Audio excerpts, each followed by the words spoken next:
Hello everyone, I am Dr. Yashodhara Shinde, and recently in July FMG 2025 I gave my first FMG and I scored 206. So how was my journey? What are the things that I faced? What were my difficult points? What were my strong points? And how the overall experience of giving an FMG exam has been is what I'm going to discuss with you right now. Since a lot of you are going to give your first FMG exam, so first of all the best to everyone who's going to give the exam. If anyone is going to give the exam for the second and third time, I know you're going to make it this time. So don't worry, don't stress a lot about this exam. It is just an exam, it is not the last point of your life, okay? So while preparing for FMG exam, remember that you have to revise a lot. So revision is a key to improve your score in any subject. If you read a subject for once and don't revise it for an n number of times, you won't remember anything in the exam. So try to revise as many times as possible. Try to make short notes. Try to keep them handy with you so that it is easier for you to score good in the exam. A lot of the time I've got this message from many students that it's only 2 months that are left for your final exam and you are a bit stressed. I know I have gone through the same thing. There are so many emotions that is running through you. I can totally relate with you, but one thing that you have to keep in mind is right now you have to be calm and composed, and even on the day of the exam you need to be calm and composed, okay? uh, some of you might say that I have just given my exam, so it's very easy for me to tell you that you have to be calm and composed. But I swear, my seniors have told me the same thing. You need to have a proper sleep, you need to have a proper diet, you need to focus on yourself before the exam so that you give the exam properly. It doesn't matter. You study for 24 hours and on the day of the exam you get ill. On the day of the exam you are not able to sleep. Then what's the use of you studying for 24 hours, right? So that is how you have to maintain your health and well-being at the same time studying properly. Other than that, what I feel is that the students are just thinking about the GT score. Now I know GTs are very important, but are GT score that important? I feel GT scores are not important. And you might think, how is GT score not important? I'm not able to score more than 120, I'm not able to score more than 130, and how will I pass the exam? Trust me, I was the girl who scored less than 150 before my GT. I was as heartbroken as some of you might be right now, but GT score won't define how much you will score in your final exam. GT score won't tell you how much you have done and how much you have to do. Remember that while giving the GT, you have to be very patient. Sometimes what I used to do is I knew the answers, I used to click it faster, then I used to do the time pass for the last 20 minutes. But no, you have to make use of all the 50 minutes that you have in per section. Other than that, remember, after you get the GT score, you need to read and revise or just go through what are the answers that you have seen or solved, or what are the questions that went wrong, so that you don't make the same mistake again for the next exam.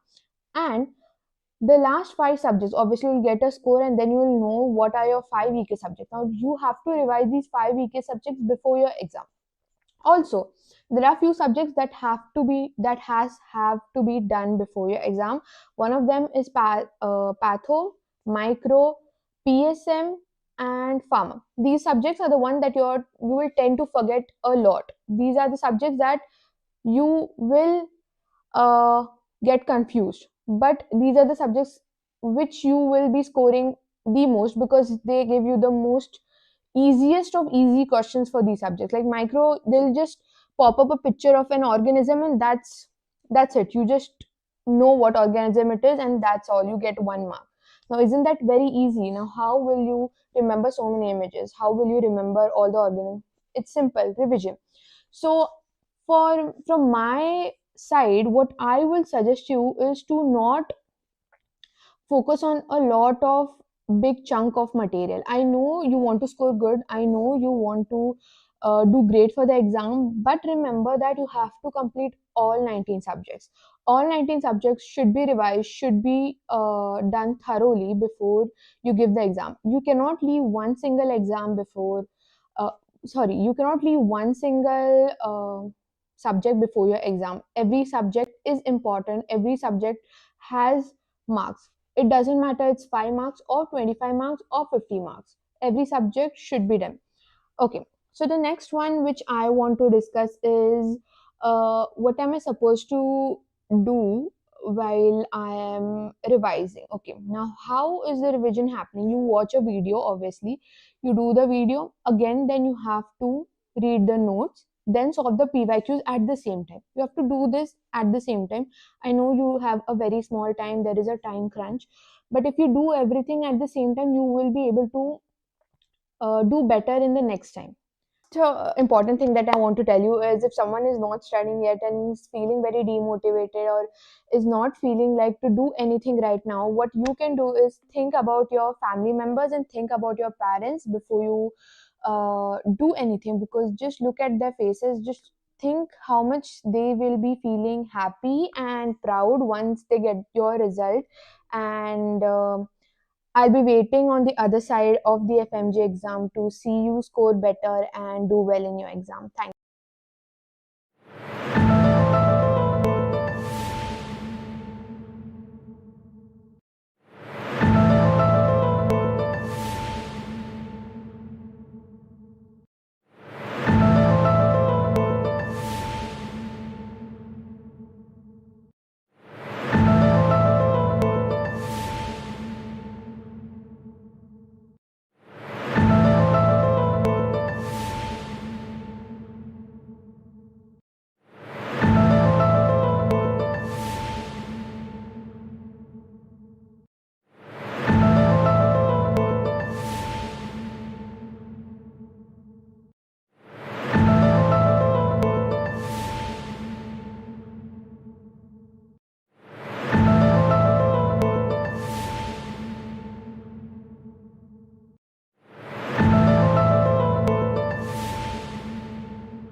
Yes, everyone, very good evening to all of you.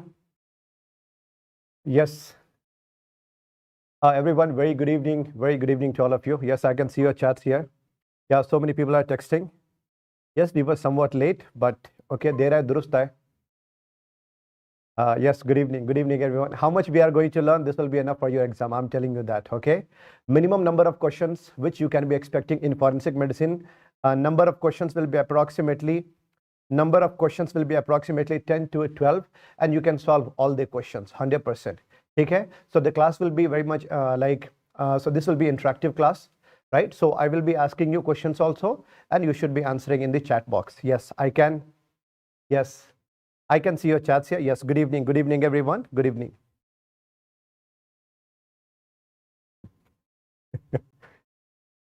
चलो ठीक है.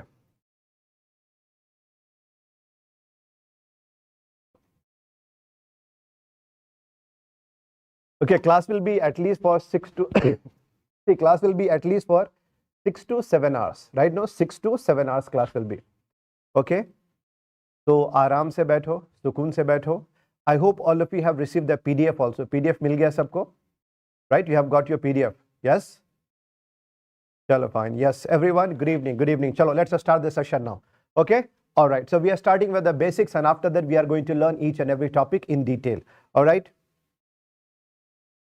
Yes, okay, no problem. See, even in between, if I will be using some Hindi words, I will be using the translation. Don't worry about that. Okay, chalo fine. So first of all, I'm showing you some pictures, and after seeing the picture, please understand this much point here. Like one word is called as antemortem. Okay, all of you, please start writing also. See, along with me, start writing also. One is called as antemortem, and the second word is called as postmortem. Right? Antemortem and postmortem. When I say postmortem, postmortem means after death. Okay, postmortem means after death. And when I say antemortem, anti means before. Before death is antemortem. All right? Before death is antemortem. So I can ask you, see here, after seeing the dead body, you can see some changes on the body. You can see some kind of abrasion, right? Some kind of, some kind of injuries over there. So first of all, being a forensic specialist, we should know these abrasions, these bruises, these injuries had before death or after death. Okay, I know. So antemortem or postmortem, these we have to understand in detail. When I say postmortem examination, so postmortem examination will be called as autopsy or biopsy. Can you answer me? Yes, autopsy or biopsy. Remember here, when I say biopsy, biopsy means what? Histopathological examination of living tissues, like before any cancer, before any diagnosis, we are doing biopsy. Biopsy is for living tissues, but when I say autopsy, autopsy means post-mortem examination. Autopsy means post-mortem examination. This much point is clear to everyone. So overall, we need to understand that, see, even if you are learning forensic for the first time, I will be teaching you from the basics. You can understand. And the kind of English what I am using, no, I'm using very basic English. Everyone can understand. Okay, so don't worry about the language. Autopsy examination. Question is that why do we perform post-mortem examination? Why do we do autopsy? First of all, to understand. Bolo, first of all, to understand manner of death. What was the reason behind the death? What was the cause of death? Identity of the person, time since death, how long, see, how many hours before he was killed, how many days before he was murdered, right? No, so to understand the cause of death, manner of death, time since death, and the weapon which was used to kill the person, right? So all these are the things which we are going to learn after doing post-mortem examination. So remember here, antemortem examination means of, see, when I say antemortem means before death, post-mortem means after death. All right, now look at this photo here. You can have some clarity. See, look at this photo. See, after seeing this photo, are you able to see? Are you able to see this one? See here, when I show you this photo, are you able to see that hand is stiff like this? Hand is actually tight, right? Hand is actually tight. Hand is somewhat rigid like this. So I can see here that after death, there can be rigidity in dead body. There can be tightness in dead body. So dead body can become like this. This kind of rigidity is called as what? This is called as rigor mortis. Rigor mortis means tightening of dead body, stiffening of dead body. And you can see here that, see, I'm sure you would have heard, right, after death, body color will become bluish color, bluish or purple color. But what is the color here? You look at the color here. What is the color? This color is not blue. This looks somewhat different. Can you answer me? Which color is this? Yes, this is called as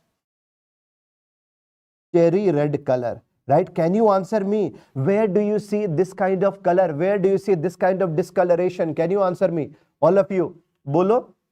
All of you. Where do you see this kind of discoloration? Where do you see? Right? Okay. Cherry red color we see in CO poisoning. We see in CO poisoning. Whenever there will be carbon monoxide poisoning, there will be cherry red color. So I can one more point I can understand here, that after death there is discoloration of dead body also. So discoloration of dead body is called as liver mortis. Discoloration of dead body is called as liver mortis. Okay, fine. And like suppose if you are going to touch a dead body, so dead body will be appearing to be cold, somewhat cold. And so I can understand here that after death, okay, that time heat regulating center in our brain will be switched off.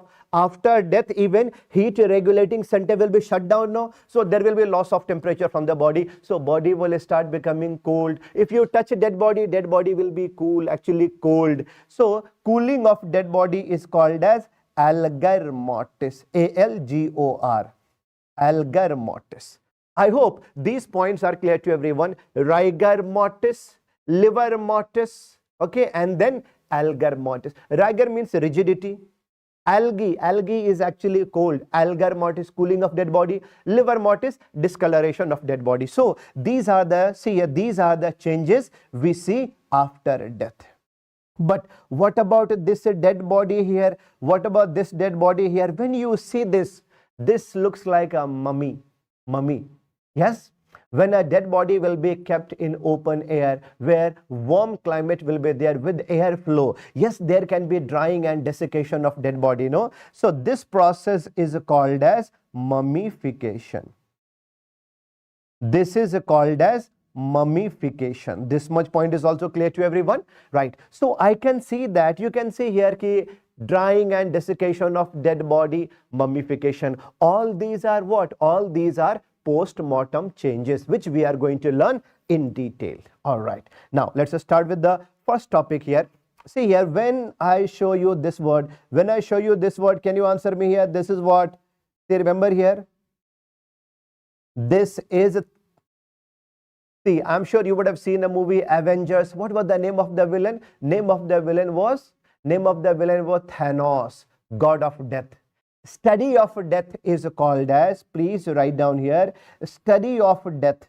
Okay, study of death is called as, yes, please write down here, study of death is called a thanatology. Study of death is called a thanatology. Fear of death is called a thanatophobia. And after death there will be decomposition also. Now please write down one more word. Please write down one more word here. Process of decomposition of dead body is called as, see, the process of decomposition of dead body is called as taphonomy. Please write down here. See, the process of decomposition of dead body is called the taphonomy. I have taught you some one-liner words. A study of death is called the thanatology. Fear of death is called a thanatophobia, and the study of process of decomposition is called a what? Taphonomy. Now let's learn here. There are two types of death. First of all, we should understand here, whenever there will be a stoppage of heart, brain and lungs. Heart, brain and lungs. Like when there will be sudden stoppage of heart, brain and lungs. These are the major organs here. So this is called as Bishop's tripod of life. This is called as Bishop's tripod of life. Okay, stoppage of heart, brain and lungs. Remember here, the stoppage of heart, brain and lung, this is called as somatic death. Somatic death means clinical death. But remember here, this is not reversible. This is 100% irreversible. The complete and irreversible stoppage of heart, brain and lungs, that is called as somatic death. Somatic death. This much point is clear to everyone. Somatic death. Remember here, now some points we need to understand here. When I say somatic death or clinical death, yes, this is completely irreversible. This is also death. Death means a stoppage of life, cessation of life. Ho gaya, life stopped now. Life stopped. Okay. Now, some questions related to forensic medicine now. Related to forensic medicine now. During somatic death, all aerobic processes will be stopped. All aerobic processes means all the organs, all the tissues which were able to survive only in the presence of oxygen will be stopped now. But anaerobic processes will still be functioning, will still be working. What does it mean? The tissues which are able to survive even in the absence of oxygen for a few minutes, these tissues will be alive now. These tissues will be alive now. This much point is clear to everyone. So my question to you is that during somatic death, if you are going to administer any meiotic drug or mediatic drug in the eyes, do you think pupil will respond? Answer be yes or no. See, in somatic death, what does it mean? Do you think 100% death is there? No. Heart, brain, lungs are completely stopped. But do you think each and every cell of the body is dead? No. No. Wait here. Some tissues are still alive. So my question to you is that if I administer a meiotic drug or mediatic drug in the eyes, my question to you is that eyes will be responding or not? Can you answer me? Yes or no? Yes, all of you please write down in chat box. See, you have to keep on interacting. Yes, please remember here, if I administer any meiotic drug or mediatic drug in the eyes, yes, pupil will respond. Pupil will respond. If I shift the patient to ventilator, okay, so do you think muscles will respond? Muscles will also be responding now. Muscles will also be responding now. Yes. This is the first point which we have learned here. Remember here, stoppage of heart will be causing what? See, a stoppage of brain will be causing heart. See, heart stop again, now patient will be in syncope. Okay, brain, now patient is going in coma. Okay, coma. And lungs, now patient will be having what? Asphyxia, right? So no supply of oxygen over there. All these points are clear to everyone. But now after a few minutes, remember here, after a few minutes to few hours, I would say after a few minutes to few hours, now when each and every cell of the body will be dead, when each and every cell of the body will be dead, now it will be called as molecular death. After half an hour, after 1 hour, when each and every cell of the body will be dead, okay, then I will be calling it as a case of molecular death. So during molecular death, remember here, aerobic processes, anaerobic processes, all are gone. Aerobic processes, anaerobic processes, both are stopped. So now I can say each and every cell of the body will completely be dead. Remember here, one kidney will completely be dead after 1 hour. In the same manner, if I talk about, like heart muscles will completely be dead after 45 minutes, right? Now, so like it will take some time. So when I say when each and every cell of the body is dead, now I can say there is the complete death. This is called as molecular death. Molecular death mein there will be early signs and late signs. Remember here, when I talk about somatic death, these are called as immediate signs within seconds to minutes, but minutes to hours. Remember here, early signs will take minutes to hours. Okay, like what are the early signs? Example, can you answer me? Yes, one is rigor mortis. Rigor mortis means, all of you, can you write down in chat box? Please write down here. See, all of you, please write down. Rigor mortis means what? Yes, rigor mortis means rigidity of dead body. Okay, fine. So can you answer me? Liver mortis. Liver mortis means what? discoloration of dead body. And third here, algar mortis, cooling of dead body. For these basics points, you should know here that they are going to get started in 30 minutes. They will be starting in 30 minutes and they will be completing on an average in 6 to 12 hours. On an average in 6 to 12 hours. Yes, very good. I can see that most of you are able to understand every point here. Yes, very good. Now, what are the examples of late signs? What are the examples of late signs? Please write down here. Late signs, please mention this is putrefaction. Late signs means putrefaction, which can take hours to days. Hours to days. So putrefaction means decomposition, sadana or galana, like that, है decomposition. There are two types of putrefaction. Here only you can mention. One is called as autolysis. Autolysis means auto, self breakdown, when only body enzymes are enough to decompose the organs, right? Autolysis, when no bacterial involvement is there. When no bacterial involvement is there. But when bacterial involvement will start, now then it will be called as decomposition. Then it will be called as decomposition. Okay, then it will be called as decomposition. Yes, autolysis means self, because of body enzymes only. Okay, but decomposition, when bacteria will also be involved. Can you answer me, what is the most destructive bacteria responsible for this? Okay, Clostridium welchi. Clostridium welchi. Okay, Clostridium welchi. Now, what is the most destructive enzyme responsible for decomposition? It is lecithinase. It is lecithinase.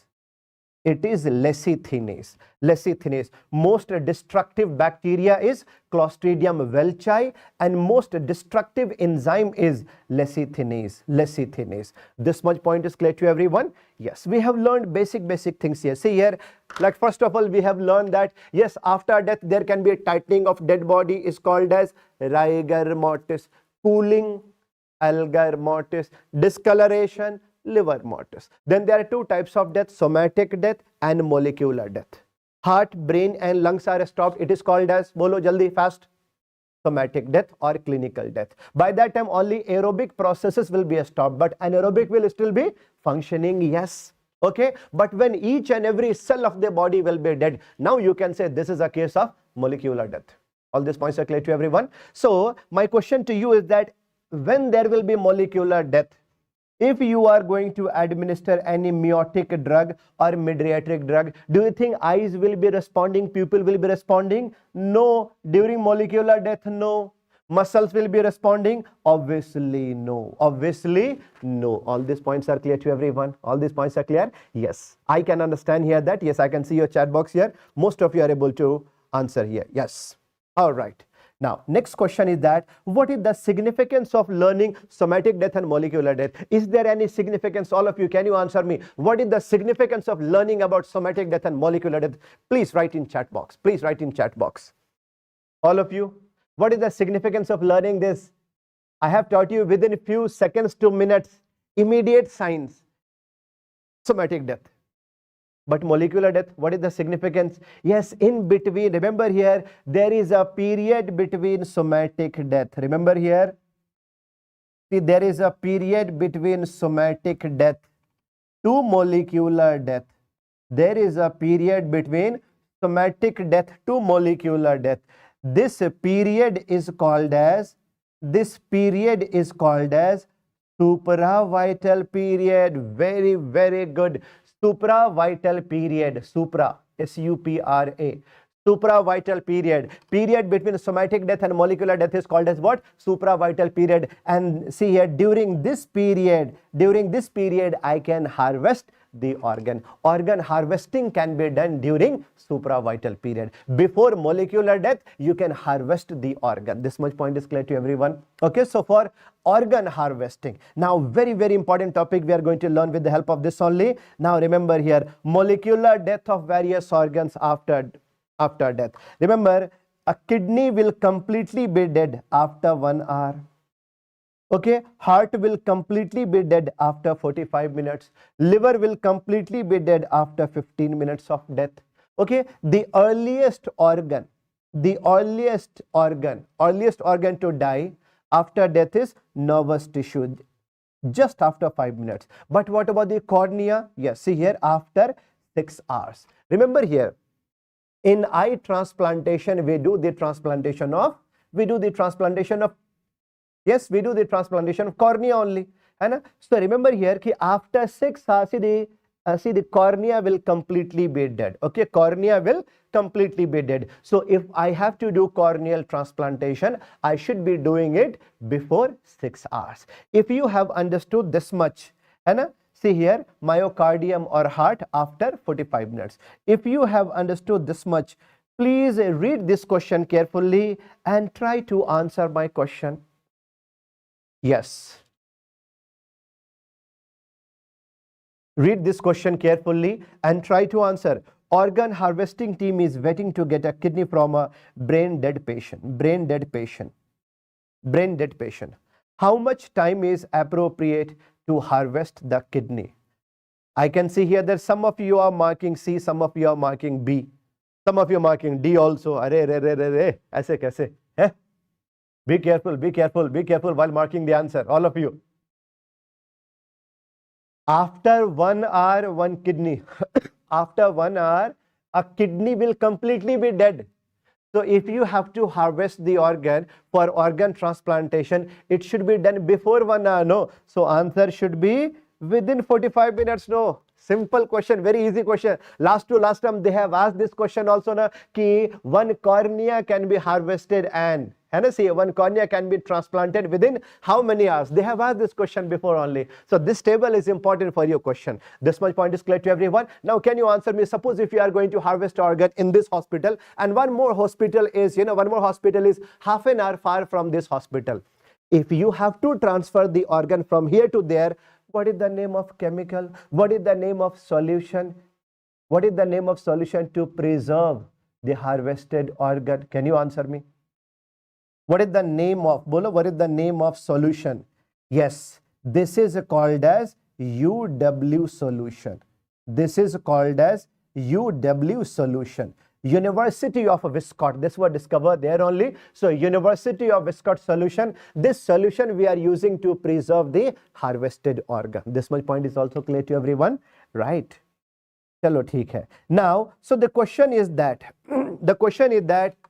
suppose suppose after road traffic accident,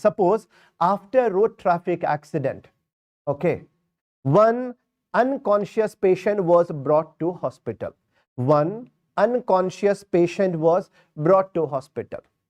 Okay, he appears to be dead, but which doctor should be there to declare a person as brain dead? Can you answer me? Which doctor should be there to declare that person as brain dead? Number one, you should be knowing that ideally it should be done by neurosurgeon or neurophysician. Okay, and the clinician who was seeing the patient. Ideally neurosurgeon, neurophysician, or the clinician who was seeing the patient. After that, see here, so after that, RMP, registered medical practitioner, means any doctor who has a license to practice, registered medical practitioner. But the question what they are asking, which doctor should not be invited to declare a person as brain dead? Which doctor and which department doctor should never be invited to declare a person as brain dead? Remember here, any doctor, any surgeon who belongs to organ transplantation department. Any doctor who belongs to organ transplantation department. Why? Any surgeon who belongs to organ transplantation department. Why? Because that surgeon will be biased. That surgeon can be selfish. Suppose if I am a neurosurgeon, I have a patient waiting for one kidney. He does not have any donor. I have requested in the organ transplantation department that I have a patient who is waiting for one kidney. If there will be any patient or any, like unconscious patient, or if there will be a brain dead patient, okay, please invite me to harvest the organ. Suppose if they invite me there, no, even if that patient is not brain dead yet, I can declare him, because at that time I could be a selfish doctor. Okay, so remember here, a doctor who belongs to organ transplantation department should not be invited to declare a person as brain dead. This much point is clear to everyone, right? Okay, this is old INICT question. Next question is that how to declare a person as brain dead? Can you answer me? How to declare a person as brain dead? Can you answer me? How to declare a person as brain dead? How to declare a person as brain dead? Remember here, first of all, patient should be in coma. After that, there should be absence of brainstem reflexes. And there should be signs of destruction of brainstem. Okay, signs of destruction of brainstem. Can you answer me now? See here, see what I'm teaching you now, how to declare a person as brain dead. First of all, you have to declare the person in coma, then absence of brainstem reflexes, then signs of brainstem destruction. First of all, you write down here, what are the signs of, see, first of all, you please write down here, what are the signs of brainstem destruction? What are the signs of brainstem destruction here? First of all, there should be apnea, and no response to atropine. See here, whenever you are giving atropine, heart rate should be increasing. No, heart rate should be increasing, right? But whenever you are giving injection of atropine, no change in heart rate. If there will be bradycardia, you give atropine, no, right? No, so no response to atropine. What are the brainstem reflexes? Can you bolo? What are the examples of brainstem reflexes which you would have learned in neuromedicine, neurophysiology, neuropathology? Can you answer me? Suppose if I am going to project the torchlight in eye, and there can be some changes in pupil. This is called as which reflex? Pupillary reflex. This is called as pupillary reflex. Yes, all of you are knowing this. Suppose if there is no pupillary reflex, okay, this is a sign of what? This is a sign of absence of brainstem reflex. And suppose if I am going to touch white part of the eye with any foreign object, if I am going to touch white part of the eye, obviously there will be blinking. No, there will be blinking. This is called as blinking reflex, also called as, bolo, all of you, also called as blinking reflex, also called as corneal reflex. So there will be no corneal reflex. Basically, there will be no sensation in the eye, and there will be no sensation over the cornea. So even if you touch here, no blinking will be there. So I can say that corneal reflex is absent. So can you answer me one more question related to ophthalmology? In which living condition corneal sensation is absent? All of you, please write down in chat box. In which ophthalmological condition, in which infection, you say, in which infection, see here, corneal reflex will be absent. Bolo. In which infection? Yes, in herpes infection. Remember here, in herpes infection. Yes, I'm sure you are able to recall about herpetokeratoconjunctivitis. Yes, in herpes infection also, there will be absence of corneal sensation. Yes. Now next, please remember here, we have learned about pupillary reflex, corneal reflex. Now, suppose if you are keeping a spatula, right? A spatula or a pen or a spatula, wooden stick, ice cream wala stick hota hai na? Okay, suppose if you are using a spatula, you are inserting into the mouth like this, right? And in this manner, if we are going to touch the posterior most part of hard palate, there can be What? Yes, okay, there can be the contraction of neck muscle. What is this? Bolo, what is this? Pharyngeal reflex. This is called as pharyngeal reflex. This is called as pharyngeal reflex, which is also called as gag reflex. Which is also called as gag reflex. Now, when you are going to intubate a person, when the tube will be going inside the windpipe, and after that, when it is going to touch the cough receptor, there can be, and that is called the, yes, okay, see, there will be stimulation of the cough receptors. So, this is called as which reflex? This is known as, yeah, this is known as the tracheal reflex. Now, suppose if you are going to hold the body of someone, hold the head of someone like this, and after that you are going to move from left to right like this. See, left to right, my eyeballs are fixed like doll's eye, right? Now, this is called about doll's eye reflex. Doll's eye, eyeball will be fixed only. Right? So, doll's eye reflex is called as oculovestibular reflex. Oculovestibular reflex. Oculovestibular reflex. This much point is also clear to everyone. Remember here, when these reflexes are absent, you can say person is actually brainstem dead. But one more point you have to see here, coma. Can you answer me? If you have to declare a person in coma, what is the name of the test? Is there any test? Is there any neurological examination? Can you answer me to declare a person in coma? Is there any examination? Yes, that is called as Glasgow coma scale. Glasgow coma scale. But in surgery, in pathology, you would have learned about Glasgow scoring system. Where can you answer me? Glasgow scoring system. Be careful about the word here. I am mentioning here, again I am mentioning here. This is what I am saying. What? One is Glasgow. Glasgow. GCS is Glasgow coma scale. Okay, coma scale. But Glasgow scoring system is used for acute pancreatitis, right? Acute pancreatitis. So a scoring system is different. Okay, name is same, Glasgow. Be careful about the language of the examiner. Examiner can mention Glasgow coma scale, that is for coma, but Glasgow scoring system is for acute pancreatitis. Be careful. Okay, be careful. Yes. So when I talk about GCS score, no, how much is the total score? So can you answer me? What do you check in Glasgow coma scale? What do you check? Machine, EVM machine सुना होगा सबने, अभी election का time है.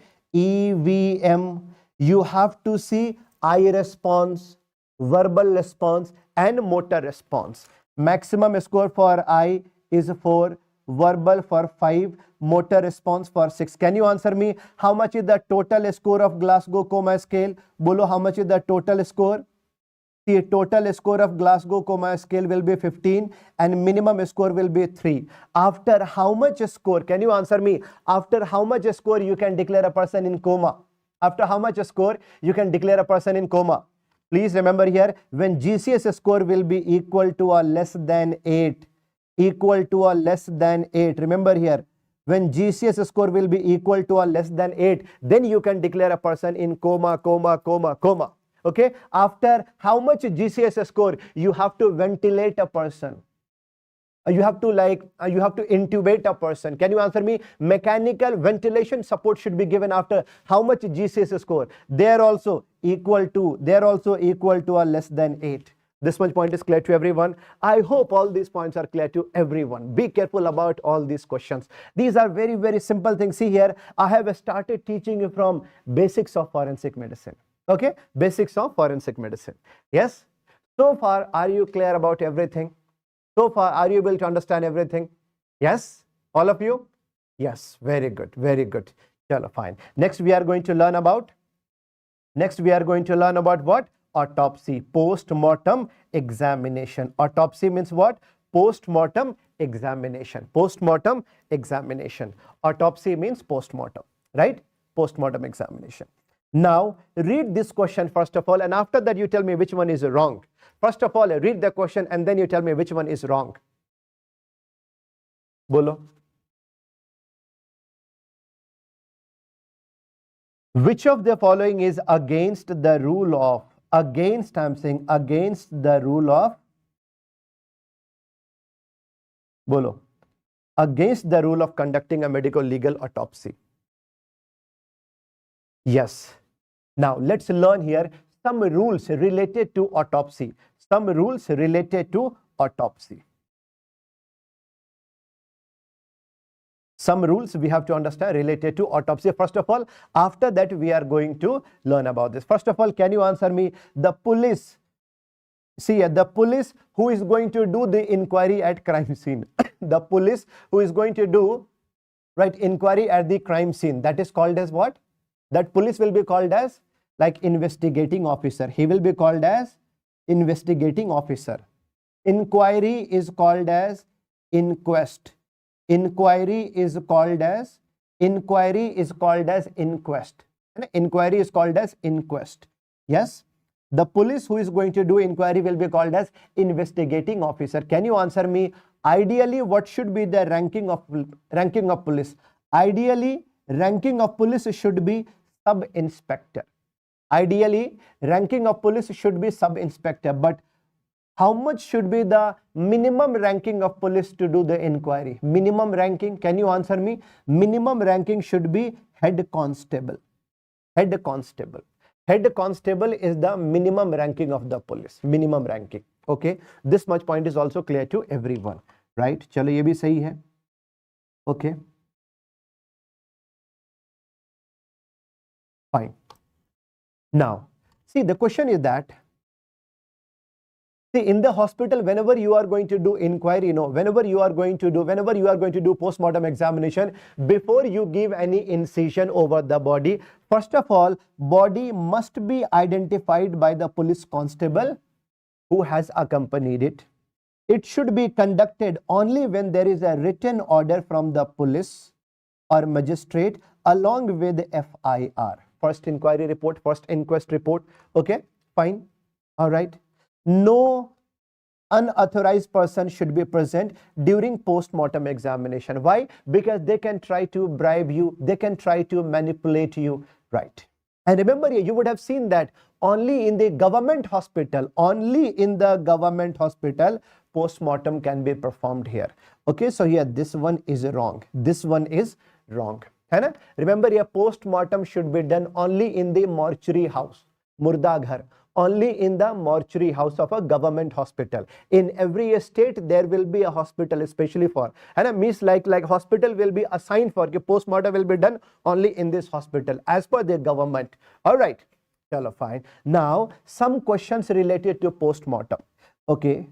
Now, suppose if you are doing post-mortem examination, how many copies you are going to make? How many copies you are going to make of post-mortem examination? Number of copies will be, number of copies should be 3. One copy should be given to like investigating officer. Okay, investigating officer. One copy should be given to magistrate office or superintendent of police, magistrate office, and one copy, see, the third copy should be kept for office use for hospital. So how many post-mortem copy, how many post-mortem report you are making here? You have to make 3 copies. You have to make up to 3 copies. Okay. Question is that post-mortem report should be given to the party or not? No. Post-mortem report should not be handed over to the party. This is a legal document which should be kept only in the hospital or in the magistrate office or in the in the police station for what? Like investigating officer. This much point is clear. Minimum duration for which you have to preserve it. Minimum duration for which you have to preserve it, right? Minimum it should be preserved for 3 years. Right? Minimum it should be preserved for 3 years. This much point is also clear to everyone. Right. Chalo. All this point, minimum I'm saying, minimum up to 3, maximum you can go up to 10 years also or beyond also, depends upon the case. But minimum it should be preserved for 3 years. All these points are clear to everyone. Second important point, do you think post-mortem can be done in late night also? Do you think post-mortem can be done in late night also? Bolo. Late night में आराम से कर लोगे क्या? Night time में? Please remember here, no. Post-mortem should be done only in daylight. post-mortem should be done only in daylight only. So you can ask, sir, if there will be very good light in night time, why can't we perform in night time? Remember here, night time only for 1 minute light can be switched off. Only for 1 minute light can be switched off and all evidences can be destroyed. Yes, all evidences can be destroyed. But do you think, see here, see every time we have to do only in daylight with open windows. This is the rule actually. Before sunset we have to complete it.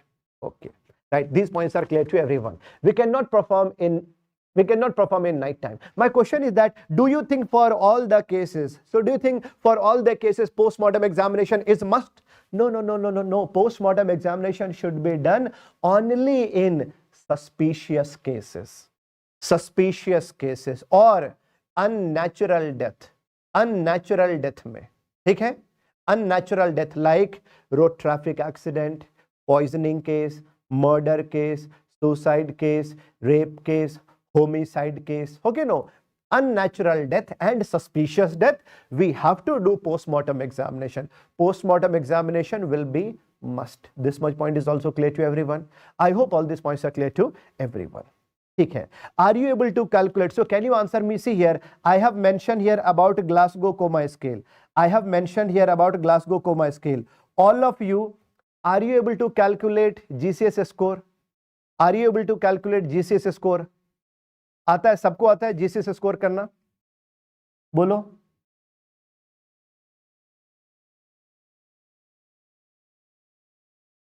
How to calculate GCS score?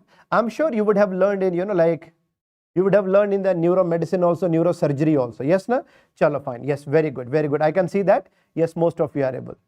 Yes. Chalo, theek hai. Right, I can see that most of you are able to calculate it. So it's good. Okay, this is good that you are knowing this fact. Okay. Chalo, all right. theek hai. Now, all points related to, see here, all points related to post-mortem examination, rules and all we have learned here. Rules and all we have learned, right? Okay. Now, what is the shape of incision? Can you answer me? Shape of incision. This one, bolo. Shape of incision. See the photo and answer me. Shape of incision. Bolo.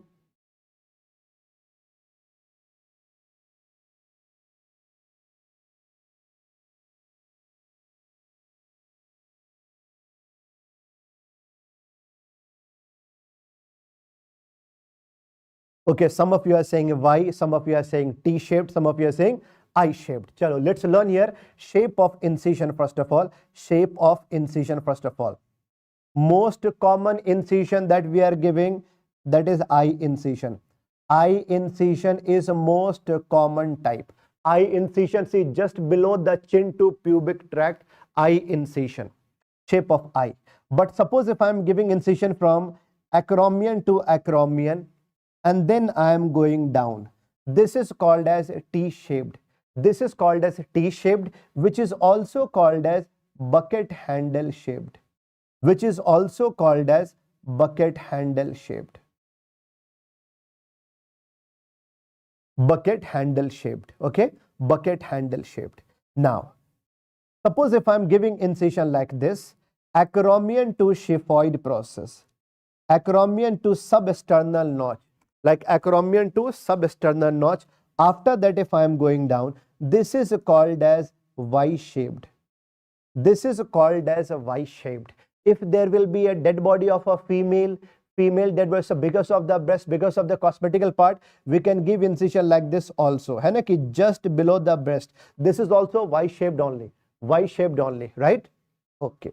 Now, second important point here is that Y-shaped we have learned, but if there will be a case of hanging and ligature strangulation, if I have to do post-mortem examination, especially of neck, then I will be giving incision just around the neck like this, and then I will be going down. This is called as modified Y.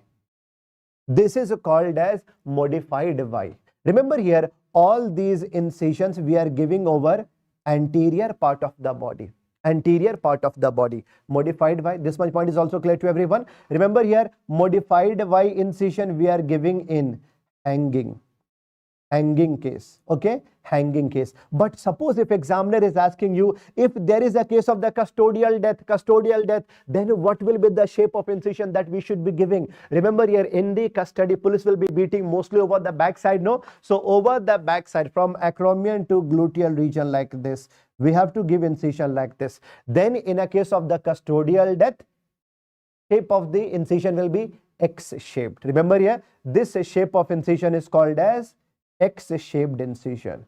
So this will be given over posterior part of the body, X-shaped. So in a case of the custodial death, we are giving incision over the backside like this, and after that we are going to take out the organs. This much point is clear to everyone? Easy to understand. Shape of incision, most common is I-shaped, easiest. All right. Now look at the photos and answer me. See, देखो यहाँ पे picture number 1, picture number 2, picture number 3. Can you answer me what are the shapes of incision? All of you, shapes of incision, can you answer me? Yes, picture number 1 you can say, okay, this looks like Y. Picture number 2 you can say modified Y, and picture number 3 I-shaped of incision. This much point is also clear to everyone. ये भी बहुत, ये तो now this is very easy to understand, right? Chalo. Now what about this one? Can you answer me what about this picture number 1 and picture number 2? Bolo. Picture number 1 and picture number 2. Can you answer me? Picture number 1, which shape of incision? After giving incision, after completion of postmortem examination, yes, you have to repair it back, no? Suture you have to do, no? You have to pack all the organs inside the body, then you have to give suture, no? So here, easy to understand, this is Y-shaped incision, Y-shaped. Picture number 1 is Y, but picture number 2 is what? Remember here, picture number 2 is not a Y-shape. Y-shaped के लिए acromion to xiphoid तक आना चाहिए था ना यहाँ तक, but it is from here only, no? It is from here only, right? See, after suturing, no, skin can go down, skin can become loose, no? So this was actually acromion to acromion. So picture number 2 is what? T-shaped incision, T-shaped incision, modified by only around the neck, only around the neck. Now there should be no confusion, I'm telling you. Very easy to understand or not, right? And is there any confusion now? On the shape, on the basis of shape of the incision, yes, you can mark the right answer now. Now you get back to question now. Ab batao, now this looks like very easy question for you. This was a case of what? T-shaped incision, T-shaped incision. All these points are clear to everyone? Yes, yes, yes, right? Okay, fine. Now the question is that, see, some more questions related to incision. Okay, in a case of hanging, can you answer me? In a case of hanging, modified by, what is the last organ to open? What is the last organ to open? Can you answer me? What is the last organ to open? In a case of hanging, what is the last organ to open? Last organ is neck. Last organ is neck. Because see, in a case of the hanging, no, this is the, see, cervical region, this is the most important region where we have to do postmortem examination, right? Yes, no? Yes. So remember here, by the end of the examination, now there will be no blood here, bloodless area. When there will be no blood here, yes, I can peacefully do the examination here. So why we are doing neck examination in the last? So that there should be bloodless area, bloodless area. Now, what is the sequence of opening the organs? Bolo, what is the first organ to open? Can you answer me? What is the first organ to open across the body? Simple logic, head to toe, head to toe. From the top to lower part, from the top to lower part. This much point is clear. So please write down here, sequence of opening the dead body organ. Sequence of, number 1 should always be, number 1 should always be the brain. First organ to do examination. See, I'm asking you overall, what is the first organ to be examined? What is the first organ to open to do postmortem examination? First is always brain. First of all, you have to open the cranium. After that,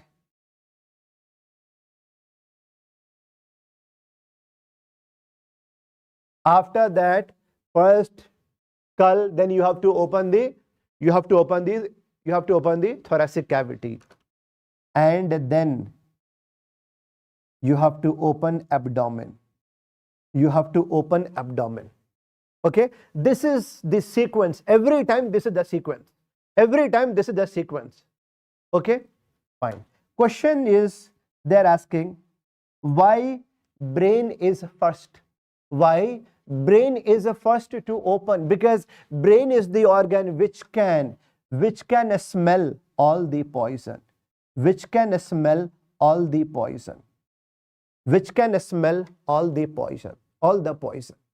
Brain is the first organ to smell all the poison. But now suppose, see, I have said here in all cases sequence will be first of all brain, then thoracic cavity, after that abdomen. But in a case of newborn baby, suppose in a case of newborn baby, are you going to open thoracic cavity first or abdomen first? Bolo. Now this is the question here. In a newborn baby, in a case of newborn baby, you should be opening abdomen first or thoracic cavity first. Remember here, now this will be opposite here. You have to open abdomen before the thoracic cavity. Can you answer me why? This is the question. Remember, why to open abdomen first? First of all, you give incision over abdomen. After that, you go and see up what is the level of diaphragm. Why do you open abdomen first?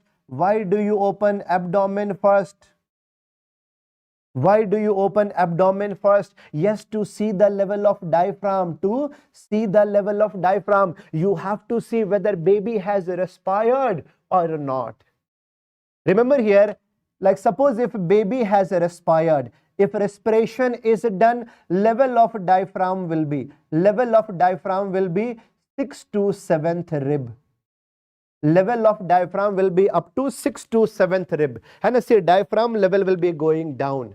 Remember here, suppose if a baby has not respired, it means what? There is no oxygen, there is no air in the lungs. So size of the lungs will be a small only, that will be deoxygenated, so obviously it will be dark color. But once a baby has respired, now there will be inflation of lungs.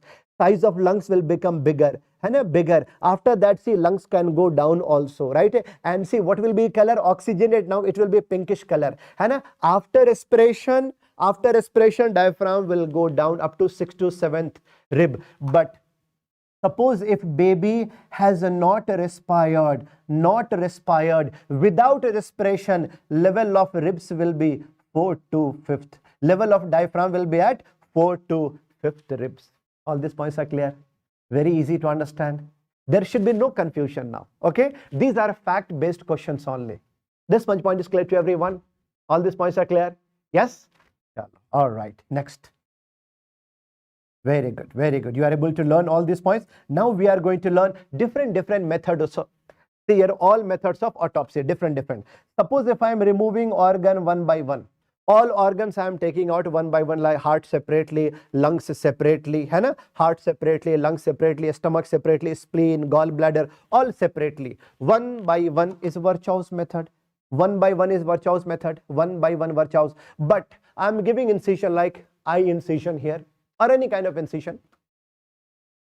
See, with my right hand I am holding the posterior part of tongue, with my left hand I am holding the rectum part, and I am taking entire GIT organs outside like this. After doing examination, all organs I am keeping inside at the same time.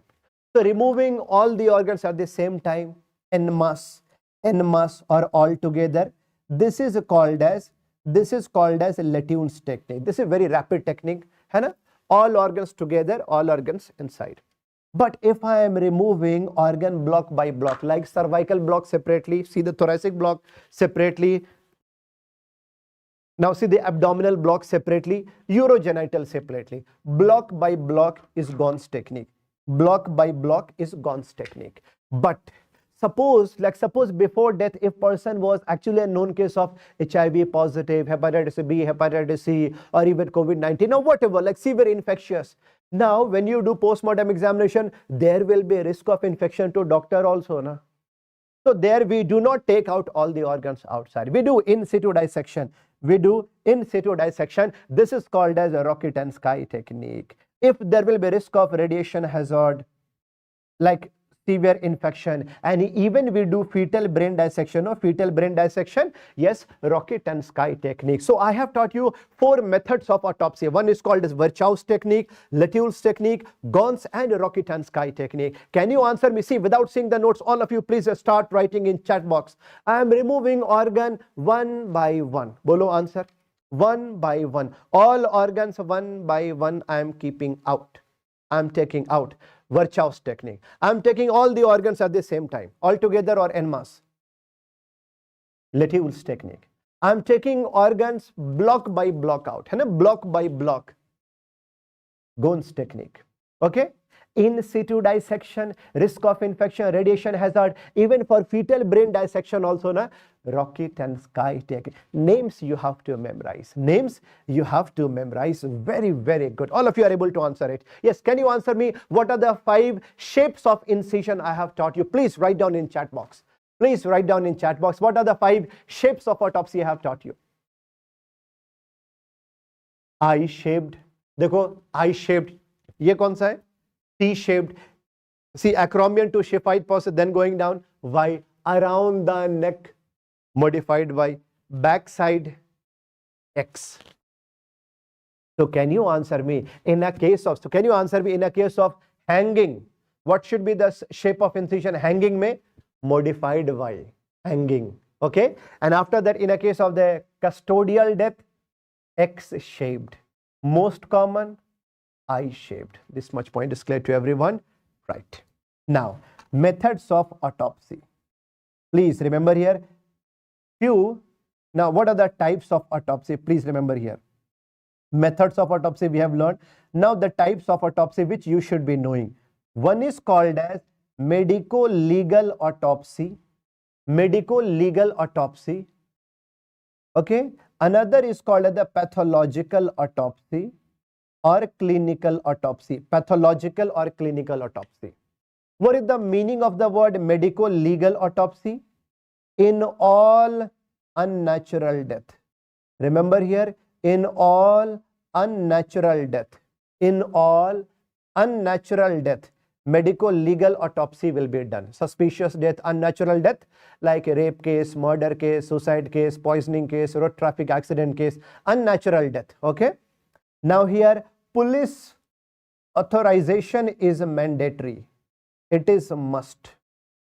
Now the question is that, see, from the legal guardian, are you going to take the consent for post-mortem examination? This is the question. In a case of medico-legal autopsy, do we need to take the consent from guardian or from family members? Answer me yes or no. Do we need to take the consent? When I say the word consent means permission. Do we need to take permission from family members or guardian in a case of medico-legal autopsy? Answer is no need of consent. No need of consent. This will become your question. No need of consent. But suppose if I had a patient in my hospital for last 15 days, patient had diabetes also, hypertension also, some other morbidities also. I have given multiple drugs. I was sure that patient will survive. But after 15 days, patient died. But now I want to do research. I want to do research. Ki, was there any drug reaction? Was there any problem? Was there any secondary complications? And now I want to do research. I want to do research. Okay? I want to do research. For this, please remember here, for this, are you supposed to take the consent from family members? Yes. Here you have to take the consent. Here, see, pathological autopsy or clinical autopsy for research purpose, for hospital purpose. Okay, fine. Yes, you have to take the consent. You have to take the consent. This much point is also clear to everyone. Now, next, one more type of autopsy. Suppose if there was a case of building collapse, and we have recovered a dead body from the, like after the building collapse. So there were actually multiple bone fractures to open the dead body, right? To open the dead body and giving incision and all. This looks very difficult or impossible. So in these cases, no, I can do what CT scan or MRI images. More than 1,000 images will be taken from the, okay, like more than 1,000 images can be taken from the radiological, radiological images like CT scan, MRI. Okay. After seeing all the things, yes, we can understand what was the cause of death. Can you answer me? This virtual autopsy is called as what? Virtual autopsy is called as vitropsy. Please write down here. Vitropsy means virtual autopsy. Vitropsy means virtual autopsy where we are doing CT scan or MRI. CT scan or MRI. Yes, this is being performed in AIMS. And we talk about pathological autopsy or clinical autopsy. Yes, this is being performed in PGI Chandigarh. Yes, it is being performed. All these points are clear to everyone. CT scan, MRI, virtual autopsy. But suppose if there was a suicidal, case. And now I'm going to ask some questions from the family members of deceased. What kind of person he was, what kind of emotions he had, right? When I'm asking only questionnaire from the family members, this is called as psychological autopsy. This is called as psychological autopsy, just asking questions from the family members. Okay. So I have taught you 4 types of autopsy just now: medico-legal autopsy and clinical autopsy. After that, virtual autopsy and psychological autopsy.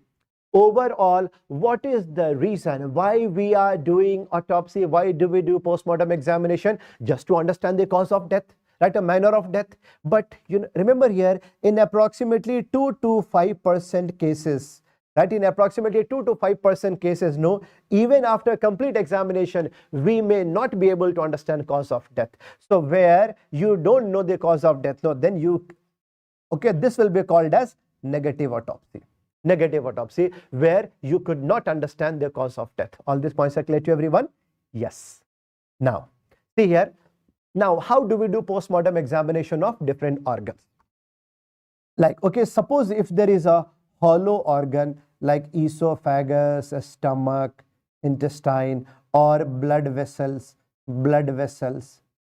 okay, blood vessels, or if there is solid organ like liver or heart, solid organs. Remember here, hollow organ mein, how will you give incision here?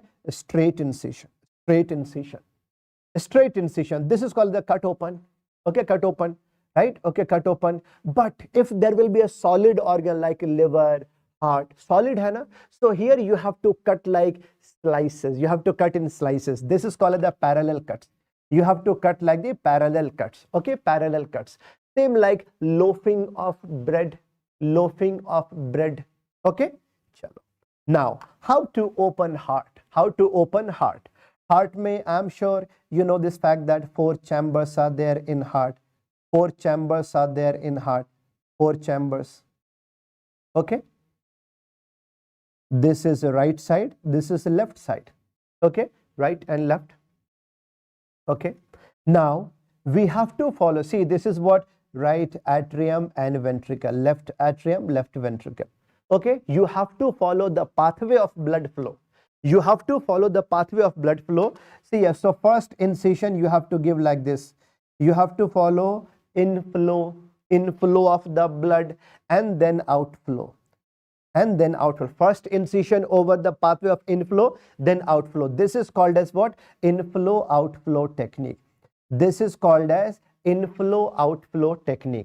For heart dissection, we have to do what? Inflow outflow technique. But suppose if there is a 19-year-old boy, dead body is there, and family members are saying ki sir heart attack aa gaya. Suspicious case, suspicious. So postmortem examination, can you tell me? Like say, family members are saying ki sir heart attack, MI type, myocardial infarction. Okay, all right. We can do postmortem examination. We can check if there was infarction or not. Can you answer me which chemical we are using to detect infarction? Bolo, old question. In last, 5 or 6 question paper, 5 or 6 examination, 2 times they have asked what is the name of the chemical which we are using to detect infarction. Answer please. Yes, this is called as TTC. Yes, very good. Please write down here. Name of the chemical is TTC. What is TTC? Full form is what? TTC is what? TTC is called as, yeah, this is called as a triphenyl tetrazolium chloride. Please write down here. Please write TTC full form is, see here, full form is triphenyl tetrazolium chloride, TTC. Remember here, very important. Remember, wherever there will be infarction, there will be, you can see here. So TTC you can use to detect, right? To detect infarction. This much point is clear. So what is the name of, what is the method of doing postmortem examination for heart? Inflow outflow technique.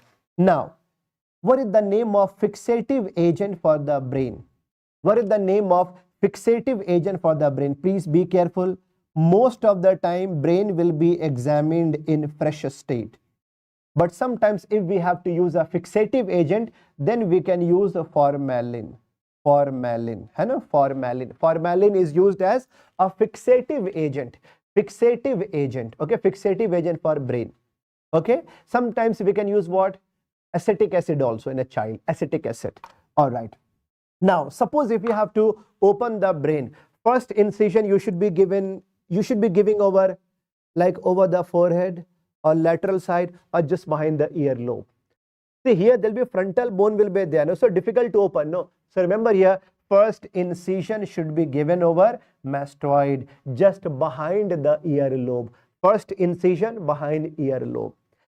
Normally we do not examine a spinal cord, but if there will be hanging case, ligature strangulation case, if we have to do a spinal cord examination, we can reach a spinal cord from the anterior way also, from the posterior way also. Better approach is posterior. Now suppose if there will be a poisoning case, so obviously the poison can get deposited here. Now the poison can get deposited inside the stomach, right, inside the stomach. So we have to, so now we have to do postmortem examination of a stomach. Remember, we have to preserve the poison, no? So first of all, we should ligate here at first opening and second opening. We are ligating at 2 openings. Why do we ligate at 2 openings? So that whatever content is there, no, it should not be, like this should not be wasted, like this should not be going up or down. Okay, so ligating at 2 places is called as double ligation method. But the question is that first incision in a case of a stomach, double ligation method, okay, should be given over lesser curvature or greater curvature. First incision should be given over greater curvature here. And because most of the time, see the poison, most of the time the poison will be coming down like this manner, and this will be following like the lesser curvature here. Okay, lesser curvature here. So remember here, all these points are very easy. First incision to be given over greater curvature of a stomach. This much point is also clear to everyone. I hope these points are clear to everyone now. We have learned basic things only. Basic things we have learned. And before we solve this question, can you answer me? Like in the anatomy lab, you would have seen a dead body for sure, right? And that dead body is artificially preserved. Artificial preservation of dead body is called as, can you answer me? Artificial, bolo. Artificial preservation of dead body is called as, answer me. Artificial preservation of dead body is called as embalming. Embalming, all of you, please write down here. Artificial preservation of dead body is called as embalming, which is also called as thanatopraxia. Please write down here. Artificial preservation of dead body is called as embalming, which is also called as thanatopraxia. Okay, so when you enter anatomy lab, no, you will not see foul smell. You will not You will not be experiencing bad smell.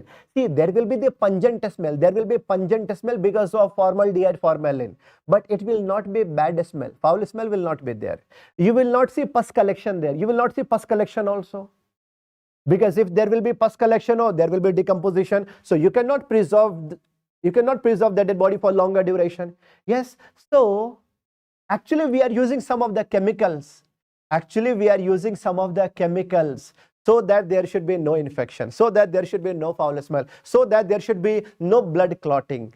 This will become your question here. So name of the preservative, please write down here. What is the name of the preservative agent? Formaldehyde. We are using formaldehyde. Formaldehyde. And to preserve this in solution, we are using methanol. Methanol. Okay. Next, what is the name of germicidal agent? Right now, what is the name of germicidal agent? Okay. Name of germicidal agent is phenol. Phenol is germicidal agent. Germicidal agent. Okay. We are also using glycerin. We are also using glycerin. Right. Glycerin to maintain the moisture. Fourth, anti-clotting agent, sodium citrate. Sodium citrate or potassium oxalate. Right. Sodium citrate or potassium oxalate. Potassium oxalate. Anti-clotting agent. Anti-clotting agent.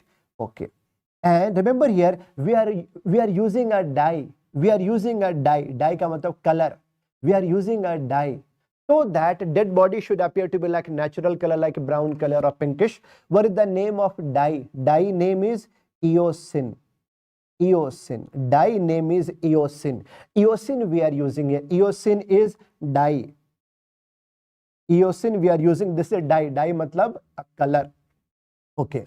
Now, see, normally there will be pinkish color or brownish color. But the question what they have asked in INICD, the kind of question what they have asked, just before death, person had jaundice. Just before death, person had jaundice. So, after embalming in that patient, what will be the color of dead body? In that case, if patient had jaundice, in that case, if patient had jaundice, then in that dead body, there will be green color, green color. This question you can anticipate in upcoming FMG exam. Okay, green. Normally there will be brown or pinkish color here, but if patient had jaundice, now green color.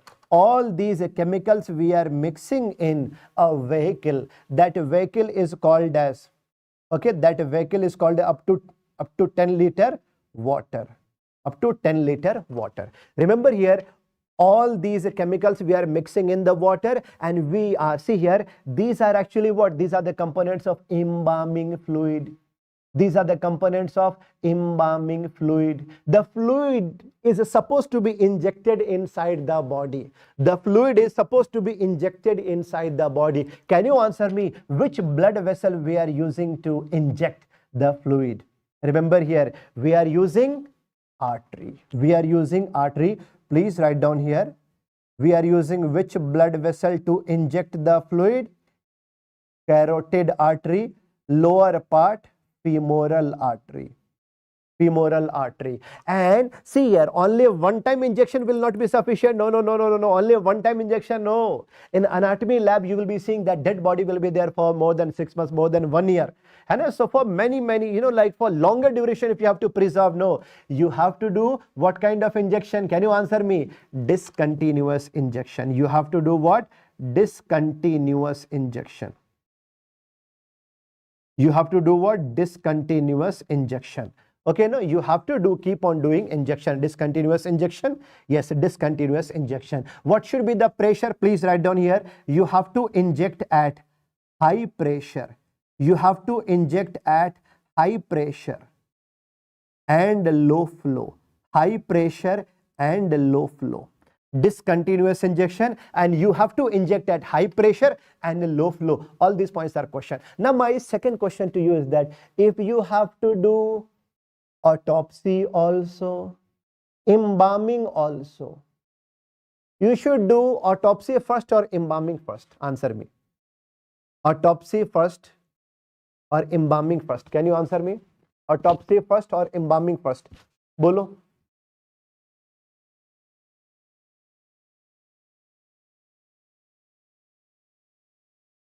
Yes, yes, yes. This is the question. This is the question. Remember here, autopsy should always be done. Autopsy should always be done before embalming. Before embalming. Embalming should be done in last, because if you do embalming before autopsy, no, you can destroy the evidences. You can destroy the evidences. This is the question. Please keep in mind, even if you are sleeping, you should be keeping this point in the mind that autopsy should be done before embalming. Autopsy should be done before embalming. This is important question. Okay, this is anticipated question in upcoming FMG exam. All right, without seeing the notes, can you answer me what are the 4 methods of autopsy I have taught you? All of you, please write down in chat box. What are the 4 methods of autopsy we have learned? Bolo, name please.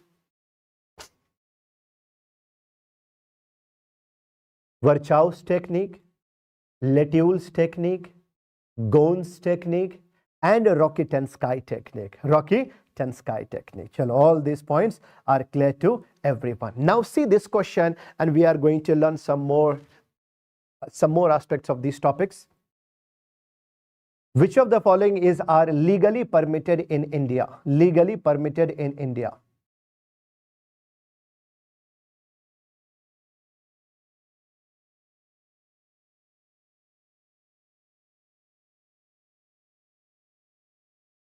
See, legally permitted in India. Swap donation, what is the meaning of the word swap donation? Swap donation means what? Suppose if there are 2 patients, suppose if there are 2 patients, patient A and patient B. Both have their own donor. Both have their own donor. A has C, B has D. Okay. So before organ transplantation, you have to do compatibility testing. No, you have to do compatibility testing. But remember here, C is not compatible with A and D is not compatible with B. Means like, so they are not compatible with their own recipients. But on examination, it was found that A was compatible with the donor of B and B was compatible with the donor of C. It is legally allowed in India. Yes, it is allowed. Now, what is the meaning of the word euthanasia? Can you answer me? Meaning of the word euthanasia. Euthanasia means mercy killing, painless death. My question to you is that euthanasia is legally permitted in India or not? No, it is not allowed. It is not permitted here. See, you have a right to live in India, but you don't have right to die. Why? Why? Why don't you have right to die? Eh? Bolo. Yes, you don't have right to die because you are Indian property. You cannot harm Indian properties. We are human resources, right? Okay. So see, like in some countries like Switzerland, New Zealand, okay, euthanasia is legally allowed, but in India, it is not permitted. Okay. So like suppose here, suppose if a patient is in severe pain, patient is in excruciating pain, patient is begging you, doctor, please kill me, doctor, please kill me, I don't want to live, and you are giving 1 injection of pentobarbital. Okay, you are giving 1 injection of euthanasia drug name I am writing here. This name of drug is what? Pentobarbital. Pentobarbital.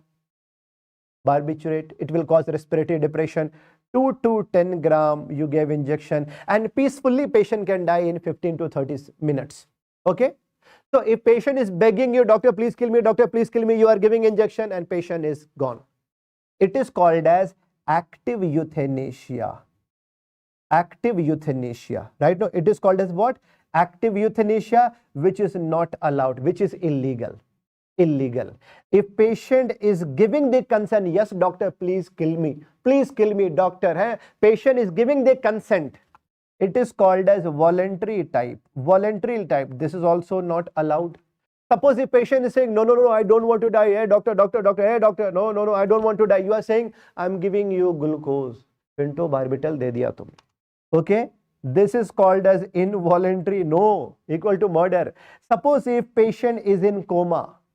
Patient is in ICU or psychiatric case who is incompetent to give any consent. That is called as non-voluntarily.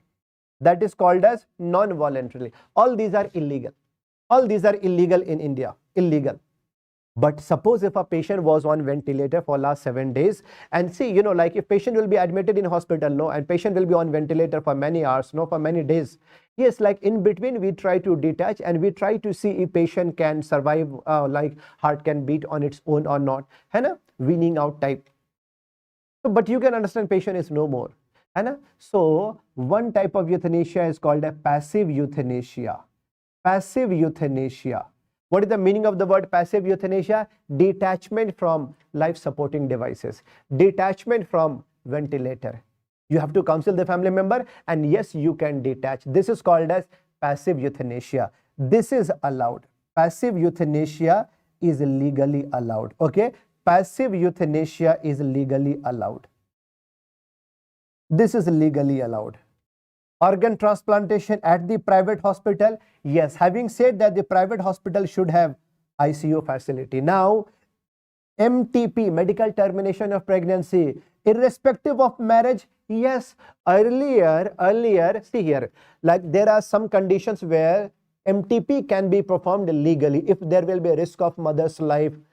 And there are some circumstances where it is allowed, which I will teach you. I will teach you separately.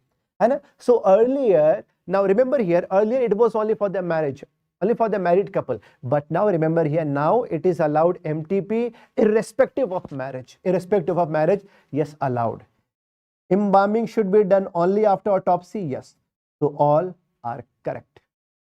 Now, what are the postmortem changes we are going to learn now? Postmortem changes may rigidity, rigor mortis, cooling, algor mortis, discoloration, liver mortis. Eye changes are also the postmortem changes, and postmortem changes. Okay, let's learn this.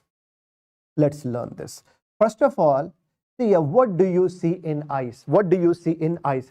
First of all, vitreous medium, vitreous changes we see, and best is potassium. You can see the level of potassium also, lactic acid also, vitamin C also.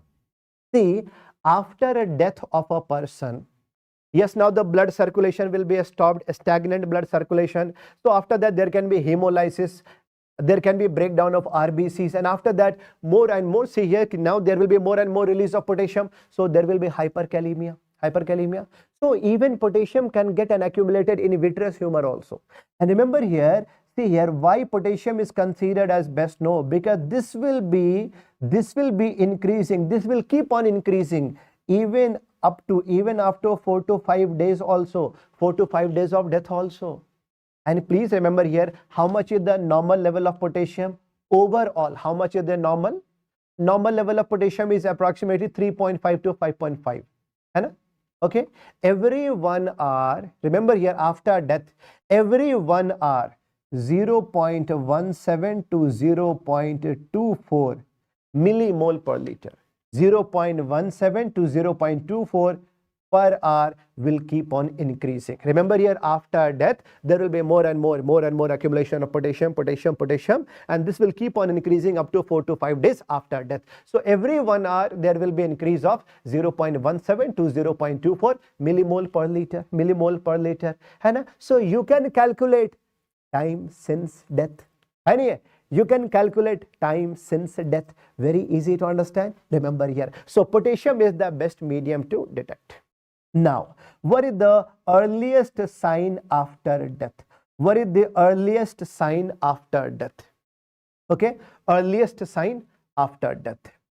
See, I'm saying what? Earliest sign after death is what? Loss of voluntary movement. Loss of voluntary movement is earliest sign after death. I am not asking you eye sign. Overall, what is the earliest sign after death? It is what? Loss of voluntary movement. Loss of voluntary movement. Movement khatam. Okay. But if examiner is asking you what is the first eye sign, then answer will be Kevorkian sign. Please remember here, this is the first eye sign. First eye sign after death. Okay. So now what is this actually? Let's learn this. What is this? See, I'm sure you would have seen, IV fluid तो देखा होगा ना, normal saline bottle or Ringer's lactate bottle, है ना? Like suppose if there is a bottle here, and there will be IV line. So this is going like, this is going in the, this is going in the vein of the patient. So when there will be normal, मतलब when there will be normal IV flow, अगर मान लो कि fluid का flow normal on है, when it will be on, so you can see that there will be the continuous fluid flow. Right now you will see there will be the continuous flow here, continuous, no gap in between. But if you are going to rotate the wheel, if you are going to stop circulation in between, no, you can see there will be a gap in between. And you can see what fragmentation in the fluid column, air gap you can see in between. Same thing. Do you think after death, when blood circulation will be stopped, when person is alive, blood circulation is normal in all the blood circulation, see in all the blood vessels, no, there will be normal blood flow, continuous blood flow will be there, but suddenly after death there will be a stoppage of blood circulation? Yes. So do you think in our blood vessel, same like IV pipe, IV tube, do you think there can be fragmentation, gap like this? Yes, no. Yes, no. Fragmentation of blood column like this. This we see in retinal blood vessels, okay? So this is the fragmentation of blood column which you see here. This looks like a railway track. So this, see here, this is actually called, this is called the Kevorkian sign, same like railway trucking. This is also called as railway trucking sign, or the cattle trucking sign. Yes, please write down here. Kevorkian sign is also called as railway. Yes, this is also called as the railway trucking sign, railway trucking, and even this is called as cattle trucking sign. Okay, remember here, this is called as Kevorkian sign. Please remember here, earliest eye sign after death is Kevorkian sign. But remember, this you cannot see with the naked eyes. You have to use ophthalmoscopy only. Then you can see fragmentation of blood column in retinal blood vessels. Okay, first eye sign. This will start appearing within a few seconds, and this will be there up to 1 hour. This will be there up to 1 hour. This much point is clear to everyone? Now, see here, after death you would have seen that eyes will remain open like this. So when dead body will be kept in open air, do you think there can be deposition of dust and debris in the eyes? Dust, dhul, dhakkad.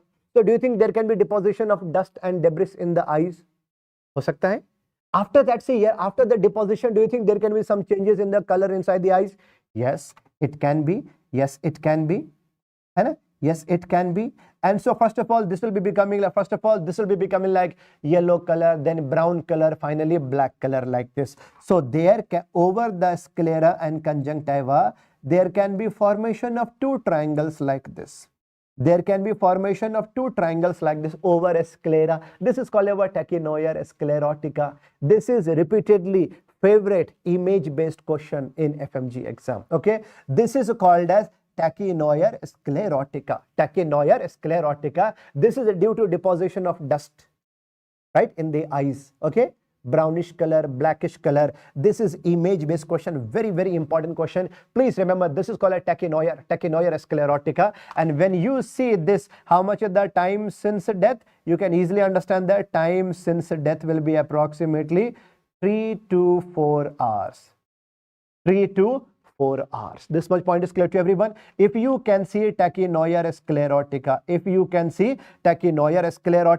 time since death is 3 to 4 hours. 3 to 4 hours. After death, do you think there can be flaccidity of eyeball also? Now, how much is the normal intraocular pressure? Can you tell me how much is the normal intraocular pressure? This is approximately 10 to 22. This is approximately, normal intraocular pressure is actually 10 to 22 mmHg, right? mmHg. Just after death, this will be approximately 12. This will be approximately only 12. And after 3 hours of death, after 3 hours of death, here ki just after death, this will be only 12. After 3 hours of death, intraocular pressure will be only 3 mmHg, and after 4 to 8 hours, after 4 to 8 hours, this will become 0. I'm talking about intraocular pressure. We should understand that yes, after death, now even intraocular pressure will start falling down, right? There can be flaccidity of eyeball. So after 4 to 8 hours of death, now intraocular pressure will become 0, This much point is clear to everyone. All these points are important now. Okay, chalo fine. Now see here, now we are going to learn about algor mortis. Algor mortis means what? Cooling of dead body. Cooling of dead body. ठीक है ना? Cooling of dead body. Okay. Remember here, after death of a person, heat regulating center in our brain will be shut down, will be switched off. So now there will be loss of body core temperature. There will be loss of temperature from the body. Please remember here, there will be loss of 0.5 degrees centigrade every 1 hour. Every 1 hour, how much will be the loss of body temperature? How much will be the loss of body temperature every 1 hour? It will be 0.5 degrees centigrade. Every 1 hour, 0.5 degrees centigrade. There will be loss of body temperature. Now, the question is, what is the name of instrument which we are using to check body temperature? This is the instrument. This is called as anatometer. Okay, this is also called as chemical thermometer.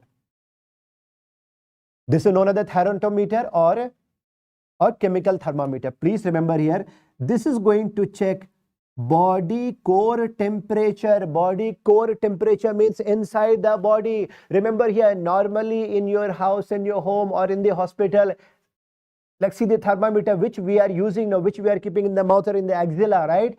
So that is going to check body surface temperature. Here I am talking about body core temperature. So the question what they have asked, what is the most common site to record body core temperature? Most common site will be what? Rectum. Okay, rectum. But not in the case of sodomy. Sodomy means anal sex. है ना? Now, but most ideal is subhepatic region. Most ideal is subhepatic. Under the bed of liver. Most ideal site is subhepatic under the bed of the liver. But same instrument you can insert in the nose also, ear also, esophagus also, right? Most common rectum, most ideal is subhepatic. Now, suppose if you are after murder, if a person will be thrown in water or if he will be buried under the earth, okay, fastest loss of temperature, where will you see? Fastest loss of temperature, mnemonic is was. Fastest loss of temperature will be seen in water, then air, then soil. Okay, sequence fastest loss of body core temperature, fastest algor mortis you will see in water, then air, then soil. This much point is clear to everyone. So normally, usually, ideally, naturally there should be loss of temperature, but there are some special conditions where there will be gain of temperature. That is abnormal, that is different. No, normally body should become cold. Normally if you touch the body, no, body should be cold only, cool only, but in some special conditions body will become hot. So there will be gain of temperature. There will be gain of the calorie, gain of energy after death is called as postmortem. This is called a postmortem caloricity. Postmortem caloricity. Remember here, this topic they have not asked in FMG exam in last 5 years. But earlier this topic used to be the important. Okay. So on 17th January, I anticipate this post-mortem caloricity, gain of temperature after death. So what does it mean? Why there is gain of temperature? Might be there is like endogenous heat production, might be. And endogenous heat production, this can be seen if there will be like disturbed heat regulation, as in a case of the pontine hemorrhage or sunstroke. Even in the sunstroke, you would have learned that heat regulating center will be, and heat regulation will be disturbed. And remember, in sunstroke, there will be no sweating, no? There will be no sweating in a living person I am talking about, right? No sweating. Heat production due to severe muscle convulsion like this. Muscle convulsion can be seen in a case of the, yes, in a case of tetanus. One plant poisoning where symptoms are same like tetanus. Strychnine poisoning. Strychnine poisoning. Please write down here. See here, this is a plant poison. Name of plant poison is Strychnus nux vomica plant. Please write down here. Please write down. Please write down strychnine poisoning. This is a plant poison. This is a plant poison. And this is actually a spinal poison, not brain. It is a spinal poison. This is a spinal poison where like inside the body there will be severe contraction of the muscles like tetanus, but no relaxation, no relaxation. This is a plant poison, but tetanus is a bacterial infection. One seed of a strychnine nux vomica, this is enough to kill a person. This is enough to kill a person. There is no antidote. Person can die within 1 to 2 hours. This much point is clear to everyone? Right. Strychnine poisoning is nux vomica plant. Nux vomica plant. Remember here, strychnine is the active ingredient. Okay. Right. See, loganin also, like which we are going to learn in the plant poison. Heat production can also be there because of what? Excessive bacterial activity like septicemia, pneumonia, cholera and all. So in all these cases, yes, we can see post-mortem caloricity. Now, why there is liver mortis? Okay, why there is liver mortis? See here, after death, a person will be lying in the supine position. In all the blood vessels, blood circulation will be stopped. So there will be a stagnant blood in all the columns, right? Suppose if this is a blood vessel, here also blood will be there, and blood will be there. Okay.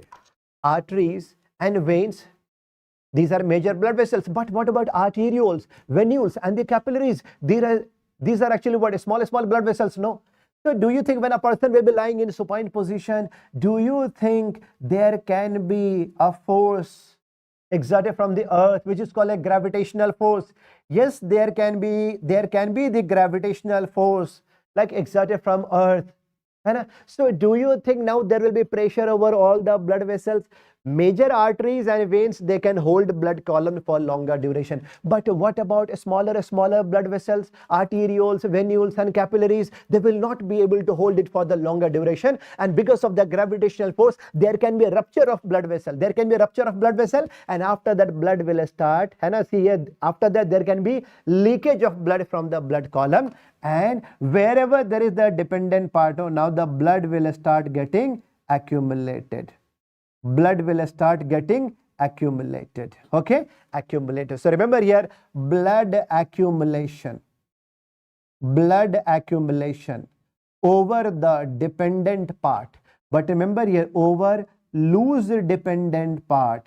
Loose dependent part of body means what is the meaning of the word dependent part of the body? The part of body which is going to touch the floor, which is going to touch the ground, that is called as dependent. But here shoulder blade is here, na? Shoulder blade hard hoga na? Suppose if dead body will be in the supine position like this, hard pressure here, so there will be no, see, there will be no space for the accumulation of blood, no?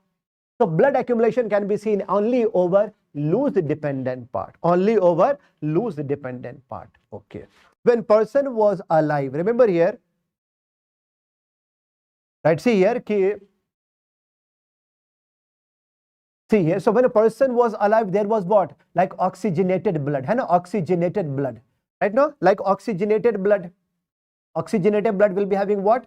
Like there will be bright color, there will be bright color, right? A bright red color. But after death, deoxygenated blood, no? Deoxygenated blood, no? Right? Deoxygenated blood will be purple color, bluish color. Okay, no? So what will be the normal color of liver mortis? Can you answer me? What will be the normal color? Normal color will be purple. Normal color will be purple. Okay, purple color or bluish color or bluish color. This much point is clear. So discoloration is because of deoxygenated hemoglobin. Okay, this much point is also clear to everyone. Okay, one doctor is writing here, sir, for safety of nation, please stop teaching the toxicology. Okay, my dear friend, please remember here, we are learning this subject. We have to learn toxicology to save people, to save the nation. Okay, fine. We are here to save the people, no? Okay, fine. We have to learn everything, negative thing also, positive thing also, so that we can understand the difference. All right, let's continue. Chalo, fine. Now, what are the synonyms of liver mortis or postmortem staining? Synonyms come यहाँ पे liver mortis means stoning and staining means different color. So this is called, this also a lividity, hypostasis, darkening of death or cadaveric lividity. Vibices might be disturbing you. Vibices means, see, remember here, all these are what? All these are what? Synonyms of liver mortis only, no? Synonyms of liver mortis. Okay.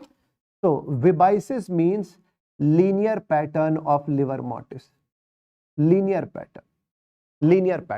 Vibices. Like, see, just before death, if a person was wearing belt, ya mangal sutra, wristwatch, so do you think there can be a linear pattern of discoloration also? Vibices, yes. But if there will be the patchy death, patchy bruises type, that is called as sidulation. Remember here, you have to memorize sidulation, vibices, these are. So remember here, vibices or sidulation, these are synonyms of liver mortis. These are synonyms of liver mortis only. Now, my question to you is that, when you see this dead body, see, just now I have taught you, when you see this dead body, here you can see bluish or the purplish discoloration here, purplish. Right now, purplish discoloration here you can see. Okay. So can you answer me? See, during the time of recovery, at the time of recovery, this dead body was in supine position or the prone position. Supine means when you are facing towards the sky. And uska opposite ho jayega prone position, when you are facing towards pillow. When you are facing towards pillow, that is prone position. Okay, prone.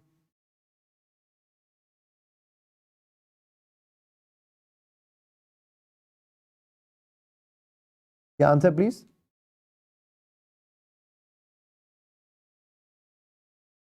See, there can be deposition of blood over the dependent part only, no? Over the dependent part only, no, right? Dependent part. Supine means when you are facing towards the sky.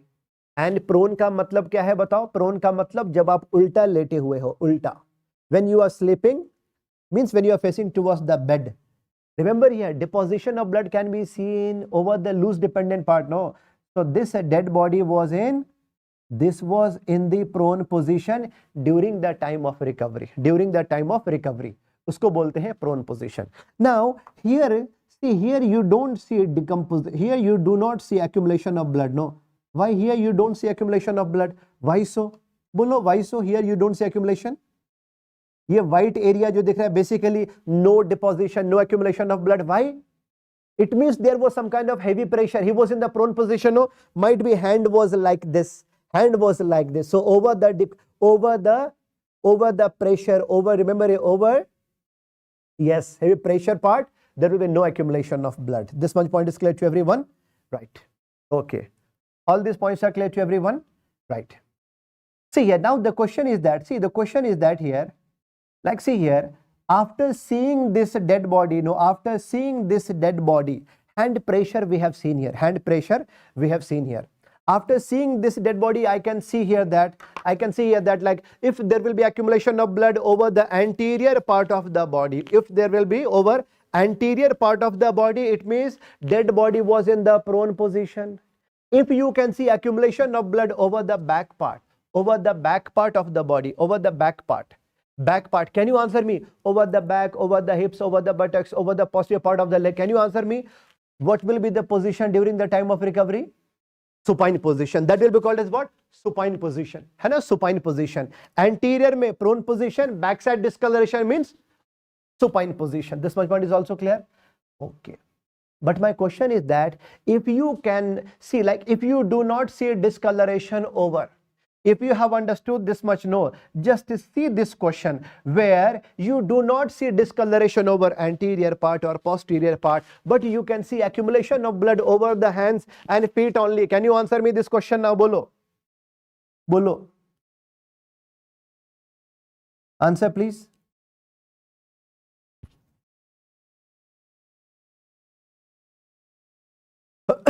Yes. This is a case of hanging. This is a case of hanging only. This much point is clear to everyone.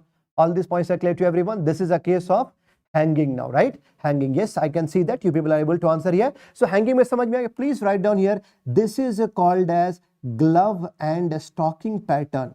This is called as glove and stocking pattern.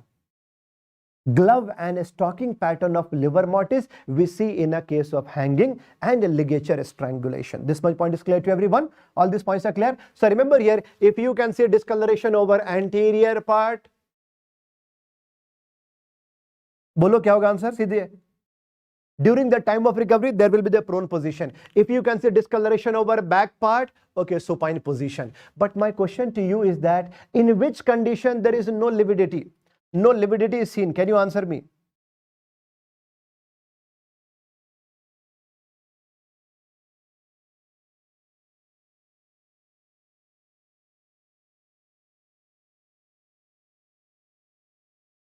Bolo, in which condition? Yes, please remember here. See, in which condition? Please remember here. See, in which conditions? Remember here, like in which conditions we do not see any kind of liver mortis. Please write down here. When there will be drowning, when there will be drowning in a running water. When there will be drowning in a running water. When there will be drowning in a running water, please write down here. See here, like if there will be running water case, no. Like if there will be running water case, so dead body will keep on tossing, dead body will keep on tossing, no. So there we do not see, there we do not see. Remember here, there we do not see any kind of discoloration. So first condition where there is no lividity seen, when there will be drowning in running water. And second point, please write down here. Second point, please write down here. If there will be hemorrhage. If there will be hemorrhage for more than 65%, if there will be blood loss from the body, if there will be blood loss from the body for more than 65% blood loss, more than 70% blood loss, है ना? So then at that time there will be, see here, there will be no blood left in the body for liver mortis there, no? So remember here, in two conditions we do not see lividity. One is a drowning in a running water. Second is if there will be hemorrhage for more than 65%. Normally in a case of the stagnant water drowning, see, normally, see, like in a case of the drowning, no, you will see that in a case of the drowning, you will see that like most of the time body will be in the prone position only. So a stagnant water drowning may like in the prone position over the anterior part. Okay. But drowning in a running water and hemorrhage, no lividity, no lividity. Chalo, this much point is also clear to everyone. ये भी समझ में आ गया पूरा? ठीक है, fine. Next important point we are, yes. Yes, yes. Now, see, fixation of liver mortis will be seen in 6 to 12 hours. 6 to 12 hours. 6 to 12 hours. Right? Chalo, fine. Fixation of liver mortis. The question is, what is the need of learning about fixation of liver mortis? ये क्या होता है? ये समझो. Fixation of liver mortis. See, देखो, first of all, please write down. First of all, please write down. Liver mortis will start in 30 minutes. Liver mortis will start in 30 minutes. 30 minutes. ठीक है? Liver mortis will start in 30 minutes. But this will be completed. Liver mortis, rigor mortis, alger mortis. है ना? See, alger mortis, all will be starting in half an hour only. Half an hour only. Okay? Only in 30 minutes they will start. But fixation will be completed only after 6 to 12 hours. What does it mean? What does it mean? Fixation means what? Liver mortis got fixed. Liver mortis got fixed. See here, I ask all of you, please apply a pressure over the nail bed. All of you, please apply a pressure over a nail. Over nail. First of all, you apply a pressure. Like, see, when you apply a pressure, you can see shifting of blood. You can see shifting of blood here, no? When you see shifting of blood here, no? Shifting of blood or paleness, white color here, shifting of blood, this is called as like this. This shifting, this white color is called as blanching. This is called as blanching. Blanching. When you see, remember here, when you apply a pressure here, blanching. But when you release the pressure, no, refilling of blood. When you release the pressure, refilling of the blood. है ना? So like see here, so one is blanching, another is refilling. Another is refilling. Another is refilling. Refilling, right? Refilling. This much point is clear to everyone? Now, blanching and refilling. Blanching and refilling. Okay? Chalo, fine. The question is that now understand here that when I say fixation of blood, no, fixation means what? If I apply a pressure like this, there will be no shifting of blood. See, suppose if I apply a pressure, I can see there is what? Blanching, there is shifting of blood from one place to another place. It means what? Fixation has not happened yet. Fixation has not happened yet. This much point is also clear to everyone. Fixation has not happened yet. Okay, fine. But now when I apply a pressure here, and there is no shifting of blood, no blanching. What does it mean? Fixation has happened. After that, there will be no fixation of blood. Now, one question, please understand here, how to perform like a CID. How to perform like a CID. I ask you one question here. Suppose when I recovered this dead body, please write down here, when I, see, remember here, when I recovered this dead body, there was bluish discoloration over the anterior part of the body, है ना? See here, so when I recover, see here, so this was in the prone position, no, when I turn the body like this, after that from the anterior part, no, so now the blood started coming from the, like from the anterior to the lower part, My question to you is that fixation has happened or not? Bolo, fixation has happened or not? See, blood has started shifting from anterior to posterior part, Bolo, fixation has happened or not? Fixation has not happened yet. Fixation has not happened yet. This much point is clear to everyone. Fixation has not happened yet. But same dead body,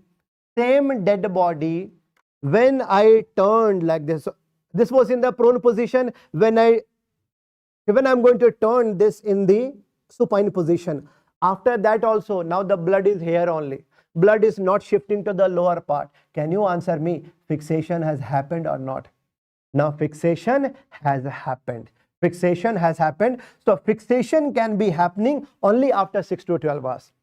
Fixation can be happening only after 6 to 12 hours. After 6 to 12 hours, no, there will be no shifting of blood. Means blood staining, blood will get fixed at one place. Now you solve one CID question. Police has recovered a dead body from a car. So there was a silent road.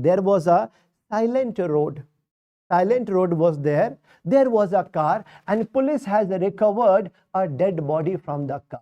And the dead body was sitting on the front passenger seat. And a dead body was in sitting position on the front passenger seat. When police recovered the dead body, no. So at that time there was a staining only over the lower part of the back, over the posterior part of thigh and legs. Okay.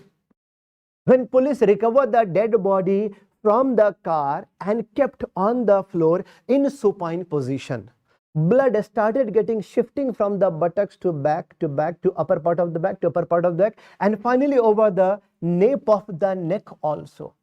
Now my question to you is that how much is the time since death? More than 6 hours, more than 12 hours, or less than 6 hours? Can you answer me? How much is the time since death? How much is the time since death?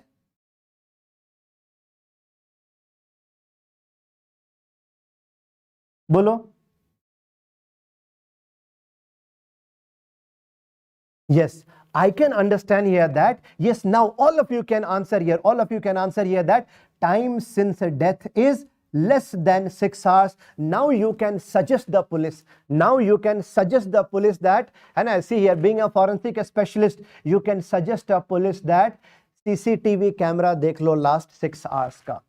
Last 6 hours CCTV camera you check, you can understand who has left the car over here, so you can help the police in bringing out the justice. This much point is clear to everyone? All these points are clear to everyone, right? So remember here only one point, fixation of liver mortis can be seen only after 6 to 12 hours, right? Now see, this table is extremely important for you people. This table is extremely important here. Please write down here.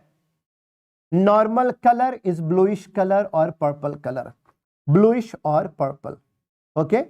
Next, CO poisoning mein there will be the cherry red color, cyanide brick red or bright red, hypothermia bright pink.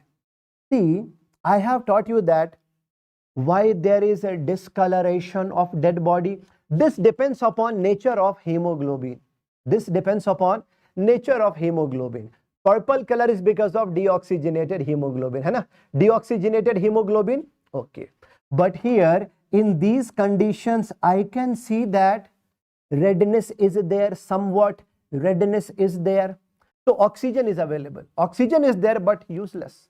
Now, if I ask you one question here, what is the cause of death in CO poisoning? What is the cause of death in cyanide poisoning? Can you answer me, all of you? All of you, please answer me. What is the cause of death? Bolo. Bolo, what is the answer?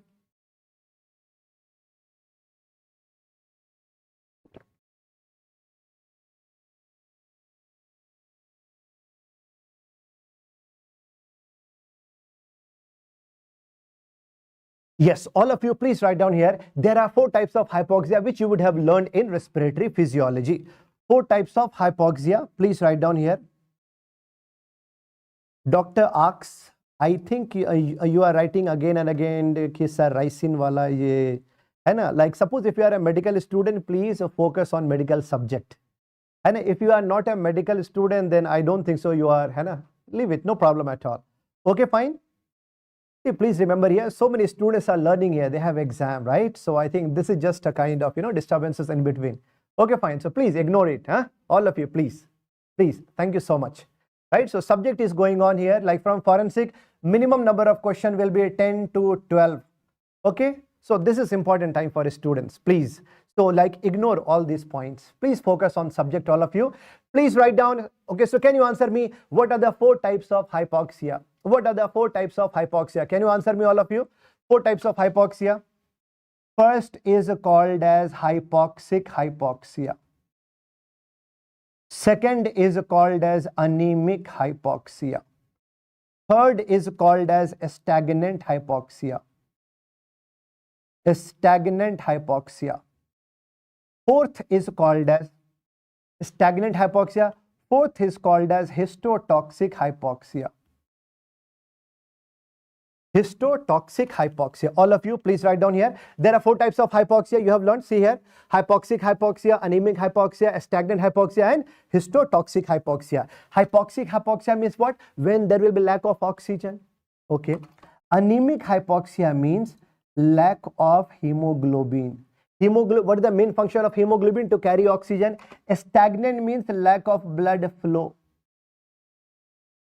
And histotoxic or cytotoxic means what? Remember, oxygen is there, but tissues are not able to utilize the oxygen. Let's learn here. In CO poisoning, see here, when a person is alive,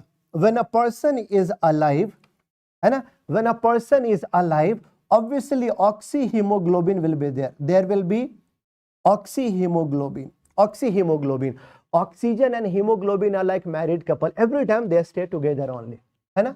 Okay. But remember, CO, in a case of CO poisoning now, when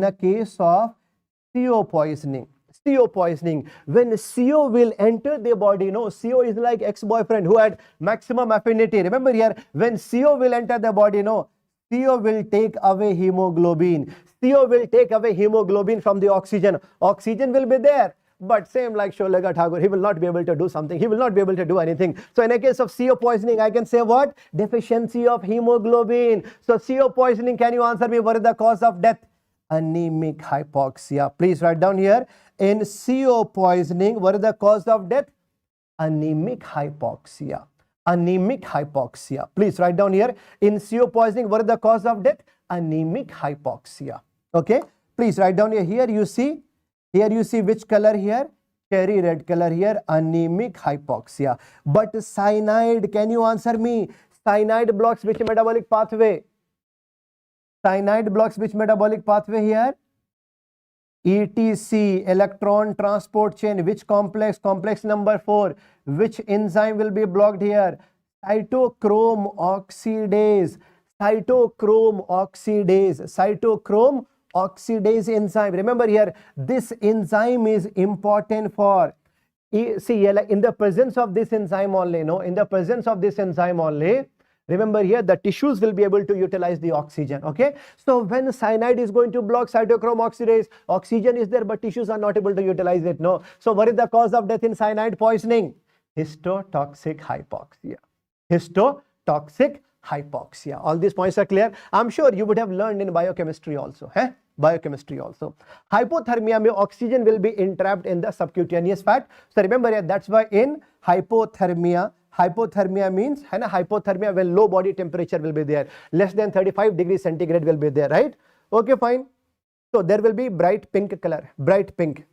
Remember here, what about, like, suppose when I talk about this one, potassium chlorate, aniline, nitrate, nitrite, and sodium chloride. Here, like formation of methane. So methemoglobinemia, brown color, chocolate brown. Sometimes in aniline, there will be deep blue color. H2S, hydrogen sulfide. Remember here, hydrogen sulfide, when it will get mixed with hemoglobin. So this can form what? Sulfur hemoglobin, no? And this can form what? Sulfur hemoglobin, no? Sulfur hemoglobin. Please write down here, this is sulfur hemoglobin. This is sulfur hemoglobin. Sulfur hemoglobin will be in what? Bluish green color. This will be in what? Bluish green color. Green. So hydrogen sulfide poisoning, there will be what? Greenish color only. Greenish color. Septic abortion, bronze color. But opium poisoning, opium mein black color.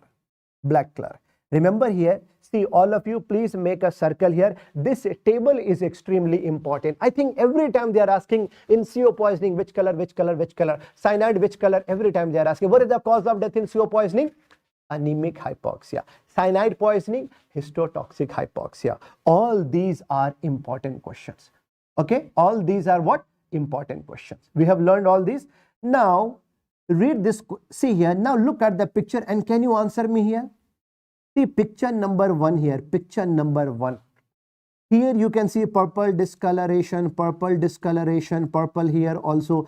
But in between, like a butterfly, you do not see. You do not see. You do not see it here. Why? Bolo? Because of heavy pressure. I said in the beginning that the accumulation of blood will be there over the loose dependent part, not over the tight dependent part. This is called as pressure pallor or the contact pallor. Okay. After seeing this photo, do you think, like after seeing this photo, do you think he was wearing belt? Or here also like some heavy thing was there, vibices. Yes, all these points are clear to everyone. Now, look at this photo. Can you answer me? This is a case of suicide or homicide. This is a case of suicide or homicide. This is a case of suicide or homicide. Please answer me. This is a case of suicide or homicide. Answer me. Look at this picture. Suicide or homicide.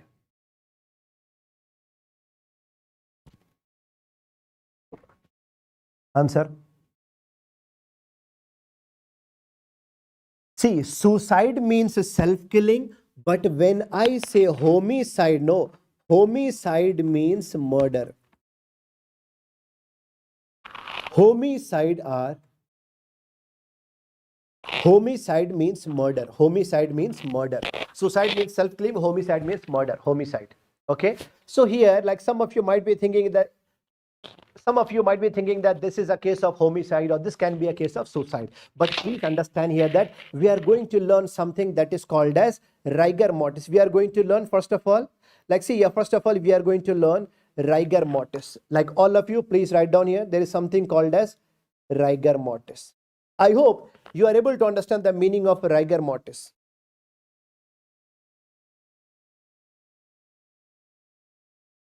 Okay, chalo. Like before I teach you this suicide or homicide, first of all, rigor mortis. Can you answer me why there is my mic? Mic. No, mic is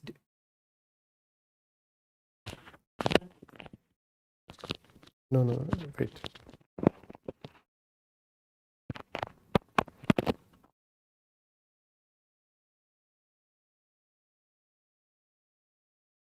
Right? on. Yes, okay, fine. Yes, okay, now voice is clear? Yeah. Okay, fine. See, देखो यहाँ पे first of all, rigor mortis. Question is why there is a rigidity? Why there is a rigor mortis? Remember, due to depletion of ATP. Due to depletion of ATP. This is the rule.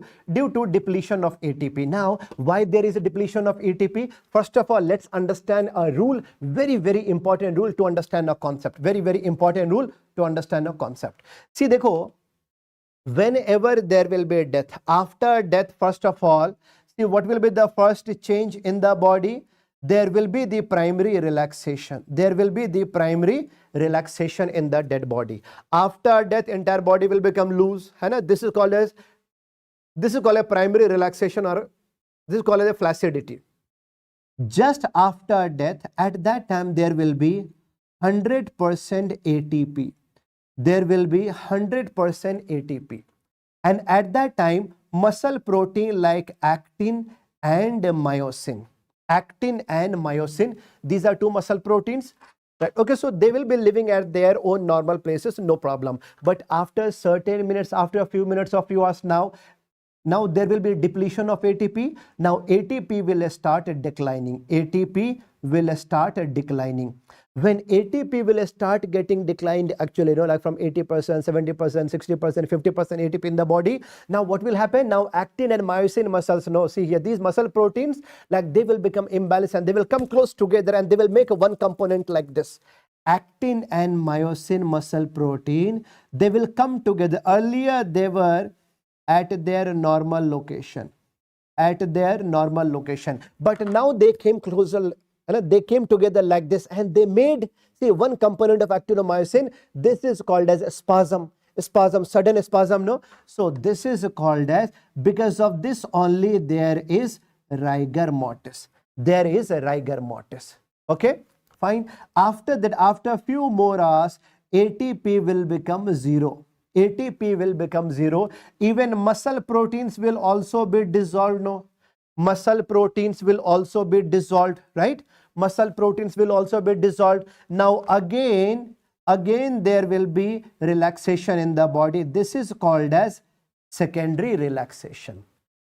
Remember here, rule is what? First of all, there should be primary relaxation. First of all, there should be primary relaxation. After that, rigor mortis. After that, secondary relaxation. First loose, then tight, again loose. Flaccidity, tight, and again flaccidity. Easy to understand. So what does it mean here? Very, very important concept we have learned here, that after a death, first of all, dead body should become loose, then tight, again loose. ये rule है कि first of all there should be primary relaxation in rigor mortis. After that only rigor mortis should be there. And remember here, this it takes approximately 12 hours to appear.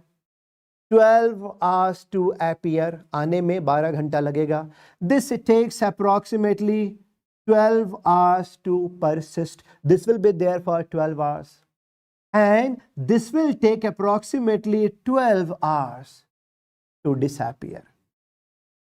12 hours to appear, 12 hours to persist, and 12 hours to disappear. Disappear. This is called as, please write down, this is called as rule of 12. This is called as rule of 12. Rule of 12. Now, one more rule is there related to rigor mortis, which is called as a Shapiro's rule. Shapiro's rule. Shapiro's rule. Okay? Shapiro's rule means what? See, Shapiro said what? Ki there is no sequence of rigor mortis. All small organs will go into rigidity first and big muscles will go into rigidity at last. Okay, but there was one more scientist. His name was Nistens. Nistens. Nistens said, no, there is a rule. There is a rule. Sequence is there from head to toe. है ना, मतलब ये कि proximo distal position from head to toe. Head to toe. There is a sequence. Most accepted rule is Nistens. Most accepted rule is, okay, Nistens rule. Most accepted rule is Nistens rule. Remember here, overall we should understand that first organ to go into rigidity, first organ to go into rigidity always is heart muscle. Myocardium is first. Myocardium is first. And first external is eyelid. Please write down. Suppose if examiner is asking you, overall, what is the first organ to go into rigidity? Overall, this is what? Overall, this is heart muscles, myocardium muscles, first of all. But that is involuntary.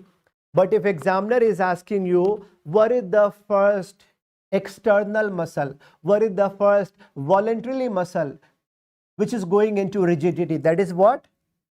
Orbicularis oculi, means upper eyelid, upper eyelid. This much point is clear to everyone.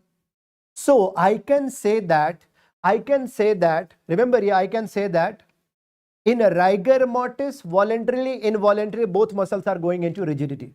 Both muscles are going into rigidity, both, voluntarily, involuntary, both. Okay, fine. But Nisten said there is a sequence. First of all, head to toe. Remember here, first he said what? Eyelid, after that neck. After neck, jaw muscles will be. So remember like this. First, they go first eyelid, then neck. After neck, jaw muscles and face muscles. But 7 steps you have to keep in mind. Head to toe, first of all, eyelid, then neck, and then chest. After that, upper limb, and then a stomach, and then lower limbs, at last finger and toes. Sequence, please write down, very, very important. Nisten's rule, please write down here, sequence. Nisten's rule. First of all, eyelid, then neck, and then, okay, chest, okay, chest, then upper limb, then abdomen, abdomen, then a lower limb, then at last fingers and toes, at last fingers and toes. Dr. Anamika Pandey, you are asking, sir, will we complete FMT today? See, I will be teaching you at least for 7 hours, okay, or more than 7 hours, okay? And how much I will be teaching you, that will be enough for your exam. Okay, fine. So maybe you can watch it afterwards. You can speed it up. Okay, you can speed it up. Okay, मतलब 2x पे देख लो आप आराम से घर पे. Okay, चलो fine. Let's continue. All right. I can teach you only for 1 hour, 2 hours, but that will not be sufficient for your exam. Okay, useless. Okay, all right. चलो fine. So remember here, sequence of appearance and disappearance both are same.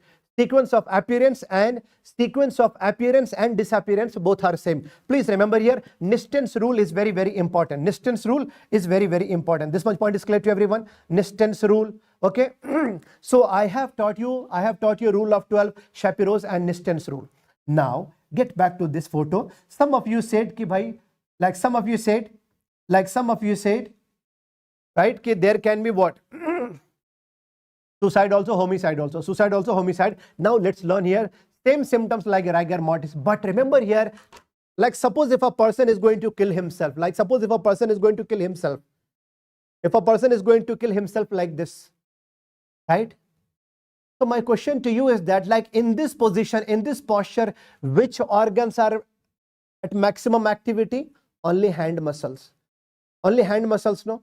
Only hand muscles, right? No, only voluntary group of muscles. So remember here, there is a condition where only a voluntary group of muscles which were at maximum activity, which were at strenuous activity, like see, okay, just before pulling the trigger. Suppose if I'm about to kill myself like this, so there can be fear also now.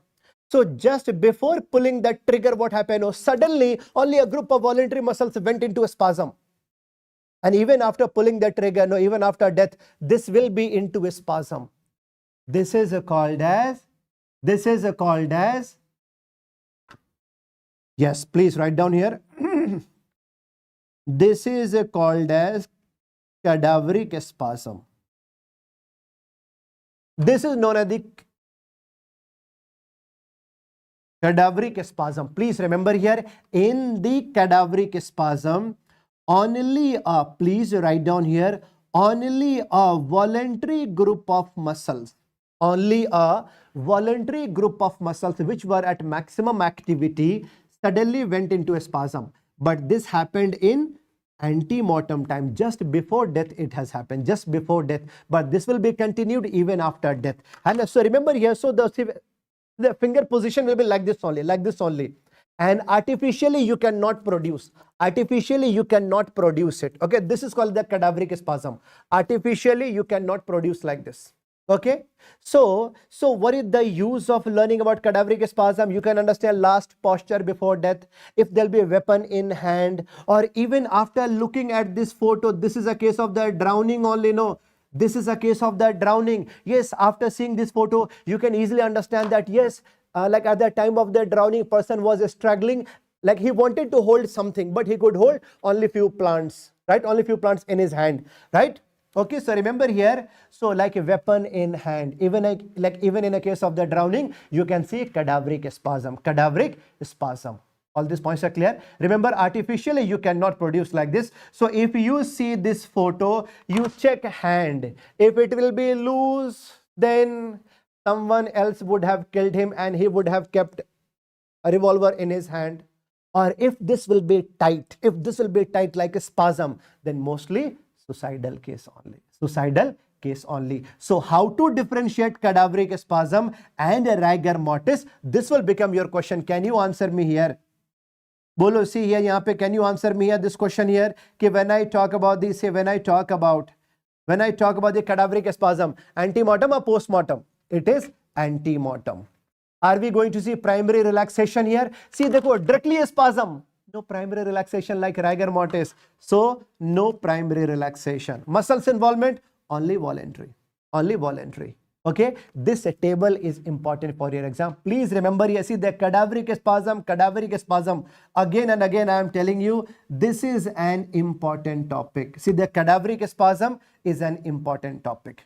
Okay, now after seeing this photo, you can understand here that when a person will be exposed to heat, for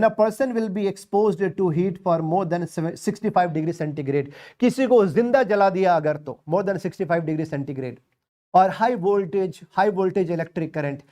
Now in this case there can be muscle protein coagulation and person will be like this, no?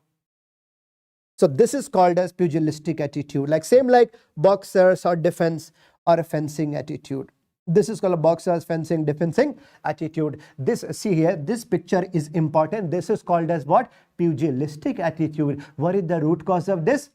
Muscle protein coagulation. Muscle protein coagulation. This much point is clear to everyone. Muscle protein coagulation. किसी को जिंदा जलाया गया तो ऐसा posture हो जाएगा. And remember here, this can be there even for many weeks. This can be there up to decomposition, है ना? But rigor mortis, what does it mean? Rigor mortis will, like, this will be appearing within 12 hours. This will be persisting for 12 hours. This will be going away like in next 12 hours.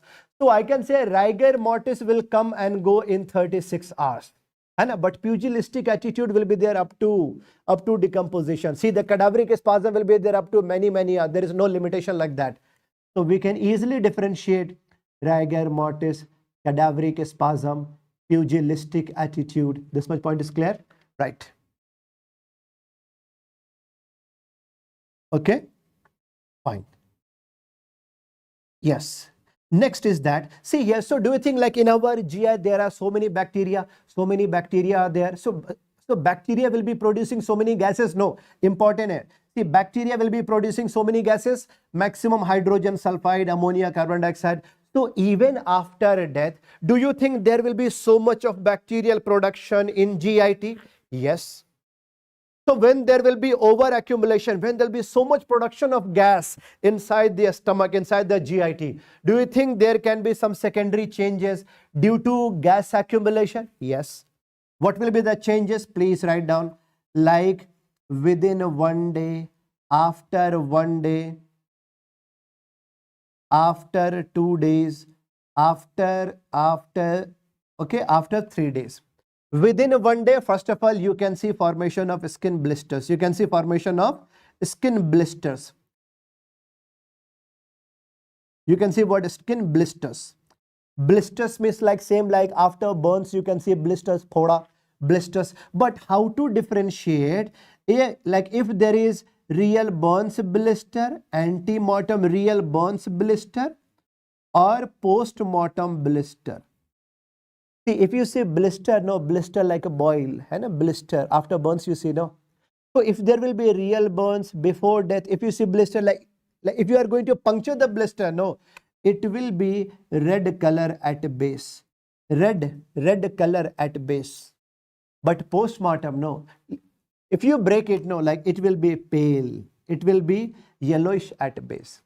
After 1 day, there will be abdominal distension.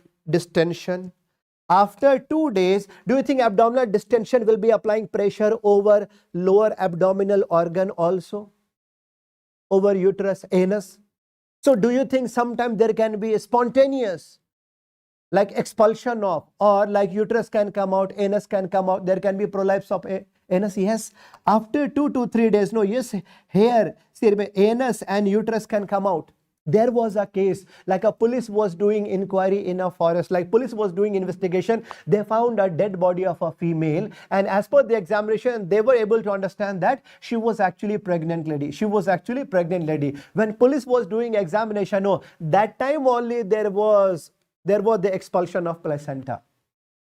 How many days old murder would have happened? How many days old?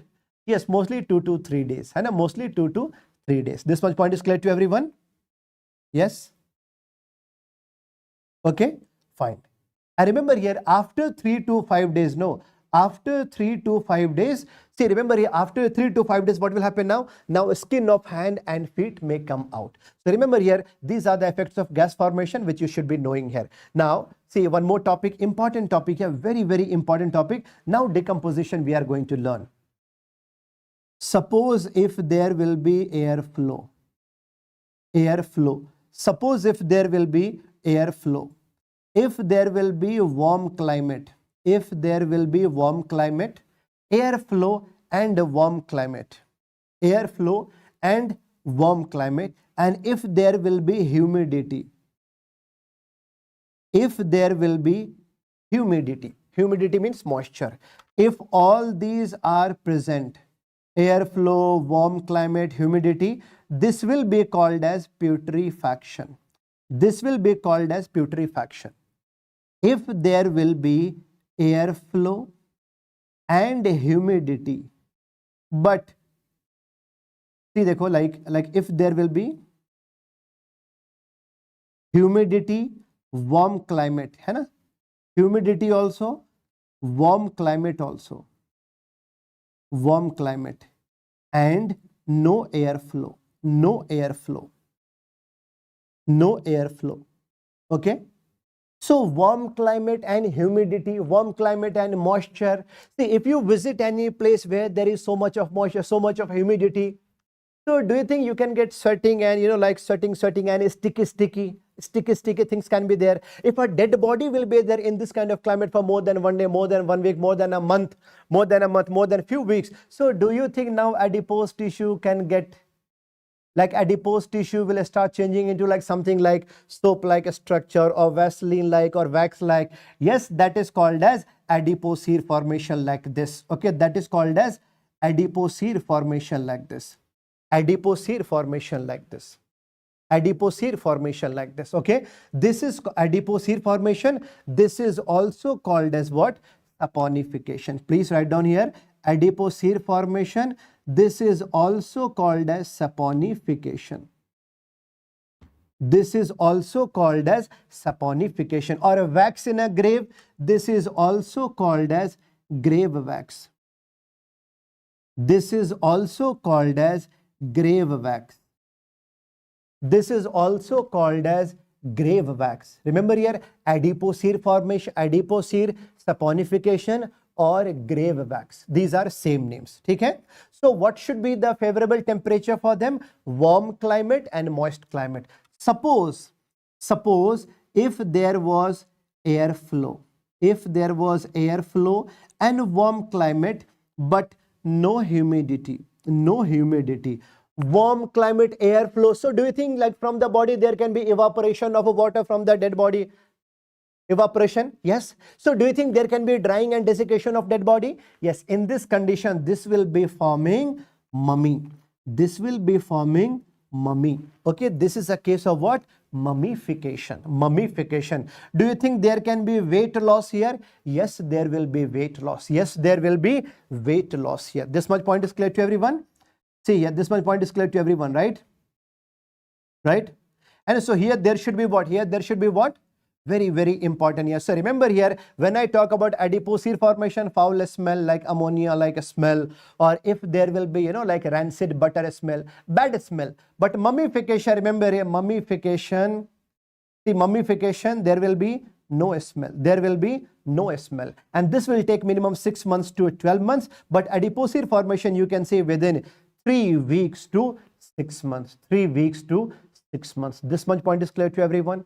All these points are clear to everyone. Remember here, adipocere formation and mummification, these are important. Now you look at these photos and can you answer me here? Do you see some changes in picture number 1?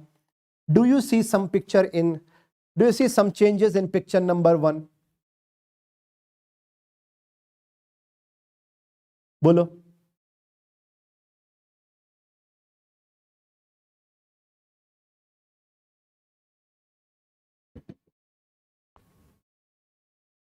Yes. Okay. Chalo, theek hai. Some of you are asking about this one, no?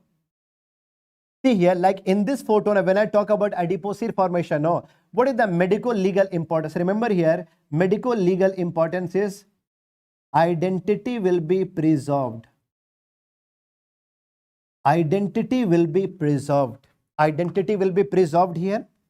And second important point, this will not be seen in less than 7 months old fetus because of lack of adipose tissue. Okay, next. Chalo, what do you see in this photo here? Here you can see some kind of greenish discoloration here. No, please write down, all of you write down. Greenish discoloration is first sign of greenish discoloration over right iliac fossa. Over right iliac fossa. Greenish discoloration over right iliac fossa is the first external sign of decomposition. Okay? But what is the first internal sign of decomposition? First internal sign of decomposition is what? Discoloration in aortic intima. Discoloration in the blood vessel wall. Discoloration in blood vessel wall. But remember here, first external sign is greenish discoloration over right iliac fossa. Right iliac fossa. This much point is clear. Question is, why greenish discoloration? Why greenish discoloration, all of you? Why greenish discoloration? Because of sulfa hemoglobin.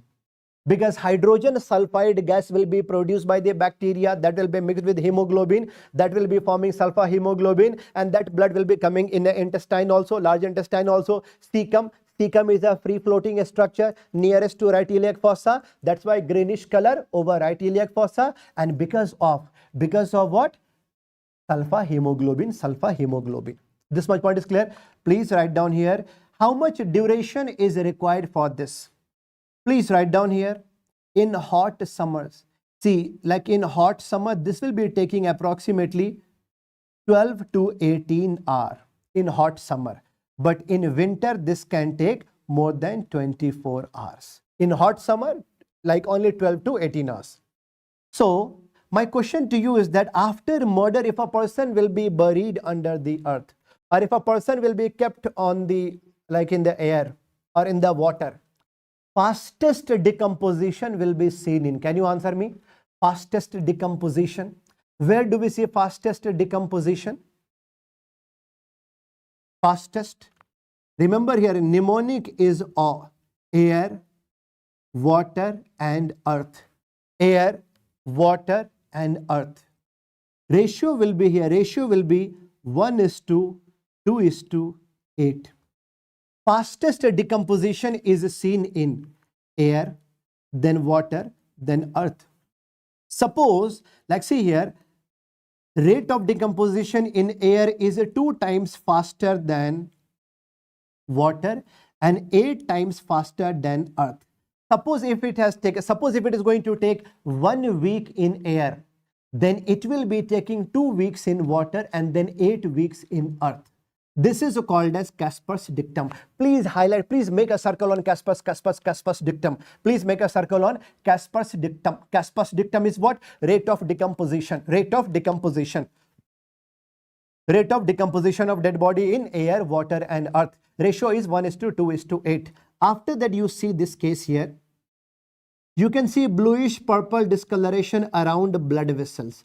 Around blood vessels. Same like marbled appearance, no? This is called as marbling. Remember here, this bluish purple color you see around blood vessels. Around blood vessels. Blood vessels. This is called as marbling. This is called as marbling. है ना? Marbling. This much point is clear to everyone. Here marbled appearance is here. Marbled appearance. And how much duration is required for this? How much duration is required? How much duration is required? Can you answer me? How much duration? This is approximately 36 to 48 hours. 36 to 48 hours. Marbling. Okay, see, bluish discoloration because of sulfur hemoglobin around the blood vessels. But examiner can try to confuse you by showing this photo here. Remember here, this is not marbling. This is what? Superficially over the skin, over the epidermis, superficially you can see here what? You can see here this kind of appearance, this kind of appearance. This is called as what? This is called as a lightning burn. This is called as a lightning burn, which is also called as filigree burn, which is also called as arborescent burn. Arborescent burn, which is also called as, this is a flower-like pattern, or this is called as Lichtenberg flower-like pattern. Lichtenberg flower-like pattern. Lightning burn or filigree burn. Lightning burn or filigree burn. We have learned all these points. Now mechanical injuries we are going to learn related to the trauma. Related to trauma. Okay, we can take a small break only for 5 minutes only. After that we will continue. Okay, just a 5 minutes break. Okay, we'll continue after this.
Okay, fine. Yes, everyone. So we can start with the mechanical injury now. Now, the next chapter we are going to learn related to trauma, related to suicide case, related to murder case and all. So here, here we have to learn some of the BNSs. Okay, some laws. First of all, we are going to learn. So when I talk about the trauma, remember here, these days now IPC is BNS. BNS is what? Bharatiya Nyay Samhita. BNS. है ना?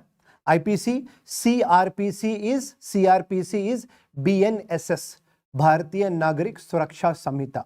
So, which BNS defines hurt? All of you please write down here. Which BNS defines hurt? It is a 114.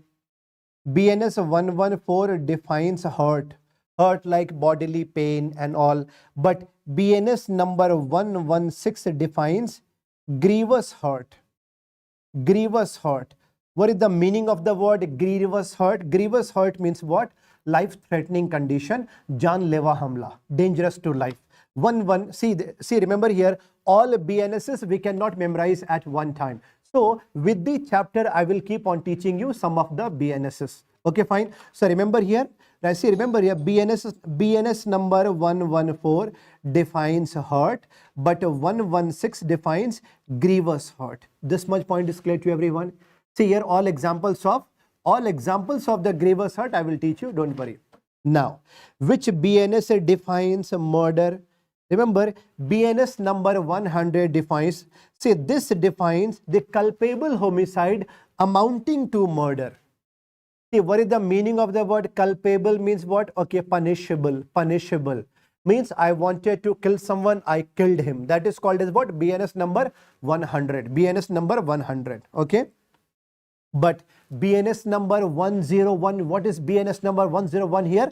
Culpable homicide not amounting to murder. Not amounting to murder. Okay? Not amounting to murder. What does it mean? BNS number 101.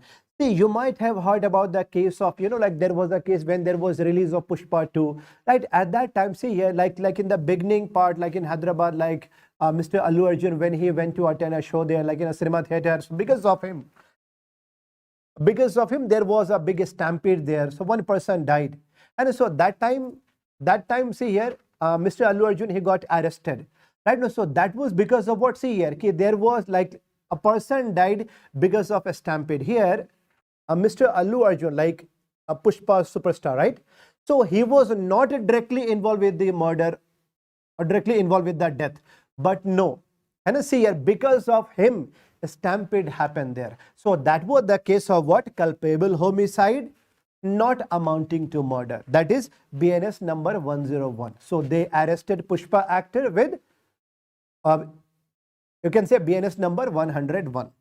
Okay, see for BNS number 100, see the punishment, BNS number 103, this is punishment for murder, but BNS number 105, BNS number 105, punishment for culpable homicide not amounting to murder. Here the punishment will be only for 10 years, but for culpable homicide amounting to murder, punishment can be up to lifetime or death sentence. This much point is clear to everyone. So BNS number 100, 101. After the 103 and 105, these are related to murder. BNS number 109, attempt to murder. These you have to memorize. These you have to memorize. All right.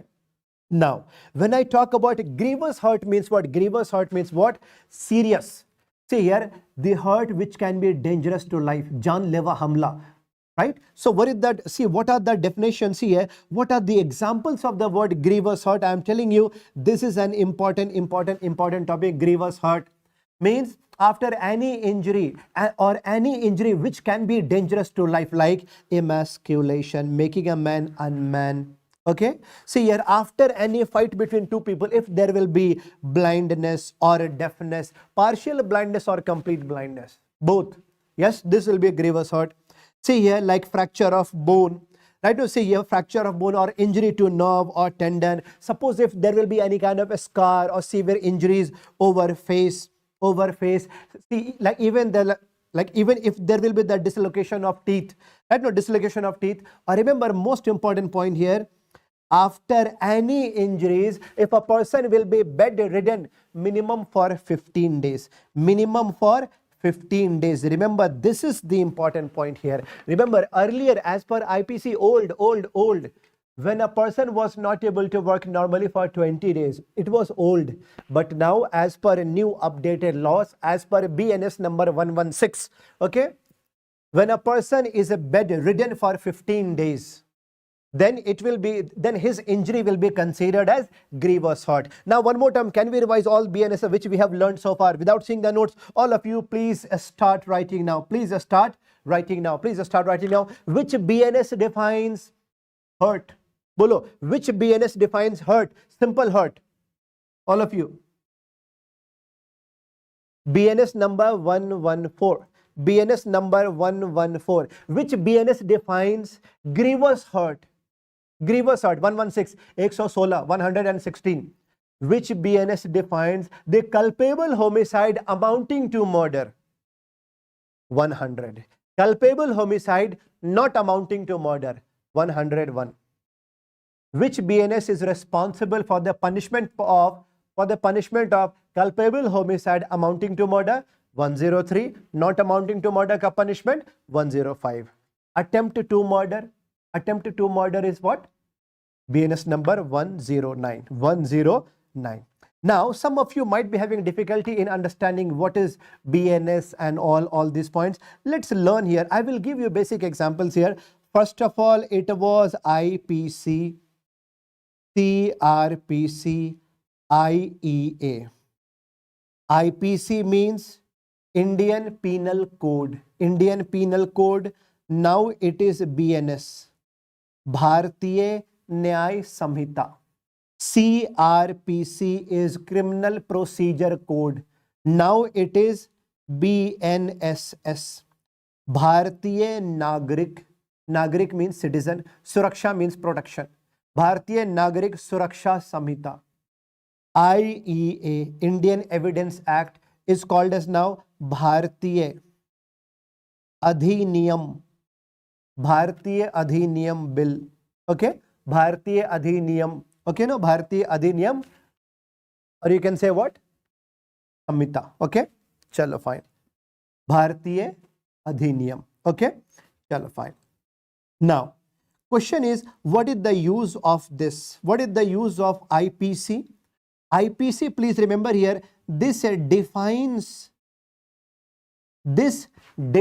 law and offenses and punishment. This defines offenses and punishment. IPC or BNS, like this is like a Wikipedia, this is like a book which defines offenses, and punishment. Like one example I will give you, BNS number 63.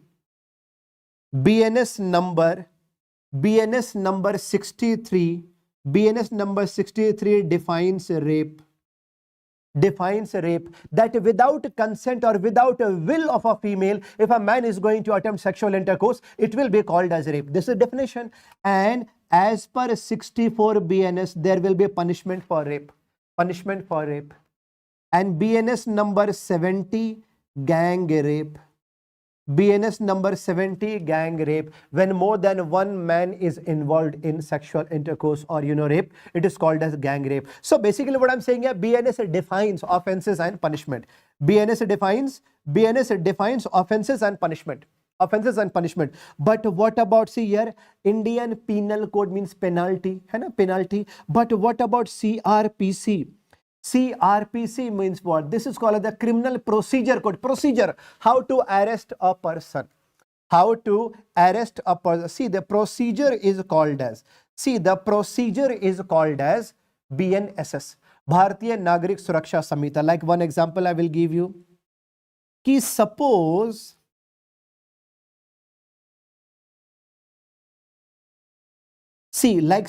when I talk about like in a village, a murder has happened. After that, like obviously some people will be informing local police station. right? Some people will be involving local police station ki sir, you come to this village, a murder has happened. So now first of all police will be informing the nearby magistrate office ki sir, I have got a phone call from the nearby village. So like he will be getting permission from there. Now police will be going there to do inquiry. Okay, police will be going there to do inquiry, right? Now so he will be called as what? Investigating officer. Ideal ranking should be sub-inspector, minimum should be head constable. Okay. After that, now police will be asking some people, did you see anything? Did anyone see anything? He will be doing inquiry, and now after doing inquiry, no, he will be making a report. He will be making a report. That report will be called as Panchnama. That report will be called as Panchnama. And a punch like panchayat, 5 people. So when police is doing inquiry, police is asking multiple people here, police is making a report, this is called a Panchnama. If you are going to court and file, like if you are going to police station and if you are filing a case, that will be called as FIR. Okay, so when you are going to police station, when you are filing a case, that will be called as FIR. When police is coming to the crime scene, police is doing inquiry, police is doing, like police is making a report, that report is called as Panchnama. On the basis of that inquiry, police will arrest a person. Police will keep him in a custody. After that, on the given date, he will be presented to. Now the police is going to present him to court. So police is going to present him to court. See, dekho, after the murder, when police has got a phone call, when he reached there, when he started doing investigation, when he arrested a person, when he presented the person to court, this entire procedure is called as BNSS or CrPC procedure. Okay, so BNSS number 194. BNSS number 194 defines police inquest. When police is doing inquiry, okay, police is doing inquiry, okay, and BNS number 196 is called as magistrate inquiry. When magistrate is doing inquiry, this much point is clear to everyone. Very easy to understand. 194 and 196, please remember, very, very, very, very important. BNSS number 194 and 196. 194 is for police inquiry, 196 is for magistrate inquiry. Now, when the person will be, when the accused person will be presented to court, when the accused person will be presented to court, so many advocates will also be there, no? So now they will be asking more and more questions to bring out more evidences, sabut ikhatta karna, right? To bring out more and more evidences, right? See, remember here, to collect evidences, no, that is called as what? Yeah, that is called as Indian Evidence Act. When you have to collect more evidences, which is called as what? Bharatiya Nyay Adhiniyam. So basically क्या है कि भारतीय है ना? Yes.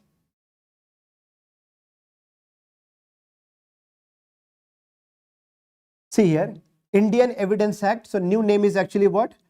Bharatiya Sakshya Adhiniyam. Actually, sorry, this is actually what? Bharatiya Sakshya Sabut. Bharatiya Sakshya Adhiniyam. Bharatiya Sakshya Adhiniyam. Bharatiya Sakshya Adhiniyam or Bharatiya Sakshya Bill. Remember here, new name of BNS, new name of IPC is BNS, Bharatiya Nyay Samhita. CrPC, BNSS, Bharatiya Nagarik Suraksha Samhita. Indian Evidence Act, new name is Bharatiya Sakshya Adhiniyam. Okay, now it should be clear to everyone. Meaning समझ में आ गया सबको? Meaning BNS defines offences and punishment. BNSS defines how to proceed with a case.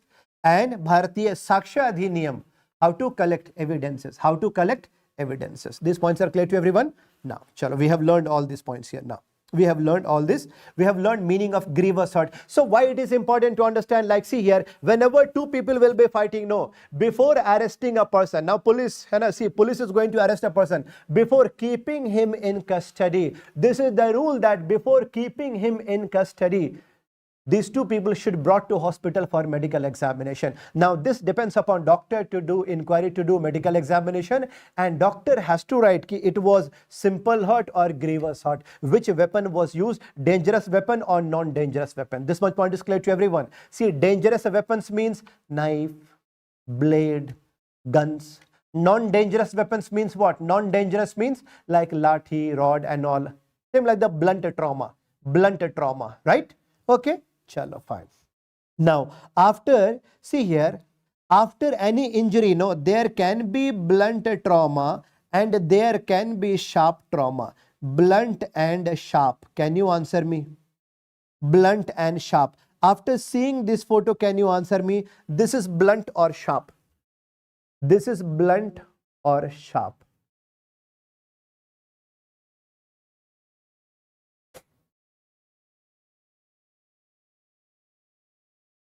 Bolo, blunt or sharp? This is blunt or sharp? Some of you are saying this is blunt, some of you are saying this is sharp. Chalo, theek hai. Let's learn why this is important to learn. Please understand this, why it is important to learn. Okay, remember here ki there can be, see here, so this can be due to blunt weapon, this can be due to blunt weapon or sharp weapon. Sharp weapon will always be dangerous. So this depends upon a doctor, whatever he is going to write on the MLC medical legal report mein, what he is going to write, which weapon was used, sharp or blunt. Sharp will always be dangerous. Right now, remember here, blunt can be. So, see here, on the basis of the medical examination, on the basis of medical report, now judge is going to give the punishment. So, like MLC is very, very important. Whatever you will be writing in hospital, no, that will be important. Okay, very, very important. Now, let's learn this. How? See, now I'm showing you two photos now. I'm showing you two photos now. My question to you is that, suppose if I am using like a scalpel and blade in operation theater, a scalpel and blade, with the blade if I am giving one incision like this. So this will be the example of sharp cut, right? This will be the example of sharp cut. So when I will be giving sharp cut, no, sharp cut will be like this. Shape will be like this. Sharp cut will be like this only. If you see margin, boundary line, it will be regular, it will be even. And when I'm using a blade, no, even blood vessels will also be sharply cut. So there will be fast bleeding, there will be profuse bleeding. When you see this photo, you can see the boundary line, you can see the margin here. This is a sharp cut. But what about this photo? What about this photo? Same photo. This is same photo I have kept here. Same photo. What about this photo? Now when I look at the margin and boundary line, now you see here, see how it is like this. See how it is like this. See here, margin is even or uneven, uneven. Boundary line is regular or irregular. Bleeding is fast or slow, sluggish blood flow. So this is not sharp. So if it is not sharp, then it should be blunt trauma only. What is the meaning of the word blunt weapon? Can you answer me? What are the examples of blunt weapon? Any weapon which is not sharp. Any weapon which is having broader surface area like lathi, rod, stone, brick, hammer also. Right? Very easy to understand. These are blunt weapons. So remember here how to differentiate remember here. So I can say this is an example of sharp incision and this is an example of blunt trauma which is called as laceration. Now how to differentiate here? When I talk about sharp, margin will be even. Boundary line will be irregular. Bleeding will be fast. Fast bleeding is called as profuse. But what about a laceration? What about a blunt? Remember here, margin will be uneven. Boundary line will be irregular. Bleeding will be slow. Why? Because suppose if I am going to use a lathi or rod or maybe a mobile phone se bhi kisi ko mara aise. So when I am using a blunt weapon like this, so when this is going to hit the body like this and it is going away, no? So do you think because of this kind of pressure, even the blood vessels will be fully crushed? After crushing of blood vessels, no bleeding or slow bleeding, no? Slow bleeding. So in blunt weapon, remember here, there will be sluggish blood flow. Sluggish blood flow means what? Sluggish means slow blood flow. Now there is something called the tissue bridge. Suppose if I am using a blade, when I am going to cut like this, no, even see underlying or underneath neurovascular bundle. And a neurovascular bundle, underneath neurovascular bundle will also be sharply cut. You can see a separate, see here, you can see 100% separation of, you can see here what? 100% separation of neurovascular bundle.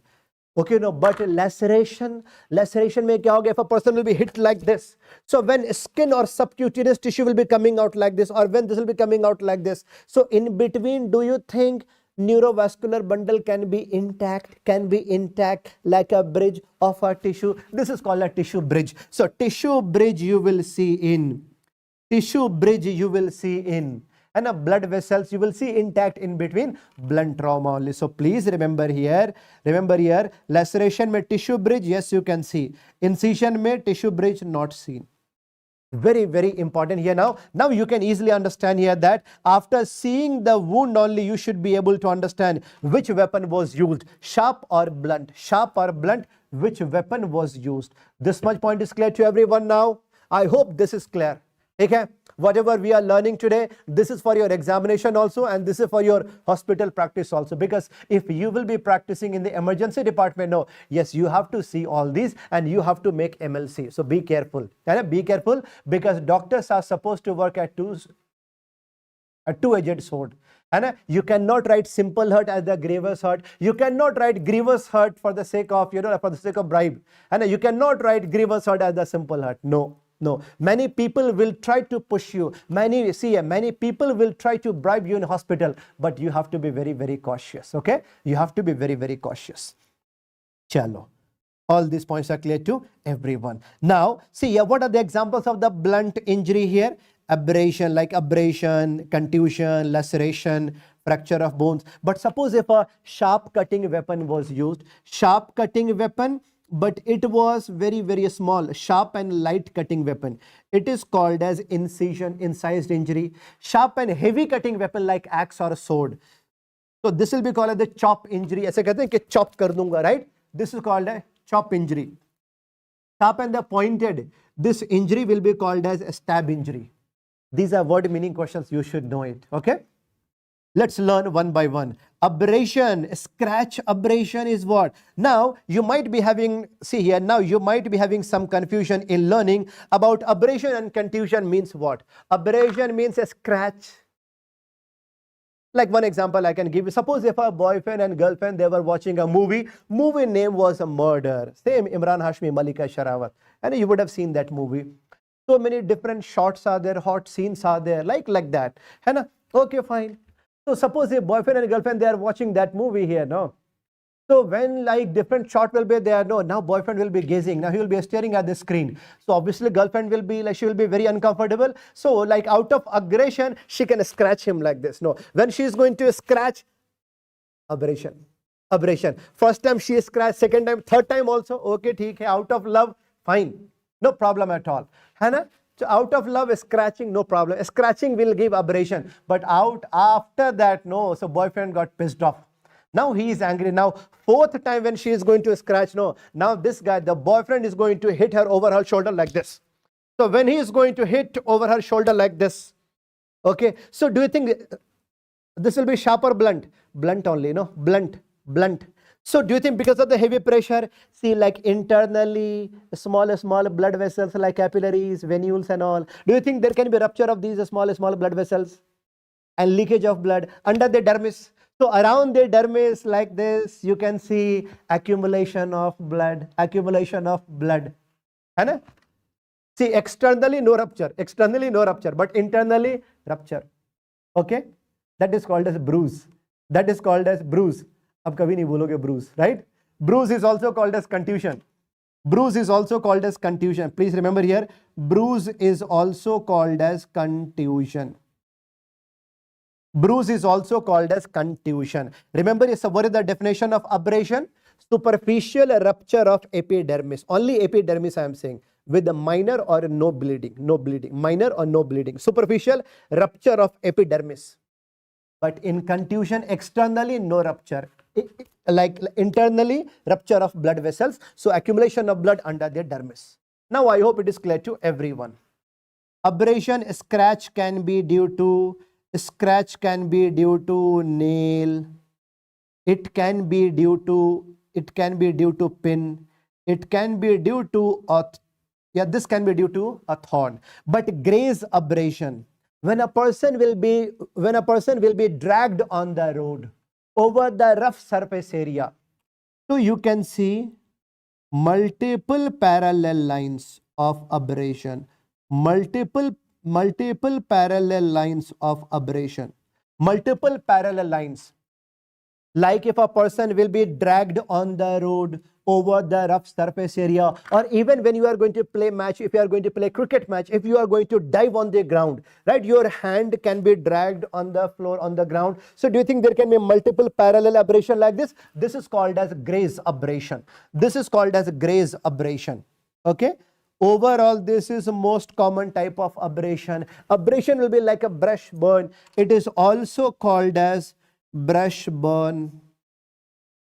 It is also called as brush burn. Brush burn. Over the road, there will be a small stones. Because of the small stones, there will be rashes. So this is also called as gravel rash. This is also called as a gravel rash. All these are synonyms of graze abrasion only. Please write down. Now, what about the pressure abrasion? I will show you photo also, don't worry, photo also. See here, now abrasion is due to pressure. Like in a case of hanging, in a case of ligature strangulation, hanging or ligature strangulation, or in a case of teeth bite marks, there can be pressure. And see here, this was actually, it is not the pressure, this should be patterned. This should be patterned, okay, patterned abrasion, where you can see the exact pattern, where you can see the exact print of a weapon. So I have taught you 4 types of abrasion: a scratch, graze abrasion, pressure abrasion, and patterned abrasion. Let me show you photo, you will have more clarity. Dekho zara, picture number 1 is a scratch. Okay. What about this picture? Picture number 2. Bolo, picture number 2. Picture number 2, this is graze abrasion. Picture number 3. Here, around the neck you can see here, no, but you don't see here. Like here exactly you cannot say ki by rope was used, a wire was used, a sari was used, whatever. So this is an example of the pressure abrasion. Pressure abrasion.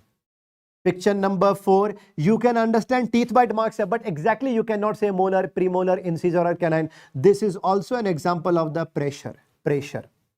But what about picture number 4? This one, ye hai picture number 4. Exactly you can see the imprint of belt here. And exactly you can see imprint of belt here. So this is called the patterned abrasion. Patterned. After seeing this photo, you can easily understand that a person was sleeping around, a person was sleeping at the roadside, or someone was driving a car, right? So he drove over his leg. Exact pattern of tire you can see here, exact pattern of tire. This is also the patterned, but some more photo. Now look at this photo here. Here examiner will try to confuse you. Here examiner will try to confuse you. Here where you don't have like exact clarity which weapon, which rope was used. So this will be the example of pressure abrasion. But in this photo, you can say rope is also there. Exact rope pattern is also here now. Now here there should be no confusion. Remember here, matlab ki general definition kya? Pressure abrasion is due to hanging, ligature, strangulation, teeth bite marks. But exact rope is given here. Exactly rope print is there. Then answer will be pattern. Okay. Now onwards there should be no confusion. Now without seeing the notes, can you write down 4 types of abrasion? All of you, please write down in chat box.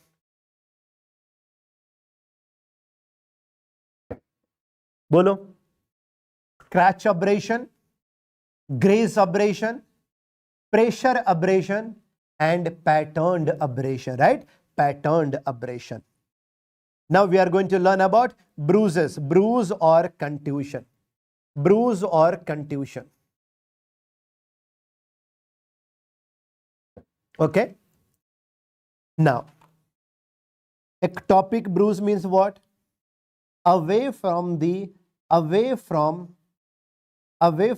real site. away from the real site of injury.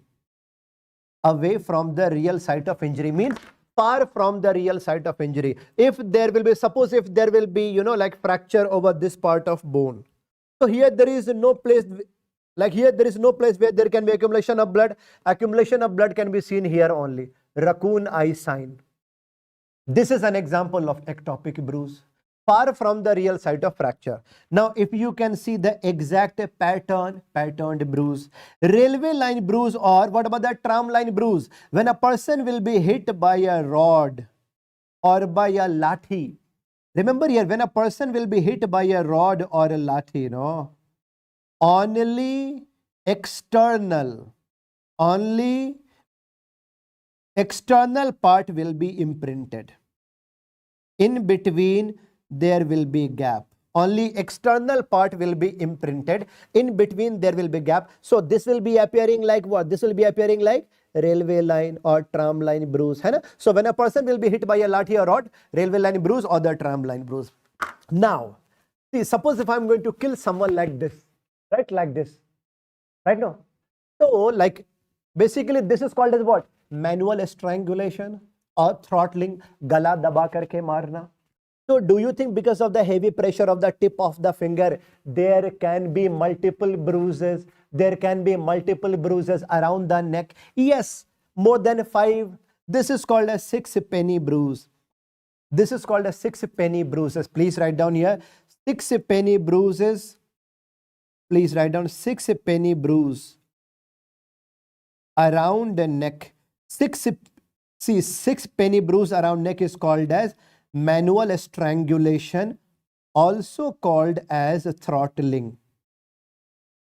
Manual strangulation, yani gala daba karke marna. That is called as manual strangulation or throttling.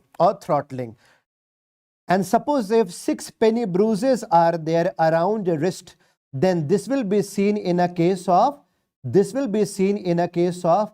child abuse. See, suppose if there is a case of a stepfather, a stepmother. See, sometimes, you know, they can, you know, like a stepfather, a stepmother. Suppose if there's a child. So out of aggression, they can pinch the skin like this, as say, right? So here abrasion, like here bruise will be like butterfly. So butterfly bruise is also seen in case of child abuse. This much point is clear to everyone. ठीक है, समझ में आ गई बात. See here, what is the importance of learning all this? Please solve a CID case. Please solve a CID case now. I'm giving you a scenario. You tell me your answer. What do you anticipate in this question? Suppose if a husband, wife, a newly married couple, they were living together, obviously. Okay, fine. But what happened today? In the morning time, maid came. Naukarani, a maid came in morning time around 6. Front door was actually closed from inside. She was ringing the bell, but no one opened the door. Since she was an old maid, she went at the back side from the balcony. So there she saw that back door was opened. When she entered, she could see that lady of the house had hanged herself. She screamed. After that, neighbors came there. Okay, so like this was the news there. So this was the news that, and see, remember here, this was the news that husband went out. Husband went out actually one night before only, or last night only he went out for the job. This was the news. So when she hanged herself, there was a suicide note in her hand also. So when dead body was taken out, when suicide note was taken out, this was written in her own handwriting. I was not happy in my life, so I'm going to kill myself, I'm going to hang myself, and no one is responsible for my death. Okay, fine. So far, what is your opinion? This is a case of suicide or homicide? Bolo. Suicide or homicide so far? Answer me, all of you.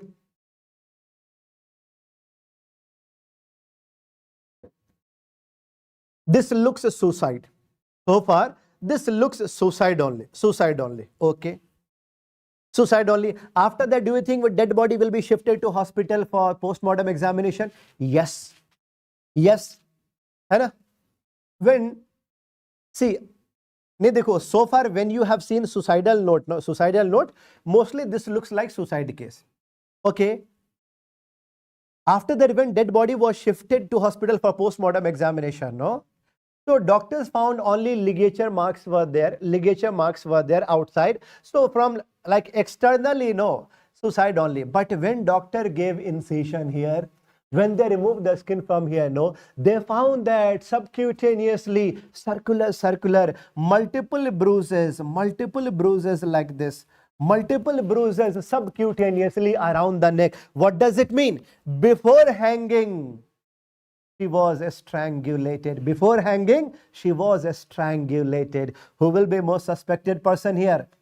Husband only. Husband got arrested, and then after the torture he accepted, yes, he only strangulated, and he only so after that he just wanted to manipulate. But what about her own handwriting? वो जो suicide note था, husband said कि 1 month back I manipulated her कि we both should write suicide note, we both should be dying like the Titanic, janam jina mana tere sang, something like that, है ना? So after that I took her suicide note also, I tore my suicide note, I kept her suicide note saved. Okay. So do you think on the basis of the postmortem examination, we have supported our legal system? That's why it is called as medico-legal system. Medico-legal system. Remember, doctors do not have judiciary power, but we are supposed to work with the legal system to help, right? To help in bringing out the justice. Yes? Chalo. All right. All these points are clear to everyone. Now, different bruises we are going to learn. See, remember here, I have taught you 5 types of bruise: ectopic bruise, patterned bruise, railway line, sixpenny, and butterfly. Now, suppose if you can see multiple bruises around the neck, multiple bruises, abrasion around the neck, or signs of a struggle around the neck, then it will be called as what? This will be called as, right? Okay, throttling, which is also called as manual strangulation. If you can see bruises or abrasions around genitals or breast, then sexual assault. But if you see bruises or contusions or signs of a struggle around lips, nose, okay, around the chin, so it means he was killed like this. This is called as smothering. This is called as smothering. Smothering. All these points are clear to everyone? Smothering. Now, look at the photo here. See, please write down here. See, now we are going to learn all different types of bruises here. Whenever there will be fracture of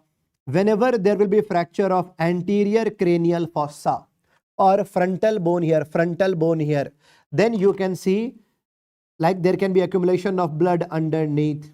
Okay, fine. This is called as a raccoon eye sign, which is also called as, same like the panda's eye, black eyes, black spectacled hematoma. This is called a manukala chashma. This is that black eyes, raccoon sign, important raccoon sign, right? Okay, fine. See, doctor, you are asking, sir, can you differentiate pattern, bruise and abrasion? In abrasion, superficial rupture will be there. Superficial rupture of epidermis. In bruise, superficial rupture will not be seen. You will see only accumulation of blood. That's it. Okay. But if there will be fracture of, suppose like if there will be fracture of, okay, middle cranial fossa or basal head over the backside, you can see accumulation of blood just behind the ear. This is called as battle sign. This is called as battle sign. Battle sign. Raccoon eye sign and battle eye sign. These two are very important for your exam. I'm telling you. These two are very important for your exam. Raccoon eye sign, battle eye sign. Please look at the photos here. Image based questions. Repeatedly ask question. Okay. Chalo, fine. Different. Now different types of bruise here. After looking at this photo, easily you can understand. But what is the diagnosis here? No, diagnosis तो you can say no, ये तो मतलब love bite है. Okay, fine. I think everyone knows it. But bruise क्या है? This is an example of the patterned bruise. Here you can see the study of lip printing. See, a study of lip printing is called as chyloscopy. Right? This is called as study of lip printing. Study of lip printing is called a chyloscopy. You can see multiple bruises around the neck. This is an example of manual strangulation. You can see here bruise like a butterfly. This is butterfly bruise. This is butterfly bruise. Butterfly bruise. Okay. And what about this one? Here you can see like this kind of railway pattern of mark, like this, Bolo. Only external part will be imprinted on the body. Railway line bruise or tram line bruise. Lathi se, rod se. Okay, fine. After seeing these bruises, can you answer me what is the diagnosis here? After seeing this picture, can you answer me what is the diagnosis? Option number 1, HIV, Kala Azar, COVID-19, malaria. Bolo. After seeing this photo, can you answer me? After seeing this photo, what is the diagnosis? HIV, Kala Azar, COVID-19, malaria. Hey, why are you using so much of your mind? 100% COVID-19 only? No. Lockdown mein he went out. Lockdown mein he went out and he got bitten by the police ke lathi se maar kar ke aaya, right? Easy to understand. During lockdown only, right? Railway line bruise. So after seeing the pattern of bruise, no, you can understand. All these points are clear to everyone. And this question was never asked anywhere. Just for the fun I asked you. But I am sure you can understand it now, right? Chalo, fine. Now, we have learned here. See, remember here. Now you can learn here. See, laceration. Laceration is an example of blunt trauma only. There are 4 types of laceration. Split, stretch, and the tear avulsion. Okay, very, very important. We are going to learn here. Now, look at the photo here. Look at the photo here. This is an example of the picture number 1, blunt trauma or sharp trauma.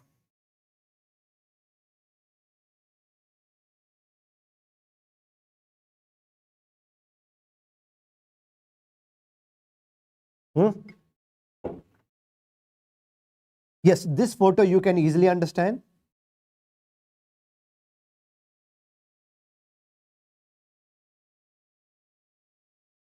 This is a case of laceration only. This is a case of laceration.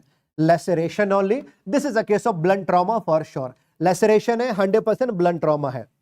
Remember, yes, some of you might have started learning.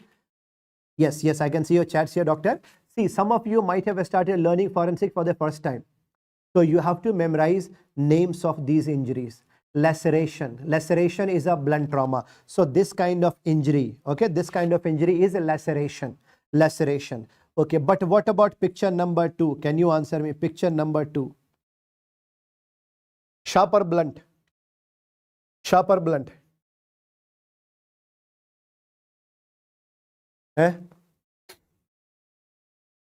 Yes, this looks like sharp only. This looks like sharp, but when you see this photo closely, now you can see the injury kahan se ho. Dekho, injury has started from here. See, dekho, now you see the margin, boundary line, margin. See, look at the margin and boundary line.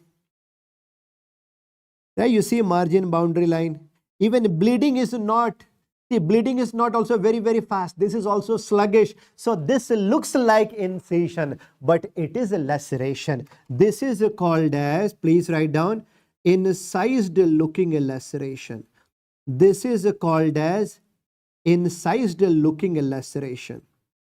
This is called as incised looking laceration. As a laceration which looks like incision. Remember here, whenever there will be attack on the face or whenever there will be underlying bone around forehead, around lips, around cheek, there can be incised looking laceration, which is called as split laceration. Remember here, split laceration is called as incised looking laceration. Incised looking laceration. Wherever there is confusion, there is question.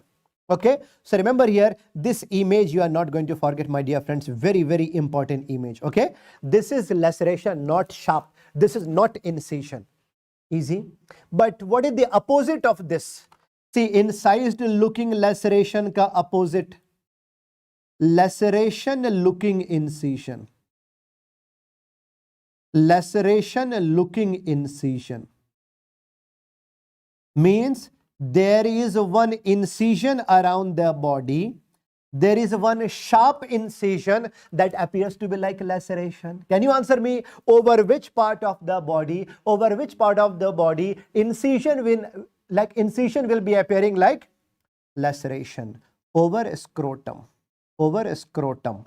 Right? Scrotum may folded skin will be there. Even wherever there will be loose skin, like sometimes axilla also sometimes. And so remember over scrotum. Okay, laceration, looking incision. Okay, like one time in FMG they have asked a question. Injury over which organ never suggests suicide? Injury over which organ never suggests suicide? Bolo. Never suggest suicide.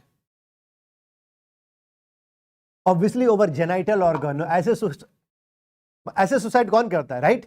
So injury over genitals will never suggest suicide. It will always be homicidal. It will always be homicidal. All right. Now, what about the stretch laceration due to bone fracture? Bone fracture. Like suppose I suffered a road traffic accident and there was fracture of radial bone. So inside the body, you know, like inside the compartment here, like radial bone fracture was like this. So because of this, because of the fractured bone which did not come out as of now, do you think because of this now there will be a stretching over the skin, underlying skin, and after a certain interval of time there can be a rupture, there can be a laceration? So this is called as a stretch due to local compact. Like it is called the tear. But like suppose if a person was standing at the roadside, a car came, suppose if there was a person like this standing here, a fast moving car came across and hit him like this. A car came and hit him like this. So when a car is going to hit a person like this, so do you think there can be laceration? Skin or subcutaneous tissue can come out of the body? Yes. That is called as avulsion. Injury is due to shearing force. This is due to shearing force. Look at the photo, you will have more clarity.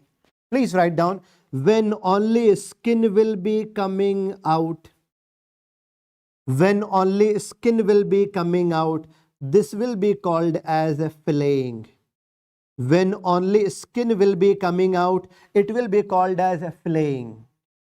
When skin plus subcutaneous tissue both are coming out like a glove, it is called as a degloving injury. This is important for your exam. It is called as degloving injury. Degloving injury. Skin plus subcutaneous tissue both are coming out. But when a scalp, skin and subcutaneous tissue both are coming out, this is called as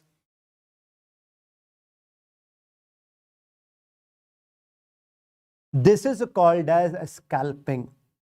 So there are three examples of avulsion injuries I have taught you: flaying, degloving, and scalping.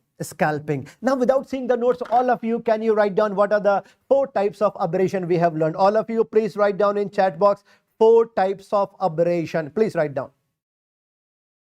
scratch, graze, pressure, and patterned. What are the 5 types of bruise we have learned? 5 types of bruise. One was, below 5 types of bruise or contusion: ectopic bruise, like patterned, railway line or tram line, sixpenny bruise, and butterfly bruise. What are the 4 types of what are the 4 types of laceration we have learned? Bolo, 4 types of laceration. One was a split laceration. After that, a stretch. After that, tear, and then avulsion. And avulsion. What are the 3 types of avulsion injuries I have taught you? Only skin is out, flaying. Skin plus subcutaneous tissue both are coming out, degloving. Scalping. Black color around the eyes, raccoon eye sign, which is also called a pandas. Backside, battle sign.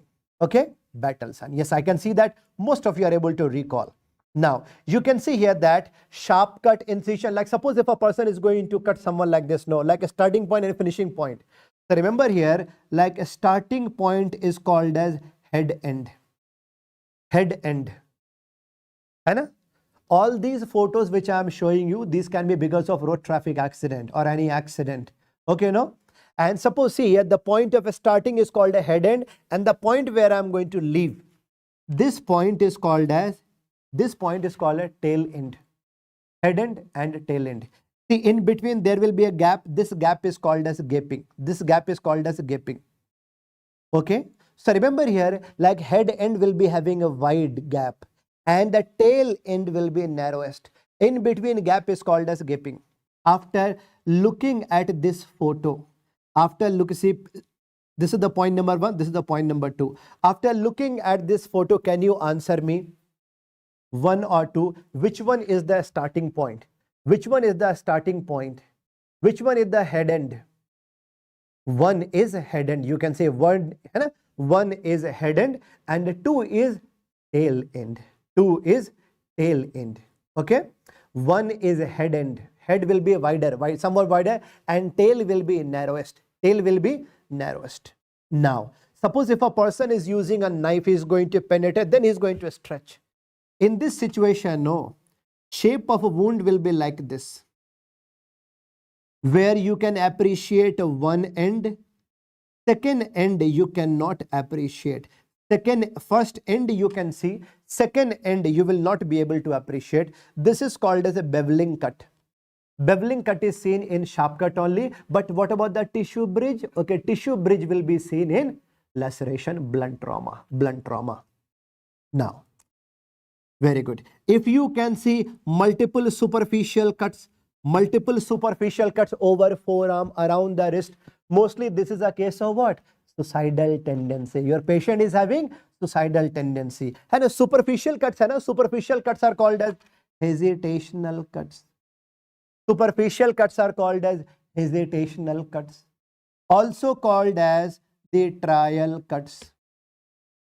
Also called as the tentative cuts. Also called as the, yes. So remember here, also called as what? Also known as the tentative cuts or trial or hesitational cuts. Remember here, they are the indications of what? Suicidal tendency. So superficial cuts around the wrist, around the neck, around the chest, basically accessible area of the body. Hesitational cuts, right? Now, after seeing this photo, so one time they have shown this photo and they asked which weapon was used. Which weapon was used? Here you can easily understand. This is here heavy cutting weapon. Heavy cutting weapon like axe, sword, or a chopper like this. So this is an example of what? This is an example of chop wound. Even when you see this wound area here, now where you can see wider surface area with a wider cut like this, no, heavy cutting sharp weapon was used. This is also an example of chop wound, right? Remember here, chop or slash.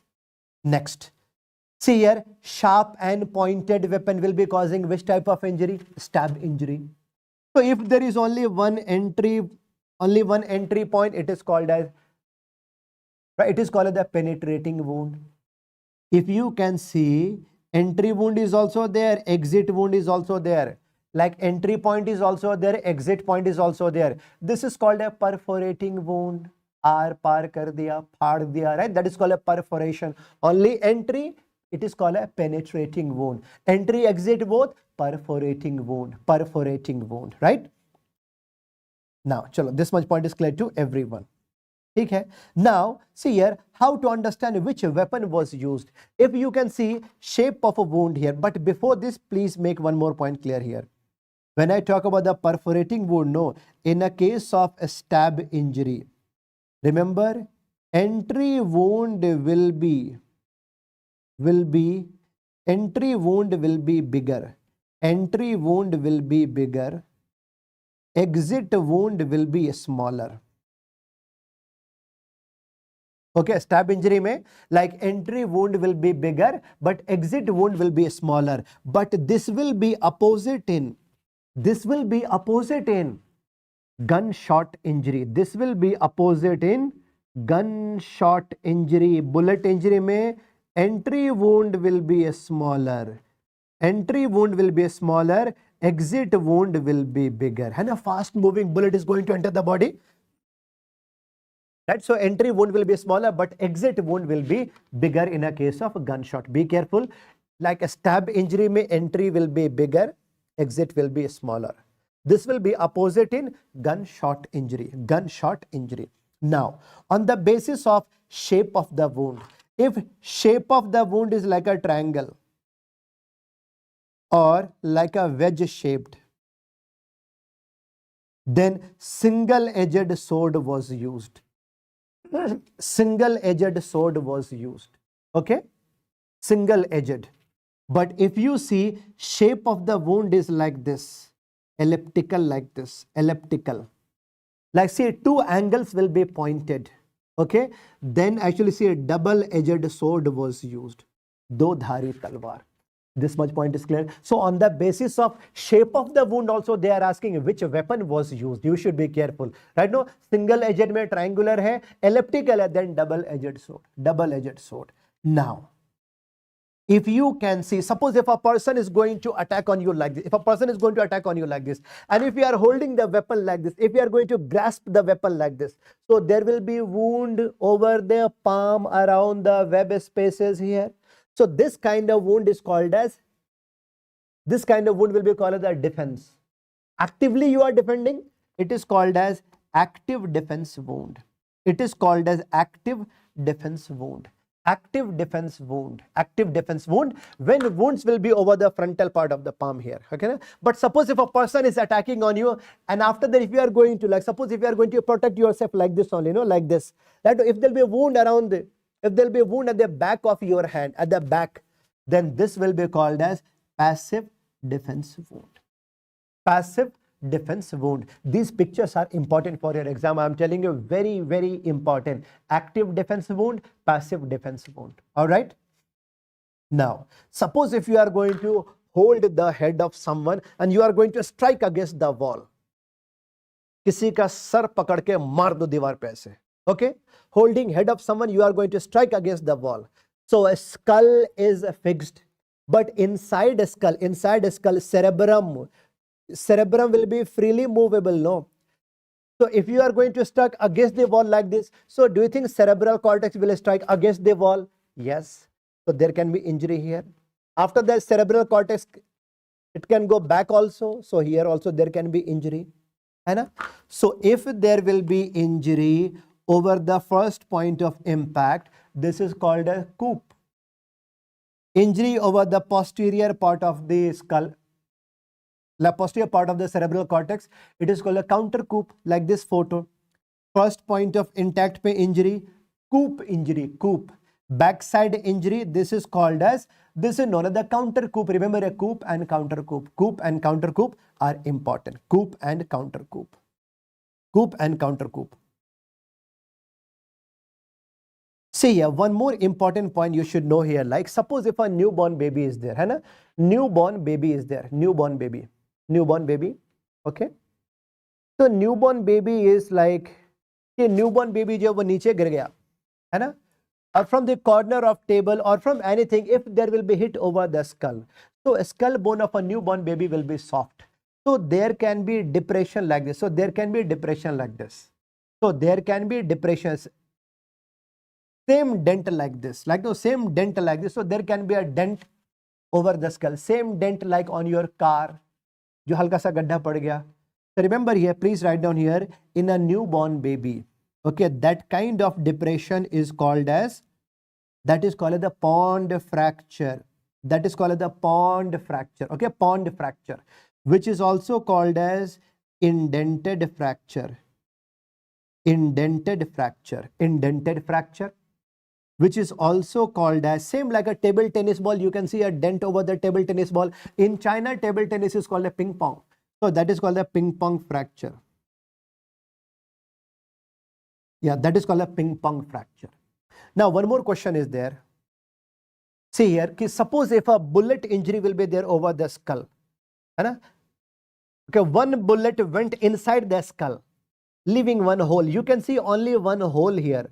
only one hole, means like there is no bone in that area, one hole like a gutter. So that is called as a gutter fracture. That is called as gutter fracture. Okay, that is called as gutter fracture. This much point is clear to everyone. Gutter fracture or hole like a gutter. Chalo. Now, what about the intracranial hemorrhages? I'm sure all intracranial hemorrhages like extradural, subdural, subarachnoid, intracerebral, and you would have learned in anatomy also, neurosurgery also. सब कुछ पढ़ लिया आप लोगों ने. I'm sure you have learned all these things, right? This is actually what?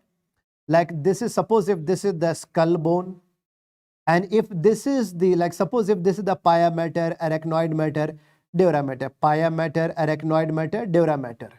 If there will be bleeding here, just above dura mater, it is EDH. If there will be bleeding just below dura mater, it is SDH. Below arachnoid mater, it is subarachnoid hemorrhage, and internal here like intracerebral. Okay, ये तो easy है. Which blood vessel rupture is responsible for EDH? Middle meningeal artery, subdural bridging veins, subarachnoid, AV malformation, aneurysm. For intracerebral, any branch of what? Lenticular striate branch of middle cerebral artery. When you see this CT scan, repeatedly asked question, CT scan, this CT scan, same like idly shaped disc, idly shaped hematoma. Idly shaped hematoma is seen in EDH biconvex. But if you see banana shaped, subdural, star shaped in subarachnoid, and star shaped. You have learned all these in surgery. Let's learn about medico-legal aspect of EDH. Suppose after road traffic accident, a person had, severe head injury. Person had EDH. When patient got admitted in hospital, he was unconscious. After a few hours of treatment, he became fully conscious. Again, after a few hours, he became fully unconscious. So can you answer me? This period is called as what? A period of consciousness in between two periods of unconsciousness is called as what? This is called as lucid interval. This is called as lucid interval. Very, very important. Lucid interval. Dr. Gola Murli, yes, this is enough for NEET PG also, INICT also, FMG also. Yes. Okay, lucid interval. Remember here, what is the meaning of lucid interval? A period of consciousness in between two periods of unconsciousness. Now, my question to you is that when patient became fully conscious, after EDH, patient was unconscious, then he became after that he became fully conscious. Okay, fully conscious. He looks normal. Now he is asking you, doctor, please discharge me. So can you discharge him from the hospital? Bolo. Patient is asking you, sir, discharge me. I want to go home. So can you allow him? Are you going to discharge him? No, you have to counsel him. No. You are having what? You are having EDH. Again, you can become unconscious. This can be the period of lucid interval. Remember here, without signing any paper, no, if you are going to discharge him, after reaching home, if he will become unconscious, if he will die, doctor will be responsible for this. Can you answer me? Severe Medical Negligence Act. Please write down here. Severe Medical Negligence Act or the Criminal Medical Negligence Act. BNS number 106. Please write down. Medical Negligence Act or any rash negligent act where person can die. Okay, BNS number 106. BNS number 106. Severe Medical Negligence Act. For any criminal negligent act, remember here, doctor will be in jail for 2 years plus minus fine. But for non-medicos, minimum 5 years in jail. And I see here for doctors there are some kind of leniency. Only 2 years in jail plus minus fine. But for non-medicos, if they are indulged into, if they are if they become they are associated with a case of what?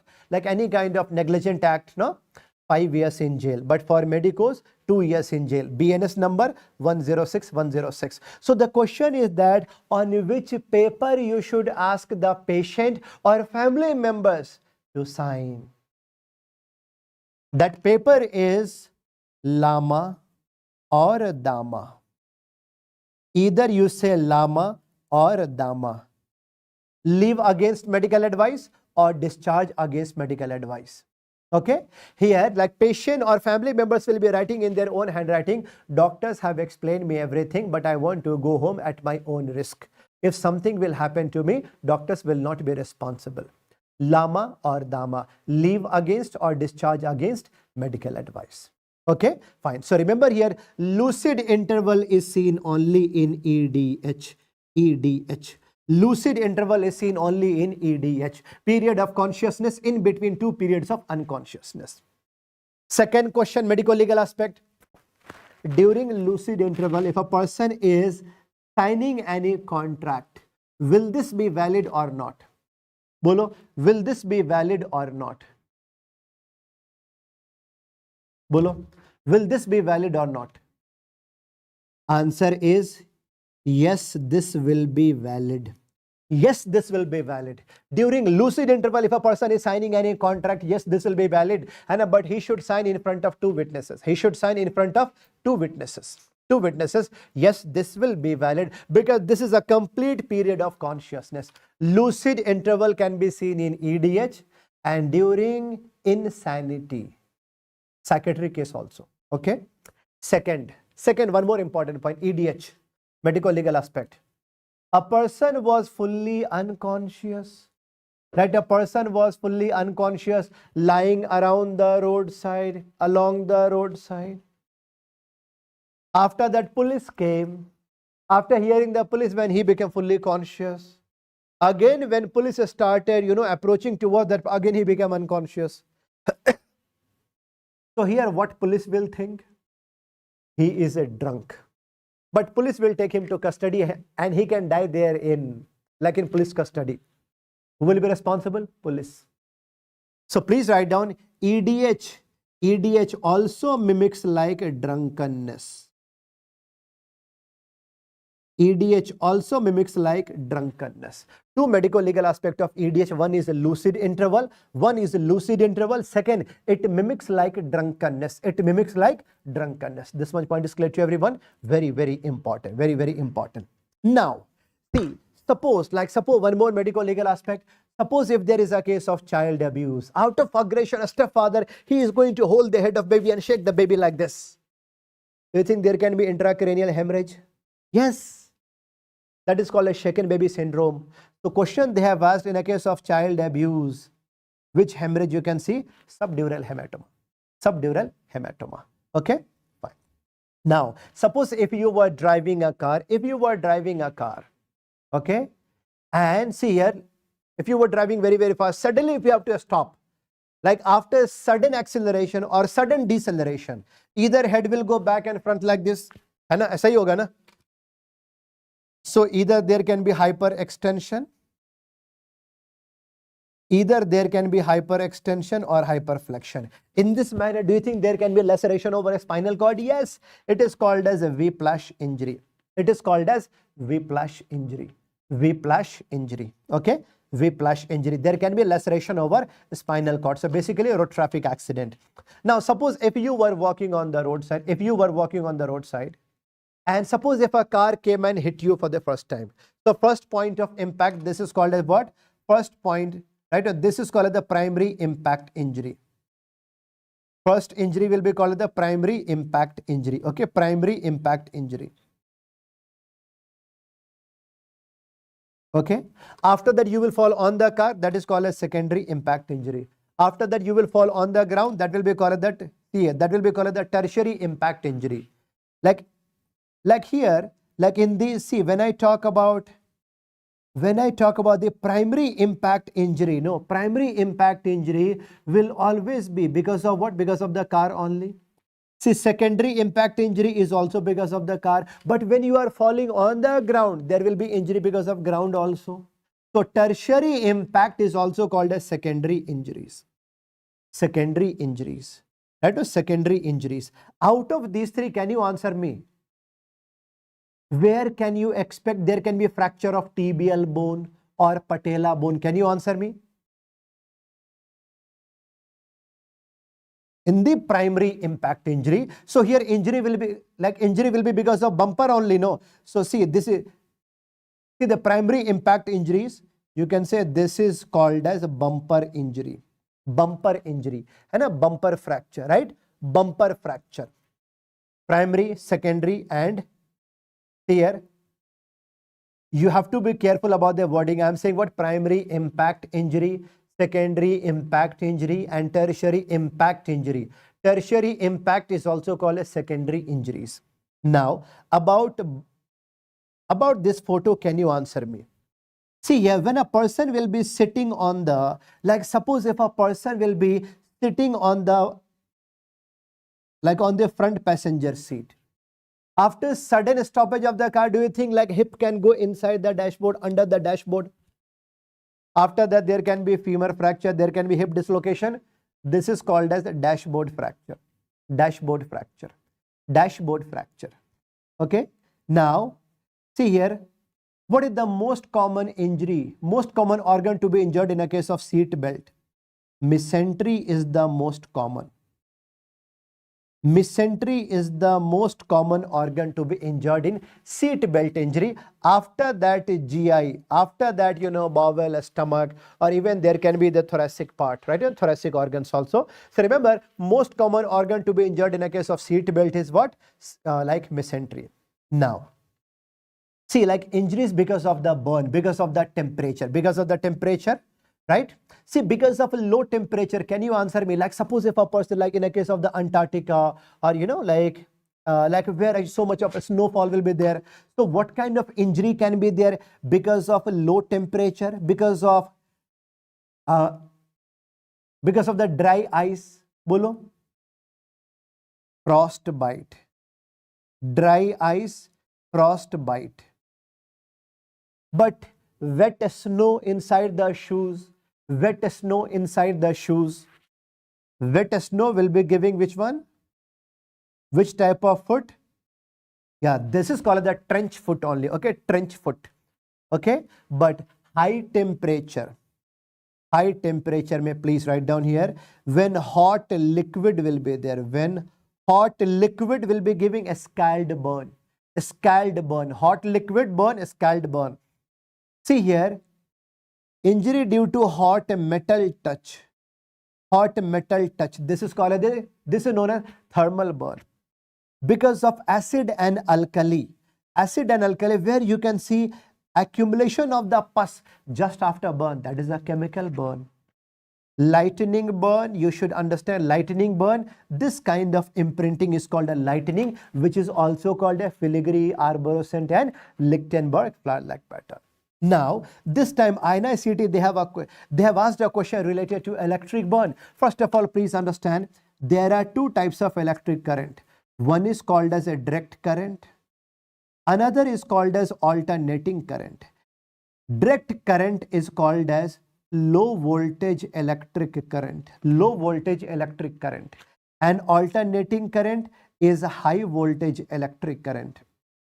If you see a small entry wound, no.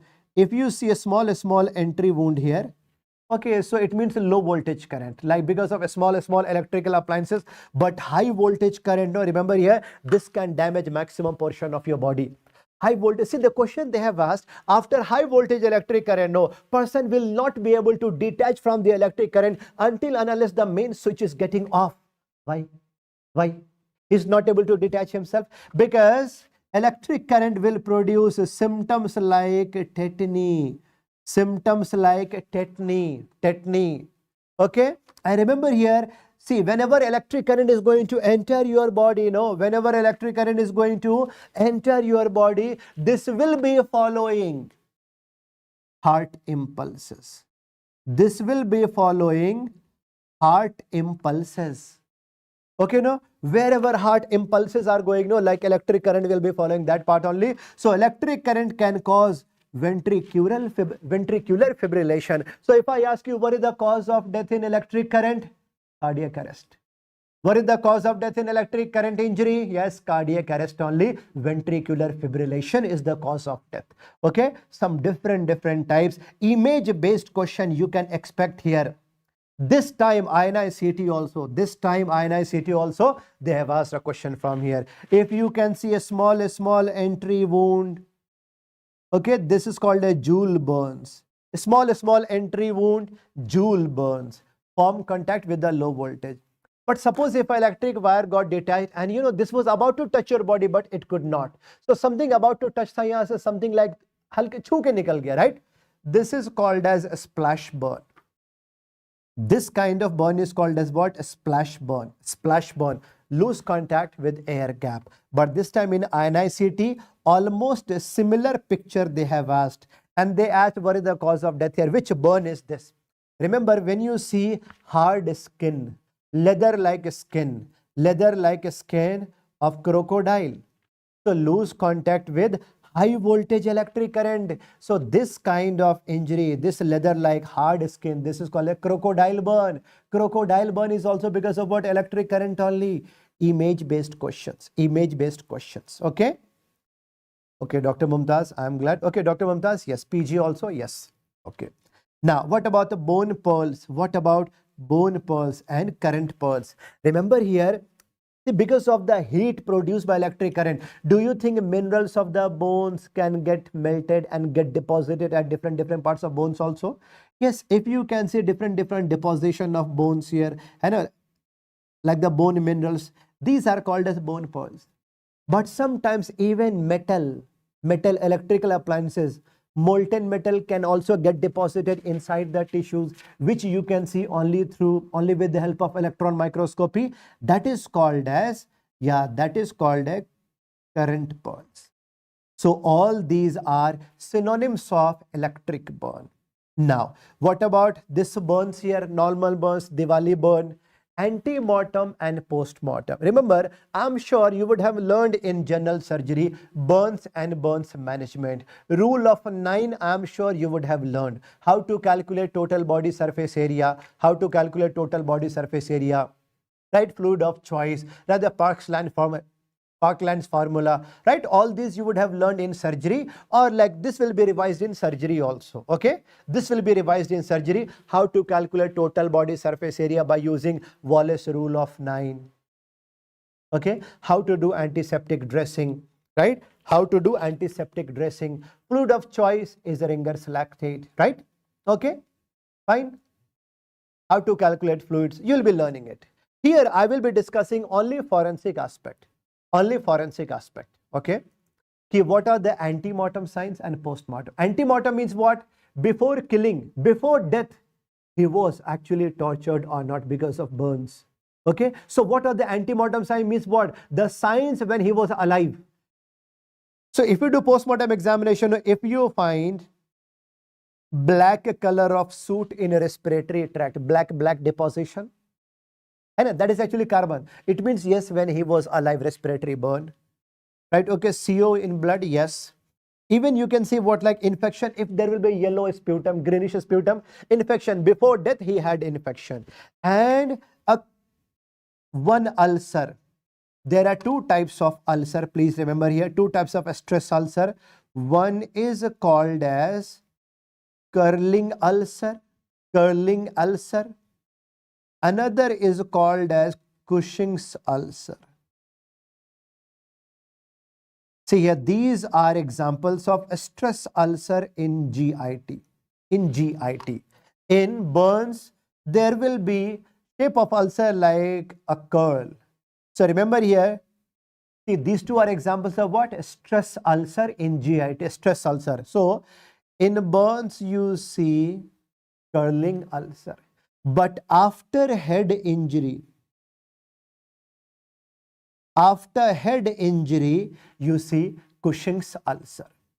In Cushing's ulcer, please write down here, root cause is after head injury, there will be hypersecretion of hydrochloric acid in a stomach. But see here, after burns, what is the root cause of formation of ulcer? Remember, decreased mucosal defense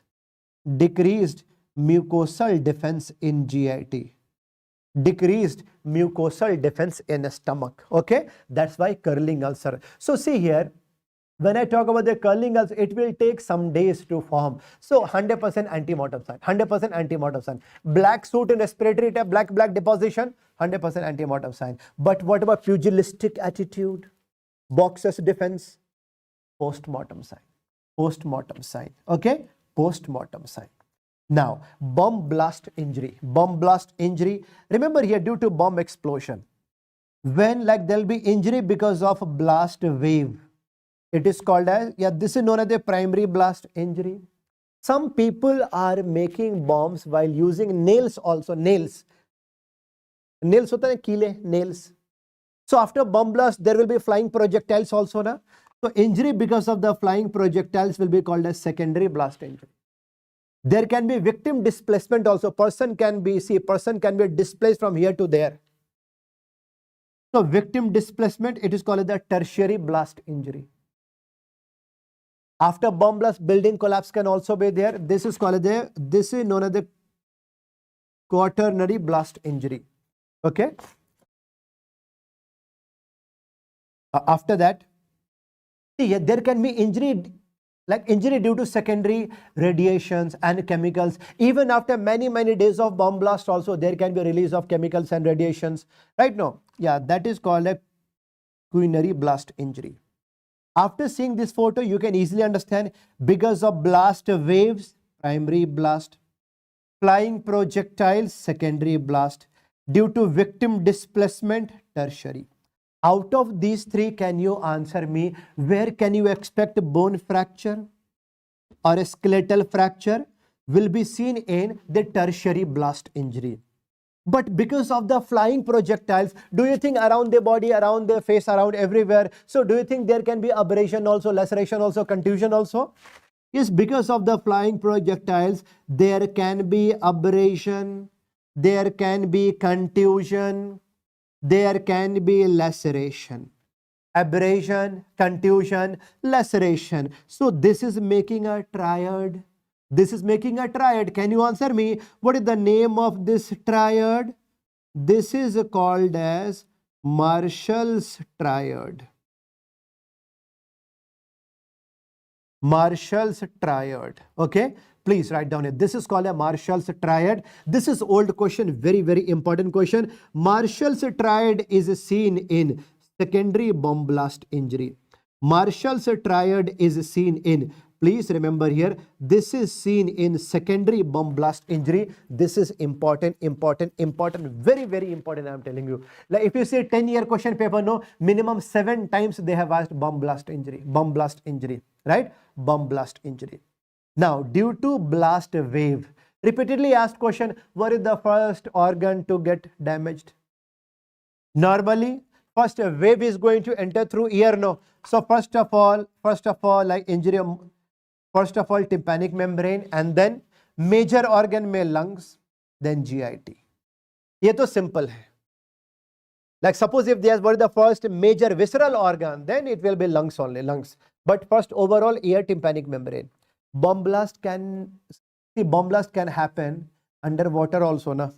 Underwater, when head is above water level, wave is going to enter through rectum. So first GIT, then lungs, then ear. When head is also under the water level, then first like entry point will be ear and rectum, ear and GIT first. At last lungs. Most common organ to be damaged because of bomb blast wave, no, please remember it, very important. I am telling you from here also, see here, from here also repeatedly asked question. Now some of the torture methods. Beating on the soles is called as palenga or bastinado. Beating on ear is called a telephono. Some people can use a plastic bag. Inside a plastic bag, they can keep fecal matter and urine. It is called as a wet submarine. Only plastic bag wrapped around face, it is called as the dry submarine. Dry submarine. Okay?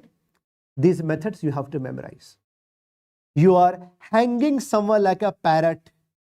You are hanging someone like a parrot. It is called as a parrot's perch. You are letting someone sit on wooden horse, lakdi ka ghoda, right? See, this is also a method of punishment only. See, for how long a person can sit on a wooden horse. And it is a punishment. More than this, if you want to punish here, you can keep 5 kilo weight, 5 kilo weight. And a sawhorse. Now, dunking, dubo ke marna. First of all, you are going to see here, first of all, you are going to immerse a person in the water. After that, you are going to take him out. You are giving him some time to confess that truth, but he's not speaking that truth. Again, you are going to immerse him. This is called a dunking. Dunking means dubo ke marna. What about the cattle prod? Electric shock over genital organ. Electric shock over genital is called the cattle prod. Cattle prod. In ancient time, for black American, if they used to do any mistake, black hot iron rod used to be inserted in their anal canal. Black slave, hot iron rod inside anal canal. Hot iron rod inside anal canal is called a black slave. Black slave. Now, mafia people, they are using this method. They tie ankle and wrist at the backside, same rope they are going to ligate around the neck. This is called as incapacitamento. Incapacitamento. This is called as incapacitamento. Incapacitamento. Okay. Now we are going to see here, all related to trauma. I'm telling, all related to trauma are very, very important. All related to trauma. Okay. So which BNS defines severe medical negligent act? Can you answer me? Which BNS defines severe medical negligent act? BNS number 106. Which defines hurt? BNS number 114. Grievous hurt? 116. See, the culpable homicide amounting to murder, which BNS? 100. Culpable homicide not amounting to murder, BNS number 101. What is the punishment for the culpable homicide? 103. What is the BNS for the punishment for not amounting to murder? 105. Attempt to murder? 109. Okay. Which BNSS is for police inquest? 194. Magistrate inquest? 196. One more please mention here. BNS number 30. BNS number 30. In emergency, doctor can operate.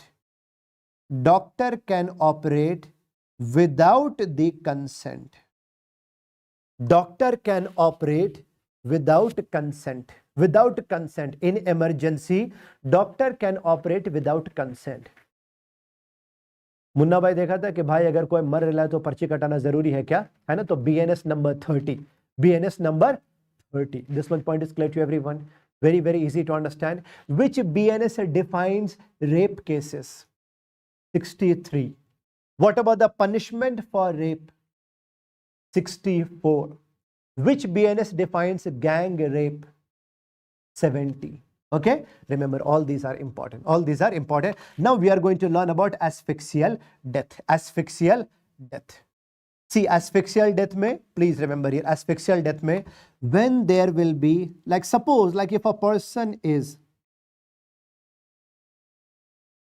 see, now asphyxial, see overall, what is the meaning of the word asphyxial death? The asphyxia means what? Pulselessness, difficulty in breathing in and out, सांस लेने में दिक्कत, breathing in and out, literal meaning is pulselessness, asphyxia, asphyxia. Okay, when there will be, see, please write down, see here, number 1. Number 1, we are going to write number 1, number 2, and number 3.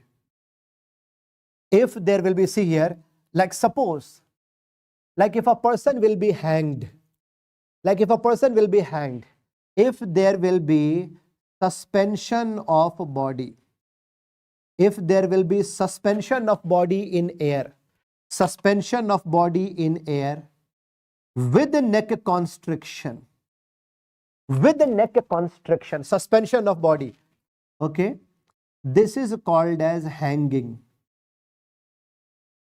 If there is no suspension, only neck constriction, only, see, suppose if there is, right, remember here, no suspension, only neck constriction. I'm sitting here, someone is standing at my back, he is going to ligate my neck. This is called as strangulation. This is called as strangulation. Only neck constriction is called as strangulation.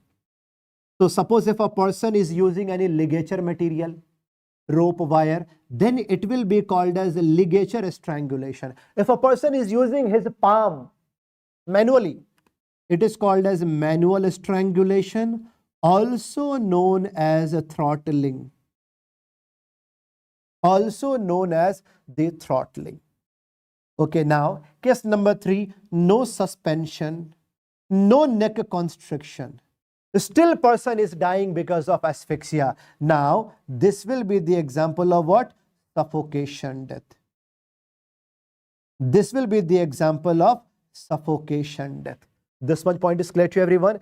Hanging, strangulation and suffocation. All these are clear to everyone. These are word meanings only. Very, very easy to understand. Now we are starting with hanging. Hanging में देखो now on the basis of knotting. On the basis of knotting. See, this is called as, ये जो दिख रहा है ना, this is called as, ये जो दिख रहा है यहाँ पे, this one is called as knot. है ना, knotting. Question is, on the basis of knotting, hanging can be called as a typical and atypical. When a knot will be placed exactly over a back, exactly over occiput, over the back, over nape of neck, it is called the typical hanging. It is called the typical hanging. Okay? Right? It is called the typical hanging. But when knot will be placed away from the central point, away from the occiput, like below chin, at angle of jaw, at angle of jaw. So these are examples of atypical hanging. These are examples of atypical hanging. Okay? Remember here? So picture number A, picture number B and picture number C. Picture number A is the example of typical hanging. B and C are examples of atypical hanging. Remember here, judicial hanging is picture number C. Judicial hanging is picture number C. Judicial hanging is picture number C. As per judicial hanging, knot should be placed at angle of jaw, angle of mandible. But most effective is submental position. Most effective is if a knot will be placed just below the chin. This much point is clear to everyone. After seeing these photos, you can easily understand that after hanging, yes, there will be ligature mark. Yes, there will be ligature mark around the neck. Hoga na, rassi ka mark to aayega na, ligature mark will be there for sure. Remember, wherever there will be knotting, no, knotting area will be loose. Knotting area will be loose. Knotting area will be loose only. Loose. Knotting area will be loose. Okay? Knotting area will be loose. So ligature mark will be absent there. Wherever knot will be there, no, ligature mark will be absent over there. This one point is clear. Copy hai? Now on the basis of suspension, when body is suspended in air, 100% into air, 100% suspended hai, usko bolenge complete. When like whole body is suspended in air, complete hanging. But if any portion of the body is going to touch the ground, no, like this one, it is called as partial hanging. In hanging, there should be force of constriction. Force of constriction hona chahiye na. So here, in complete hanging, force of constriction is weight of body. Weight of body. Weight of body. So what is the cause of death? Cause of death is asphyxia. Cause of death is asphyxia. But in a case of the partial hanging, no. See, when any part of the body is going to touch the ground, no. See, from the lower side, weight will become neutral. So head will be like this. So there will be weight of head. So in partial hanging, what is the force of constriction? Weight of head. Weight of head. Obstruction here, lack of blood supply to the brain. So here, most common cause of death is ischemia. Ischemia. If examiner is going to ask you overall what is the cause of death in hanging, then answer should be asphyxia with ischemia. Asphyxia with ischemia. This much point is clear to everyone. How much is the fatal period time? Why judge has to say hang till death? Why judge has to say hang till death? Remember here, in hanging, fatal period time is 3 to 5 minutes. After hanging, no, it will take minimum 3 to 5 minutes, right, for a person to die. Now, like suppose if I am going to kill someone like this, or if I am going to ligate a rope here, okay, around the neck. So when there will be obstruction here, do you think now there can be lack of blood supply to the brain? Yes or no? Yes, there can be lack of blood supply to the brain. Yes. So do you think there will be cyanosis now, bluish color? Yes. Heavy congestion? Yes. Cyanosis, heavy congestion. When there will be severe obstruction to the blood vessels over here, no. So do you think at certain point blood vessels will get ruptured? And around the face you can see red spots here? Yes.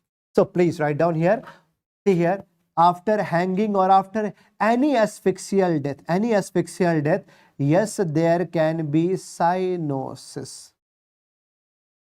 Yes, there can be congestion. Okay. And yes, there can be red spots को क्या बोलते हैं?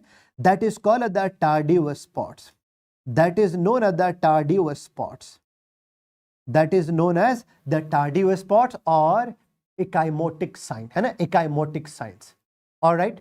Or you can say petechial hemorrhages, right? No, petechial hemorrhages. Remember here, cyanosis, congestion, tardive spots or petechial hemorrhages. This is the triad of asphyxial death. This is the triad of asphyxial death. Whenever there will be asphyxia, yes, bluish discoloration you can see. Petechial hemorrhages you can see. This much point is clear to everyone, tardive spots and all. Right. So, now what will be the ligature mark here? Now look at here. See, look here. Hanging means what? Like this. Like it is going up. Right? It is going up. Right? It is going up. So, ligature mark, can you tell me, this will be suprathyroid or infrathyroid? Suprathyroid, right? Suprathyroid. Now see here. So this will be oblique or horizontal? Oblique only. Where not will be there, they'll be complete or incomplete? Incomplete. So please write down here, in a case of hanging, ligature mark will be IOS, incomplete, oblique, suprathyroid. You can say this one, this is suprathyroid and going obliquely like this, Here you can see what? There is no ligature mark, incomplete. So remember here, picture number 1, this is an example of what? See here, on the basis of the ligature mark, you can easily understand this is a case of hanging. Now, after looking at this photo, can you tell me this is an example of typical hanging or atypical hanging? Bolo, this is an example of typical or atypical? See, देखो, knot was here only, no, at the angle of jaw, where there will be no ligature mark. Knotting was here only. Atypical hanging, yes, atypical hanging only. Now, my question to you is that in a case of hanging, like ligature mark will be here only, no? Here only. So, do you think there can be irritation of salivary glands? Yes. So, do you think there can be dribbling of saliva? Yes. And after like this, see, there can be heavy pressure over the floor of the mouth. So, do you think there can be protrusion of tongue? Now, the tongue can come out like this. There can be the protrusion of tongue.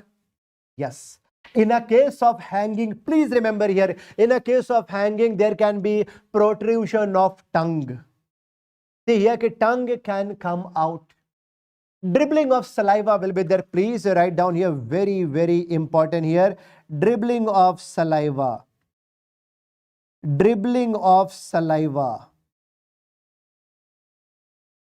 Dribbling of saliva is most common or most pathognomic, I would say, most pathognomic sign of antemortem hanging. Most, I would say, most pathognomic Remember here, please write down here, dribbling of saliva. Dribbling of saliva is the most pathognomic sign of ante-mortem hanging. When he was alive, then only there was irritation of the salivary glands. No. So remember here, dribbling of saliva is the most pathognomic sign of hanging, ante-mortem hanging. Now, if knot was here at the lateral side, so do you think there can be compression of, like this? Yes.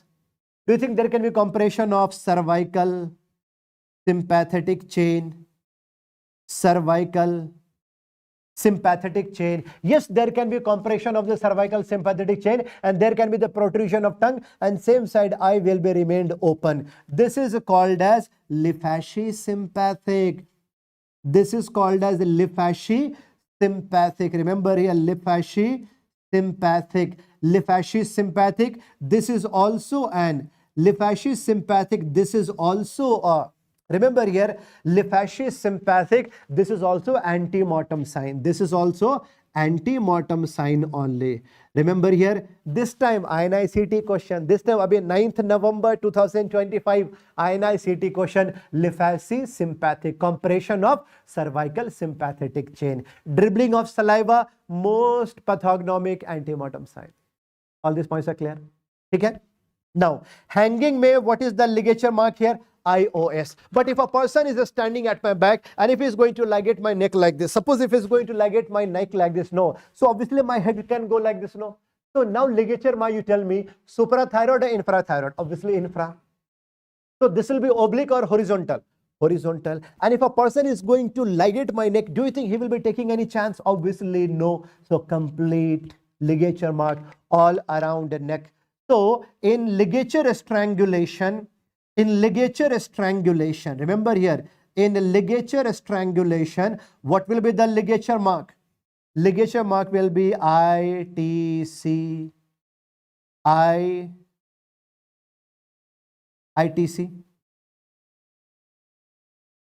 It will be infrathyroid.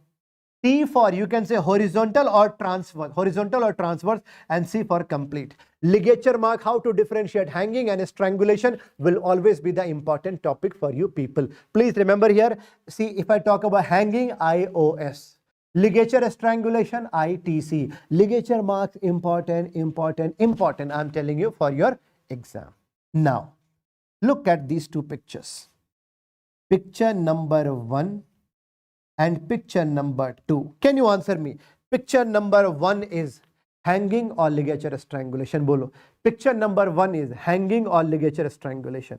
Picture number 1. See, picture number 1, you can see obliquely it is going, no? Obliquely it is going, right? Suprathyroid obliquely, and here it is incomplete. So this is hanging. Picture number 2. What about picture number 2? Ligature strangulation, right? Ligature strangulation. Now I am sure easily you can understand the case now. This much point is clear to everyone, right? Kafi hai? Okay.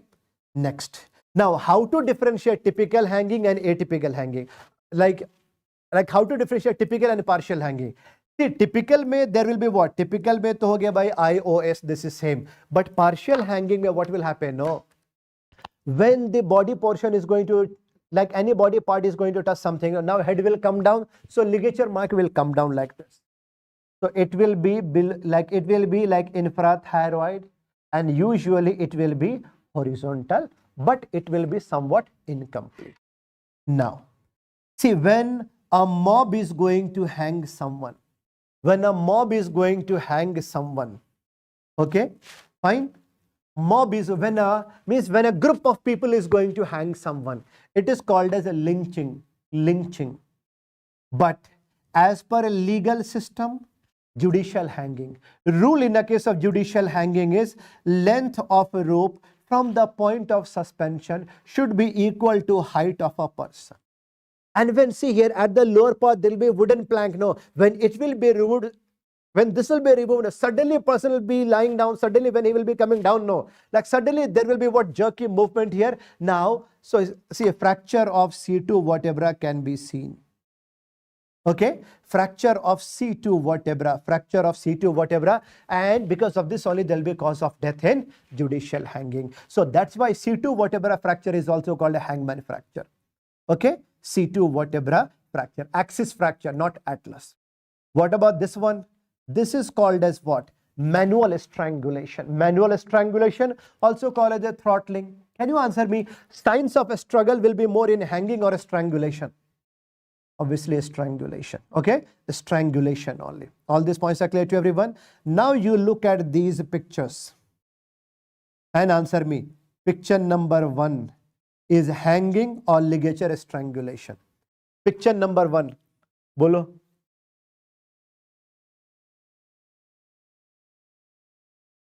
Picture number 1 is hanging only, no? Obliquely. Right, it is going obliquely, suprathyroid. Typical or atypical? See, this is typical at the back. So over occiput there is no ligature mark. Typical hanging. This is a typical hanging. What about picture number 2? Multiple bruises around the neck. So this is a case of manual strangulation. What about picture number 3? What about picture number 3? This is an example of ligature strangulation. In ligature strangulation, can you answer me? Do you think there can be dribbling of saliva? Yes or no?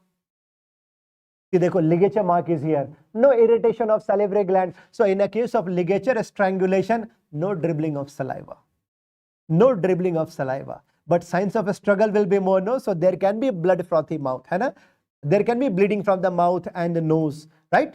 Chalo, fine. So on the basis of seeing the pictures also, you can diagnose the case now. Now, remember here, how much weight is required? How much weight is required to compress jugular vein or to compress jugular vein? Bolo. How much weight is required to compress jugular vein or to cause a damage in jugular vein? 2 kg. But how much weight is required to break larynx and the trachea? Larynx and the trachea. Larynx and the trachea. Approximately 14.5 kg or 15 kilogram. Remember, larynx and trachea. See, one more important point I missed when I taught you, see, I have taught you Casper's dictum, rate of decomposition of dead body, right? Air, water, earth, 1:2:8. And yes, we have learned. Can you answer me, what is the first organ to go into putrefaction? What is the first organ? What is the first organ to go into decomposition? Can you answer me? What is the first organ? First organ that to go into decomposition? Larynx and trachea is the first organ to go into decomposition. Larynx and trachea, these are the first organ to go into decomposition. Last, it is always bone. But if they ask you what is the last visceral organ to go into deposition, last visceral in male or female? Male may it will be prostate, female may it will be uterus. Female may it will be uterus. Female may it will be uterus. Let's see here. I'm sure you would have seen, that dissected part of uterus. The second year pathology lab may they can show you see here there can be transverse section of uterus. So if you are going to dissect from the center, if you see from the middle, this will be appearing like cerebral cortex. So one viva was going on in Indian examination. So male faculty was there, female student was there second year. She was shown that the dissected part of uterus, and he asked you, beta, which organ is this, which specimen is this? She was not able to understand ki sir, male faculty, female student, thoda soft corner can come. So he said, like a student was saying, sir. So he said, arey beta, something which you have, which I don't have. Sir, is it, sir? This is, arey beta, something which you have, which I don't have. She was not understanding, है ना? Like see, देखो center से दिखेगा cerebral cortex. So sir, is it, arey beta, something which you have which I don't have. Sir, is it brain, sir? Hey. After that, pakka fail. Eh? Easy to understand. Right? So this kind of confusion can also be there. All right, chalo, fine. So first organ to go into decomposition is larynx and trachea. Last visceral in male is, male may prostate, female may uterus. But overall it is bone only. Overall it is bone only. Okay? Chalo, fine. Now, some special types of strangulation. Some special types of strangulation. See, from the back side, if a rope will be thrown from the behind, and after that there will be ligation of neck. It is called as garroting. It is called as garroting. Garroting. Rope from behind. A type of garroting where iron collar rod is used. Where iron collar rod is used. Iron collar rod is used. This is a method of execution in Spain. After iron collar rods, there will be screw fixation. Screw fixation. This is called as Spanish windlass. Spanish windlass. Remember here, Spanish windlass is also a type of garroting where iron collar rod is used. Now, if two bamboo sticks will be kept around the neck, like two bamboo sticks around the neck, baas dola, baas dola. If you are going to kill someone under the bend of your elbow, it is called as mugging. It is called as mugging. Mugging. Remember here, when I talk about garroting, this is a special type of strangulation, you can say. From the back side, if a rope will be thrown around the neck, and then there will be ligation. Now, suffocation death. If you are going to block external respiratory passage, smothering. There can be blockage of internal respiratory passages also. Na? Accidental hai, then it will be accidental will be called as choking. Homicidal inside, if you are going to push paper roll inside mouth cloth, then it will be called as gagging. I'll show you photo, you will have more clarity. This is called as smothering. Whenever you are going to close mouth and nose like this, okay, smothering. Smothering. If there will be, see, this is a case of smothering, smothering. And accidental blockage of internal respiratory passages because of fishbone or coin, it is called as choking. Now, like if a paper roll or a roll of the cloth, that is, suppose if a cloth will be pushed inside mouth, and respiratory passages will be blocked, right? Like inside mouth, then it will be called as gagging. Now, in a case of building collapse, heavy object over the chest, after road traffic accident, railway accident, even after a stampede also, hai na? Suppose see here, like in a case of building collapse, in a case of building collapse, in a case of RTA, in a case of what? RTA or a stampede, right? A stampede. When heavy object will be there over the chest, like suppose if there will be like 70 kilogram or 100 kilogram over the chest, So do you think there can be obstruction in blood supply? There can be obstruction blood supply to the brain, right? The brain mein. So do you think around the neck and face there can be cyanosis? Like cyanosis, or same like like ecchymosis, and same like this. This is called as, you see here, this is an example of what? Mask ecchymotic sign. This is called as mask ecchymotic sign. This is called as a mask ecchymotic sign. This is called as mask ecchymotic sign. Mask ecchymotic sign you can see in what? Asphyxia due to trauma. This is called the traumatic asphyxia. This is called the traumatic asphyxia. This much point is clear to everyone, right? यहाँ पे देखो meaning of a gagging. See, a smothering means like this. Accidentally, like internal respiratory passages block हुआ, choking. But if you are pushing, suppose if you are going to keep a paper roll or a cloth, मुंह में like a कपड़ा ठूस के मारना. That is called a gagging. Right now, see here a cloth inside the mouth. Okay. Asphyxia due to trauma is called the traumatic asphyxia. Now, there is a combination of, now see, suppose if there will be,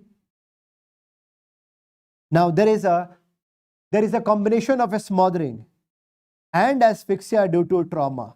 Asphyxia due to trauma. It is called as Burking. 1 year back, FMG question only, Burking. Burke and Hare, they were two friends. So whenever they wanted to kill someone, they used to invite the person. They used to offer the victim alcohol. After intoxication, Burke used to sit on the chest. And he used to close mouth and nose. And here, his friend, he used to pull his leg and he used to drag him all around the room till the time he used to die. This method of killing is called as Burking. This method of killing is called as Burking. Burking. Now, आसमान से गिरा tyre में अटका, like this. Okay? Yes. Okay, Dr. Subi. Okay, chalo, that's great. Okay, that's great. So glad.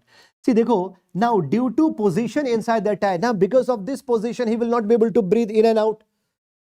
This is called a positional asphyxia. See, it is suggested that mother should not be sleeping with the newborn baby because accidentally she can overlie over the baby. It is called as overlying. There can be suffocation, asphyxia. Now, suppose if a person was enjoying lunch, like enjoying lunch in a restaurant, he had alcohol also. And after that, what happened? Bolus of food got obstructed in larynx. So there will be stimulation of laryngeal nerve ending. Suddenly, see here, vagus nerve is supplying your heart also now. So suddenly there will be, see here, like sudden inhibition of our timing. There will be severe pain in the chest. That person who was enjoying lunch with alcohol, now suddenly he will have severe pain in chest. He will fall on the ground. What others will think? He had a heart attack. In a cafe, symptoms like coronary artery disease. It is called a cafe coronary syndrome. How to help? It is called as Heimlich maneuver. This is called as Heimlich maneuver. Heimlich maneuver. Okay. Now, drowning. When water is actually entering your lungs and replacing the air. This is also a case of suffocation death, asphyxial death. When water is actually entering the lungs, it is called a wet drowning. Wet drowning or typical drowning. When water was about to enter your lungs, when water entered airway because of parasympathetic supply, what happened here? Because of that, like suddenly there was what? Like suddenly there was like this laryngeal spasm. Water could not enter the lungs. It is called the dry drowning, atypical drowning. Simple. My question to you is that, yeah, Dr. Mukul Chaudhary, hog tie, tying only wrist and ankle at the back. In capretamento mein, same rope will be ligated around the neck also. Okay, doctor? Yes, doctor, I can see that most of you are able to write the answer here. Very good. Now, out of typical drowning, wet and dry drowning, can you answer me? You would have seen after drowning, there can be frothy discharge, like white frothy discharge are coming from mouth. White frothy discharge. This will be seen in a wet drowning or dry drowning. Wet drowning. You can see, remember here, you can see, yes, you can see the frothy discharge. Frothy means jhag ana, jhag, white frothy discharge from the mouth. See, when water is going to enter the lungs, inside the lungs, lung surfactant will also be there, a phospholipid like lecithin, sphingomyelin. Like water will get mixed with that, soap-like structure will be coming outside. That is called a frothy discharge. So frothy discharge will be seen only in wet drowning, only when water is actually entering the lungs, not in the dry drowning. So typical drowning, two types of freshwater drowning, like a river, salt water drowning, like ocean, salt water drowning, freshwater drowning and salt water drowning. So now the question is that, remember here, what is the cause of death in freshwater drowning? Cause of death in freshwater drowning. Make a small table, all of you, please write down. One side, please write down fresh water. Another side, you write down ocean water or salt water. Normally, so can you answer me how much is the normal salt content in our body? See, normal salt content is 0.9% sodium chloride. But in fresh water, no, salt content will be 0.45%. And in ocean water, obviously, it will be approximately 3 to 4%. Okay. Now, I'm sure you know the fact here that hypertonic fluid attracts hypotonic. Hyper attracts hypo. Hyper attracts hypo. This much point is clear. Hyper attracts hypo. Ye clear hai sabko? Hyper attracts hypo. Okay.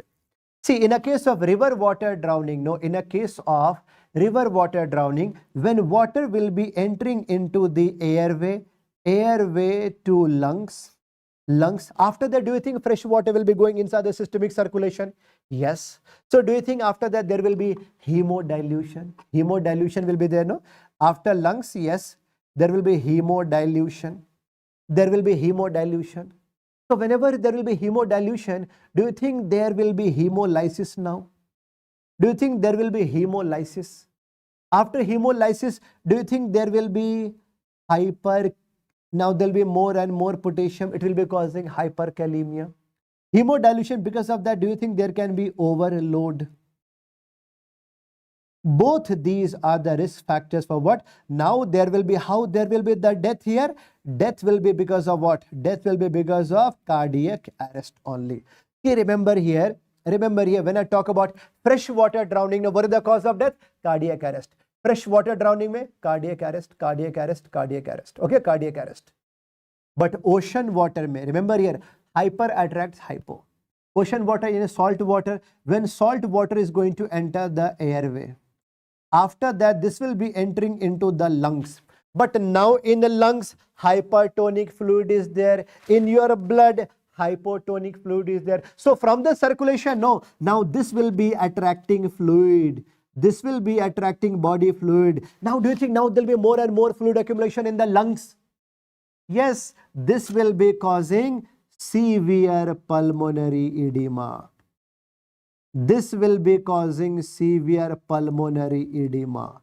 This will be causing severe pulmonary edema. So what is the first cause of death here? Respiratory failure is the first cause of death in salt water drowning. But overall, well, lungs will be affected, heart will also be affected. No. So if examiner is asking you what is the overall cause of death in salt water drowning, your answer should be respiratory failure with cardiac pathology. With the cardiac pathology. If you have to choose one, yes, severe pulmonary edema.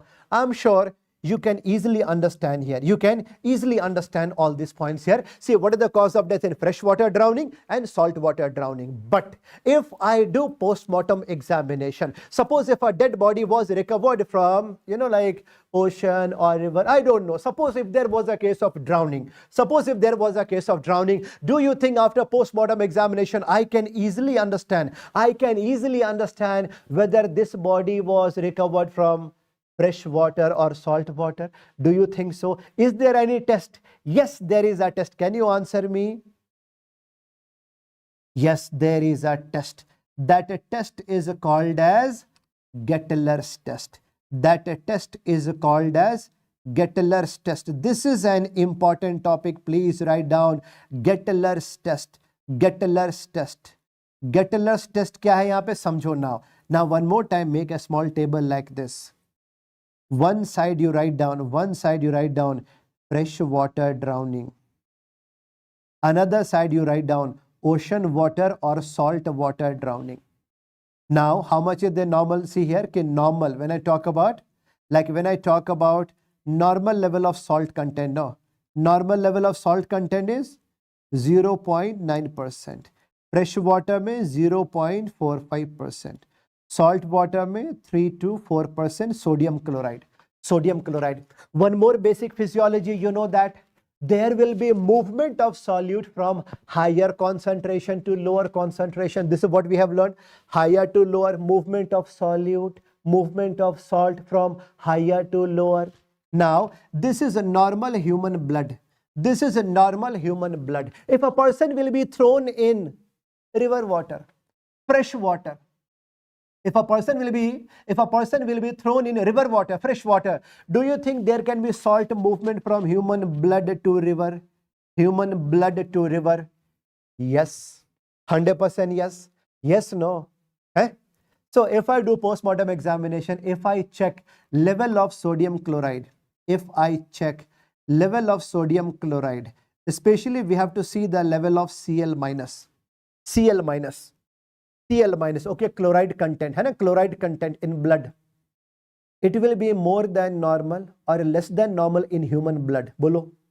This will be more than normal or less than normal in human blood. Answer please.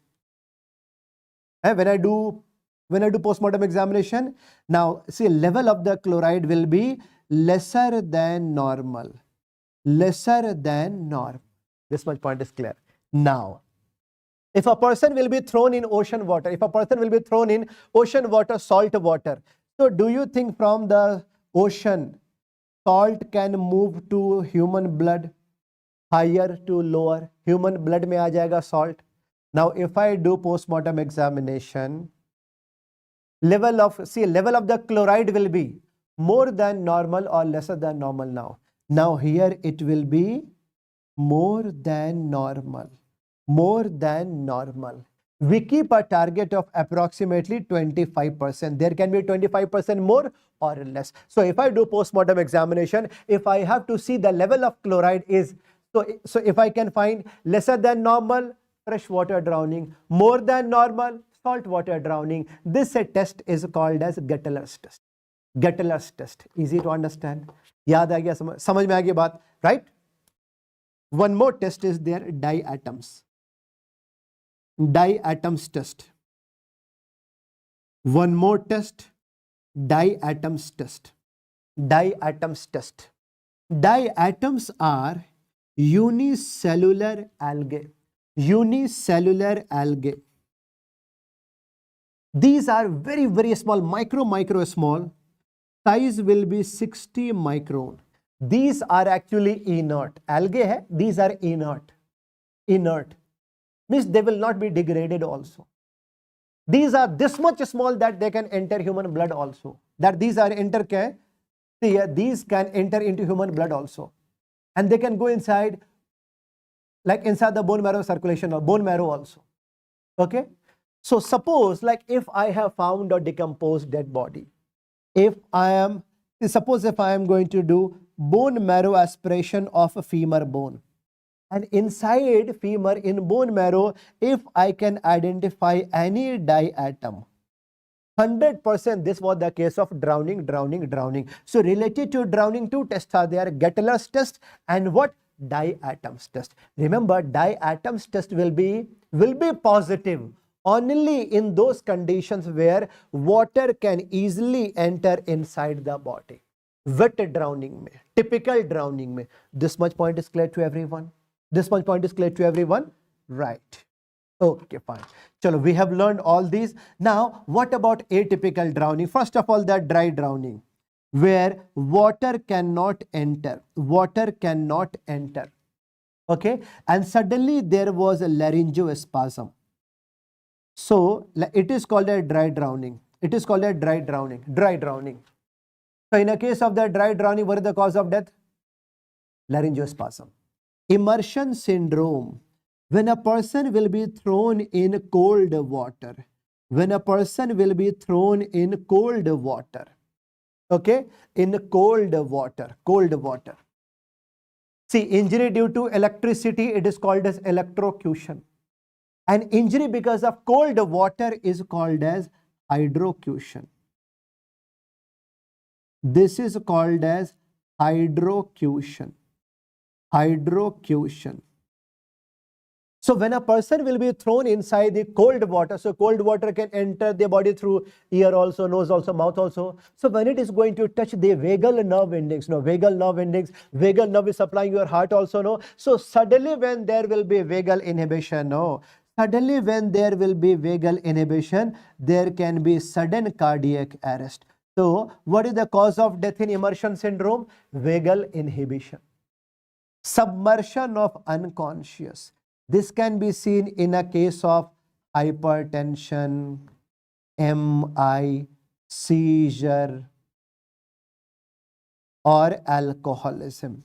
If a person was walking around the swimming pool because of hypertension attack, because of MI, because of seizure, when he fell inside the swimming pool, submersion of unconscious. Or suppose if a person was enjoying alcohol while sitting in a bathtub, but after over alcohol intoxication, he slipped inside bathtub. Submersion of unconscious. Okay? Now, near drowning. डूबते डूबते बचा, फिर मर गया. Means like after drowning, a person was saved by someone.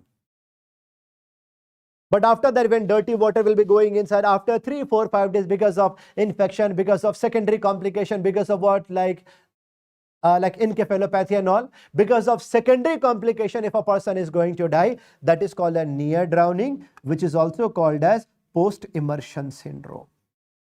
See, the drowning is important. Now, what are the ante-mortem sign and post-mortem sign? First of all, please write down here ante-mortem signs of drowning.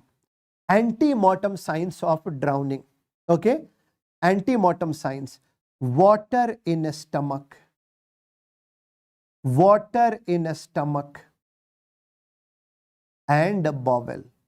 If you see water in a stomach and bowel, what does it mean? Yes, before death, no, he was actually struggling and he swallowed some water also. Even when you talk about, even when you talk about cadaveric spasm, yes, even the cadaveric spasm also, okay, cadaveric spasm also, that is ante-mortem sign, 100%. But most pathognomic ante-mortem sign is what? Water in a stomach and bowel. But now, what are some other signs, post-mortem signs and all? Yeah, even white frothy discharge also ante-mortem, frothy discharge. But do you think when you keep your hand in water for longer duration like this, so after that your hand can become like this or your feet can become like this, right? So this is an example of washerwoman's hand. This is called as washerwoman's hand or feet. Even, you know, like even there can be piloerection and the puckered skin like this, right? No, same like hard skin, like goose like skin. So this is called as, remember, this is called as cutis anserine. Cutis anserine,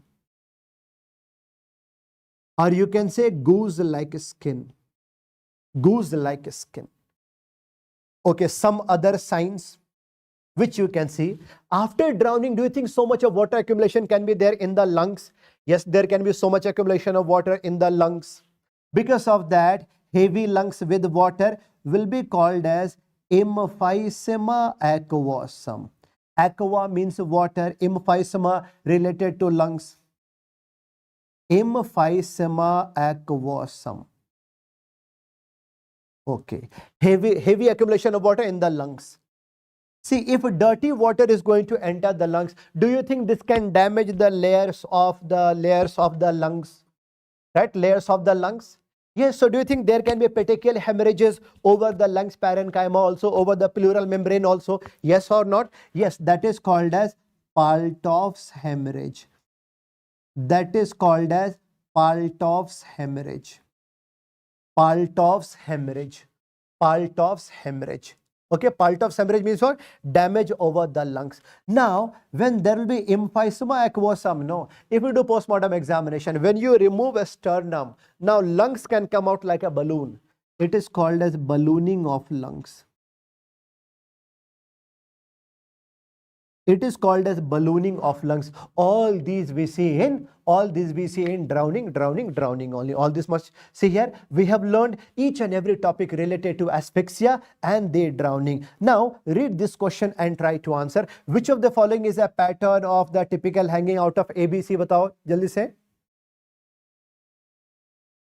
A. Which one is the judicial hanging? C. Judicial hanging. Which one is most effective? B. Okay, fine. Now, what about this question? This was old. See here, this question, old FMG question only. Old FMG question.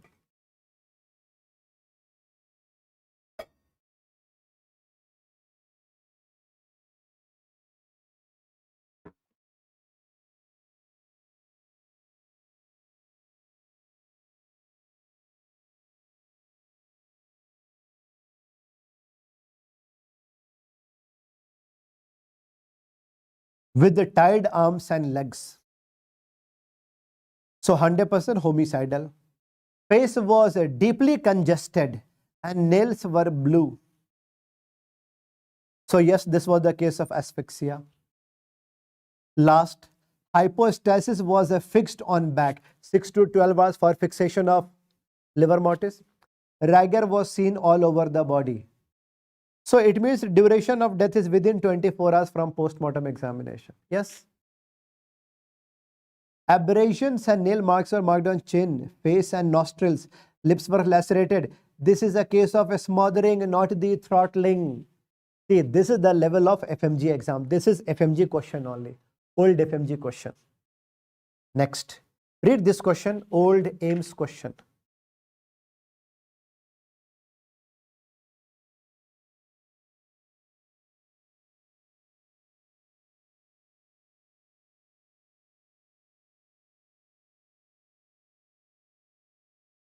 Bolo.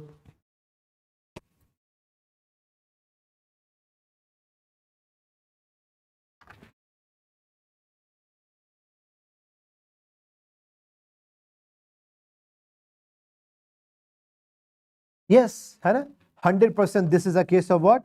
Manual strangulation or the throttling Yes, very good, very good. Now we are going to learn about human identification. Okay, human identification. Can you answer me? What is the most reliable method of identification? 100% accuracy. Okay, most reliable is dactylography, which is also called a fingerprinting. Okay, fingerprinting will be different in even in identical twins. Okay, which is also called as a Galton's test. Sir Francis Galton, he discovered it. So fingerprinting or dactylography worldwide, where the first center of fingerprinting was established in Kolkata, India. Okay, dactylography. The study of lip printing is called a chyloscopy. Under the fingerprinting, there can be sweat pores. It is called a poroscopy. See, over the hard palate, small rouges will be there. Study of rouge is called as a rougeoscopy. Okay.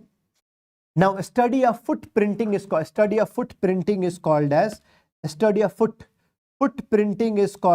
podography. Can you answer me? Where do we use the word? Where do we use podography? Yes, okay, for like at the murder scene, at the crime scene, if the criminal was not wearing shoes. But especially, very commonly, we are using in maternal hospital, where in one day 40-50 deliveries will be there. So so that there should be no exchange of babies, right? To prevent exchange of babies, no, we are using the podography. Now suppose, after murder, if face was fully disfigured, okay, face was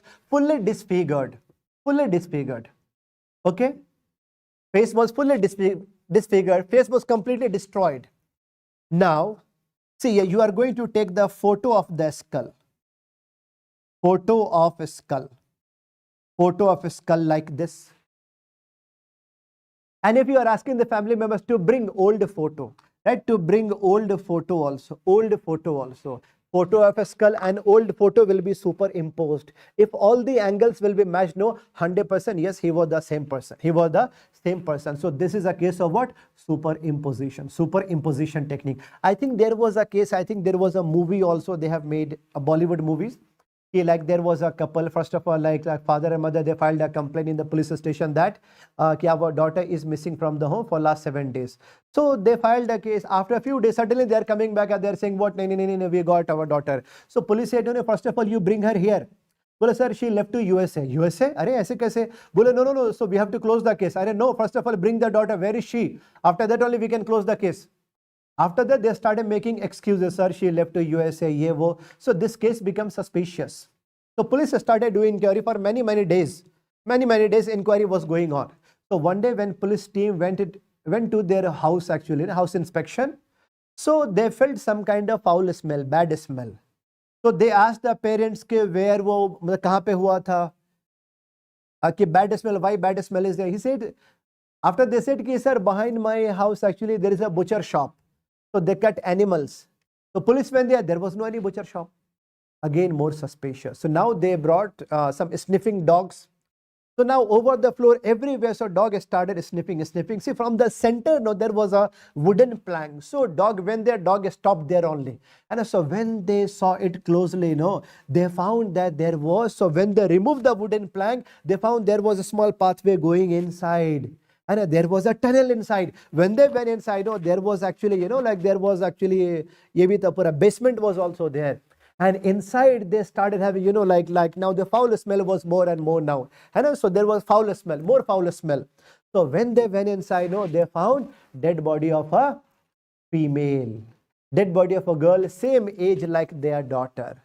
Okay, same age like their daughter. Okay, but face was completely disfigured. They asked, bring old photo of your daughter. Old photo and photo of a skull got superimposed. They solved this case. I'm not sure whether this was the case of Indrani Mukherjee or like, I think, but there was a movie on this. So I'm not sure about the case, but yes, this was the case. This case was solved with the help of superimposition technique. Superimposition technique. Please highlight. Superimposition technique is most anticipated topic now. Photo of a skull and old photo will be superimposed, and then you can diagnose the case. Okay, superimposition technique. Now, see, देखो यहाँ पे कि after digging out a grave, bundle of bones were found.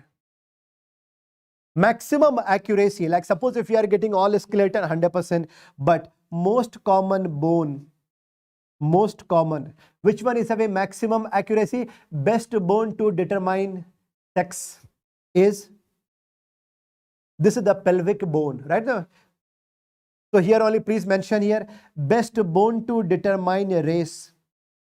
Race of a person. Race of a person is a skull bone. This is a skull bone. Skull bone. Best bone to determine sex of a person. Sex of a person. Hip bone or pelvic bone. Best bone to determine height of a person. Femur. Race में like Caucasoid, Mongoloid, Negroid. Yes? So remember here, best bone to determine sex is hip bone or pelvic bone. Skull alone 92%, both together 98%. Okay? In hip bone, best is a greater sciatic notch. Greater sciatic notch is the best parameter to check if he is male or female. Like, see here, this highlighted part of this is called, this red part, this is called as greater sciatic notch. Remember, in a male, greater sciatic notch will be deep and narrow like this. Deep and narrow like this in a male. In a female, it will be wide and shallow like this. Wide and shallow like this. Okay. So, right. Okay, look at the picture here. Here, deep and narrow. Here, wide and shallow. Bolo. So, deep and narrow, this is male. And this one, wide and shallow, female.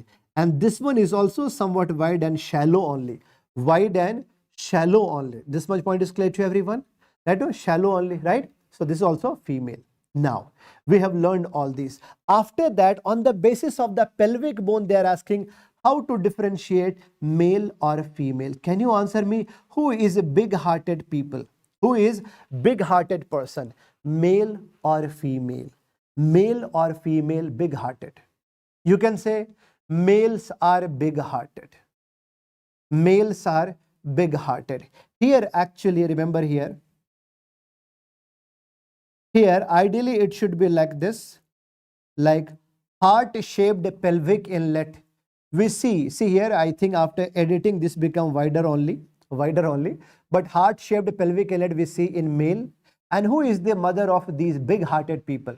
females only. Okay, so circular, it is circular, no circular among female. So remember here, heart-shaped pelvic inlet, heart-shaped pelvic inlet we see among male, and circular shaped pelvic inlet we see among female. Now, remember here, this angle, this is called as subpubic angle. This is called as subpubic angle. Subpubic angle. Okay. Subpubic angle, when it is equal to a less than 90 degree V-shaped, equal to a less than 90 degree male, equal to or more than 100 degree female. Female. Greater sciatic notch, deep and narrow male, wide and shallow female. Remember, but what about the skull bone? Remember only one point here. All muscle markings, all ridges, all bony prominences are always more prominent among male. All bony markings or muscle markings or tuberosities will be more prominent among male than female, except three: frontal eminence, and see here, parietal eminence, and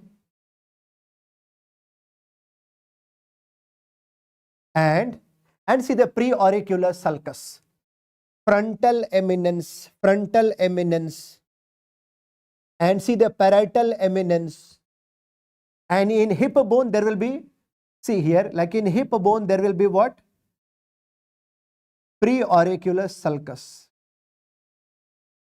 Like this one, right? Or this one. This is called a preauricular sulcus. These three are more prominent in females. Only these three are more prominent among females. Remaining all markings, all prominences, all bony prominences will always be more prominent among males only. This much point is clear to everyone, right? Now, on the basis of a skull bone, remember here, if you see a skull bone, well organized, smooth, beautifully architectured female, rough and tough pakka male, rough and tough pakka male. That's it. Okay, fine. Now, suppose if you have found a fetus in a forest, a dead fetus in a forest, how to calculate a gestational age of fetus? Gestational age of a fetus. Gestational age of fetus. First 5 months we are using rule of Hasse, where we can take a square root of CHL. CHL full form is what? CHL is the crown to heel length, head to toe. Okay. And suppose, see here, after next 5 months here, rule of Morrison, CHL will be divided by 5. Suppose if a dead fetus was found in a forest, length of fetus was only 25 centimeter. So can you answer me how much will be the age now? A square root also 5. If you divide by 5 also, then age of that fetus will be 5 months only. Length of fetus was 25 centimeter. Okay, but age will be 5 months. Rule of Hasse and rule of Morrison. Rule of Hasse and rule of Morrison you have to memorize. Okay, rule of Hasse and rule of Morrison to calculate gestational age of fetus. Gestational age of fetus. Now, this time also they have asked in INICT on 9th November. A young criminal is there in the court, but his advocate is saying that he is a juvenile. Remember here, age less than 18 year will be called as juvenile. Will be called as juvenile. Age less than 18 year will be called as juvenile. Juvenile. Okay. So suppose, see what kind of question they have asked. A young criminal is standing in the court. His advocate is saying that he is a juvenile. Why he is claiming like that? So that less punishment should be there. Now judge is sending that young criminal to you. Okay, doctor, please identify the age, whether he is a young, whether he is a juvenile or adult. What is the first test to be done here? Remember here, you have to do X-ray of wrist. You have to do X-ray of wrist.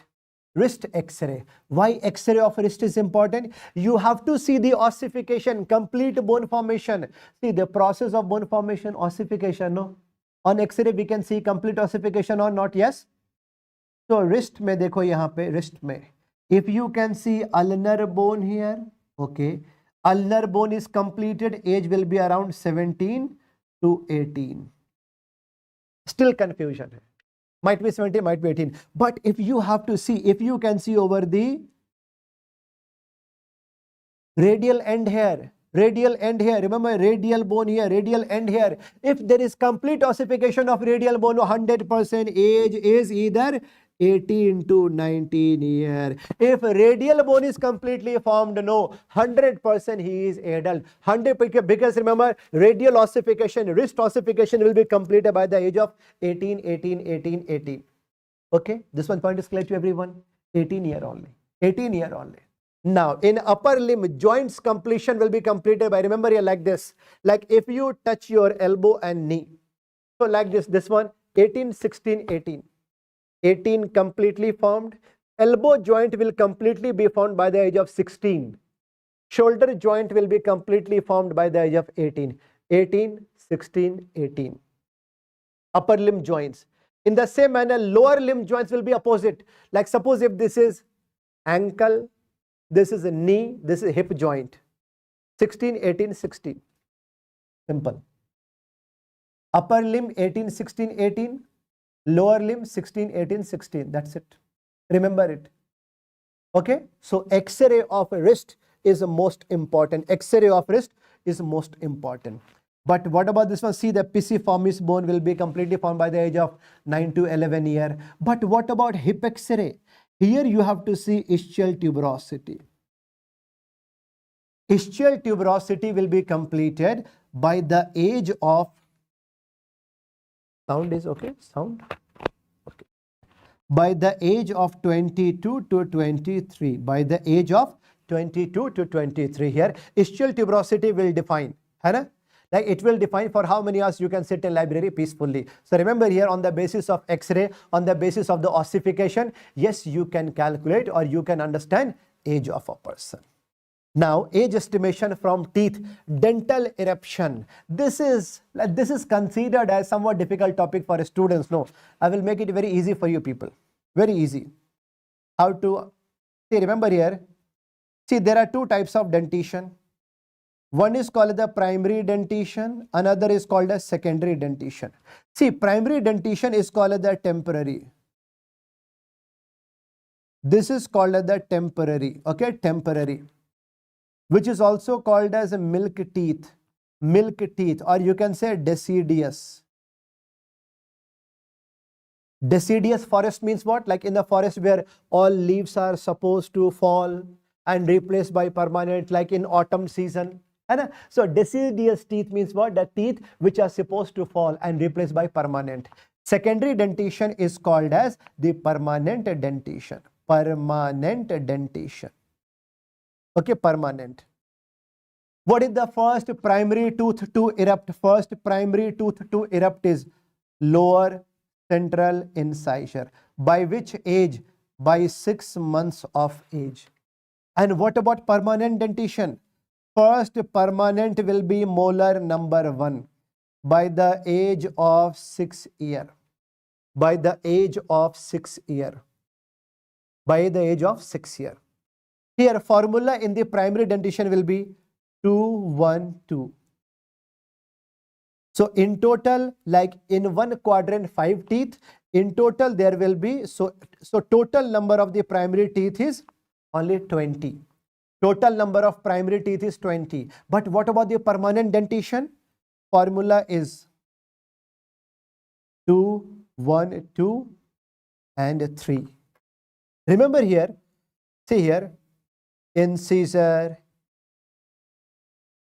and 1 canine and 2 will be the premolar and molar will be 3. So here 8 into 4, total number of teeth will be 32. Remember, when I talk about the primary dentition, no, please write down here, there is no premolar. There is no premolar. No premolar is there in the primary dentition. There is no premolar found in primary dentition. This much point is clear to everyone. ये तो बहुत ही easy way में हो गया. Right. Now, how to memorize age of eruption of some of the primary dentations? How to memorize? How to memorize it? Remember how to memorize it. Remember how to memorize it. How to memorize it. One mnemonic is first tooth to be erupted. First primary tooth to be erupted will be lower central incisor. Okay. After that, upper central incisor. Then upper lateral incisor. And then lower lateral incisor. First primary tooth will be erupting by the age of 6 months. Then 7 months upper central. Then 8 months. Then 9 months. 6, 7, 8, 9. That's it. First lower central, then upper central. Then upper lateral, then lower lateral. 6, 7, 8, 9. That's it. One more mnemonic for the primary dentition. Very commonly used mnemonic. See, these are months. Months hai beta. Months hai. Months. 6 months, 7 months, 8 months, 9 months. I'm talking about the primary dentition, no? Right now? See, the primary dentition will be starting at 6 month. 6 month. But see here, first permanent tooth will be completed by the age of 6 years. Now, one more mnemonic for the primary dentition. Very commonly used. I am Chief Minister. This is a central incisor, molar number 1, C for canine, M for molar number 2. Molar number 2. By which age they will be erupting? 6 months, see rule of 6 years. Molar number 1 will be erupting by the age of 12 months. But molar number 1 will be converted into, like this will be converted into permanent by the age of 6. This will become permanent by the age of 6 years. But what about canine? 18 months. Molar number 2, 24 months. 6, 12, 18, 24. 6, 12, 18, 24. This much point is clear. We have learned almost each and every topic related to the primary dentition. But how to memorize? How to memorize age for all permanent dentition? All permanent dentition. Very commonly used mnemonic. Mom is in pain. Mom is in pain. And Papa can make medicine. Papa can make medicine. This is molar number 1. This is molar number 1. Central incisor, lateral incisor. This is P for, this is first premolar. And this is a second premolar. C for canine. Okay, C for canine. M for molar number 2, and this is molar number 3. By which age they will be completed, or by which age they will become permanent? They will become permanent. Very easy. 6 year, 7 year, 6, 7, 8, 9, 10, 11, 12. Last molar number 3 will be completed by the age of 17 to 25. Last tooth to be completed will be what? Molar number 3. That's why molar number 3 is called as, what? Wisdom tooth. Mom is in pain, Papa can make medicine. That's it. Mom is in pain, Papa can make medicine. That's it. Very easy to understand. I hope all these points are clear to everyone. ठीक है, याद रहेगा सबको? Very easy to understand. Remember here, all these age of eruption I have explained here in detail. Okay, in detail. You have to memorize all these. Now, see, in between age of 6 to 11 year, this period is called a period of mixed dentition. Period of mixed dentition. And total number of teeth will be, see, total number of teeth will be 24 here. Total number of teeth will be 24. 6 to 11 year. 6 to 11 year. Okay. period of mixed dentition, that like in the mouth of a child there will be temporary teeth also and permanent also. So how to calculate number of permanent teeth is important topic. Number of the permanent teeth, age minus 5 multiplied by 4. If I ask you one question, in a 9-year-old boy, how many permanent teeth, how many temporary teeth? So 9 minus 5 multiplied by 4 equal to 16. 16 will be permanent, remaining 8 will be temporary. Simple hai. See, total number of teeth will be 24 only, no? Total number of teeth is 24 only, right?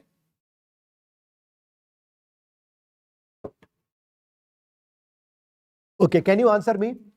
See, in an 8-year-old child, how many permanent teeth, how many temporary? Can you answer me? How many permanent, how many temporary? Bolo.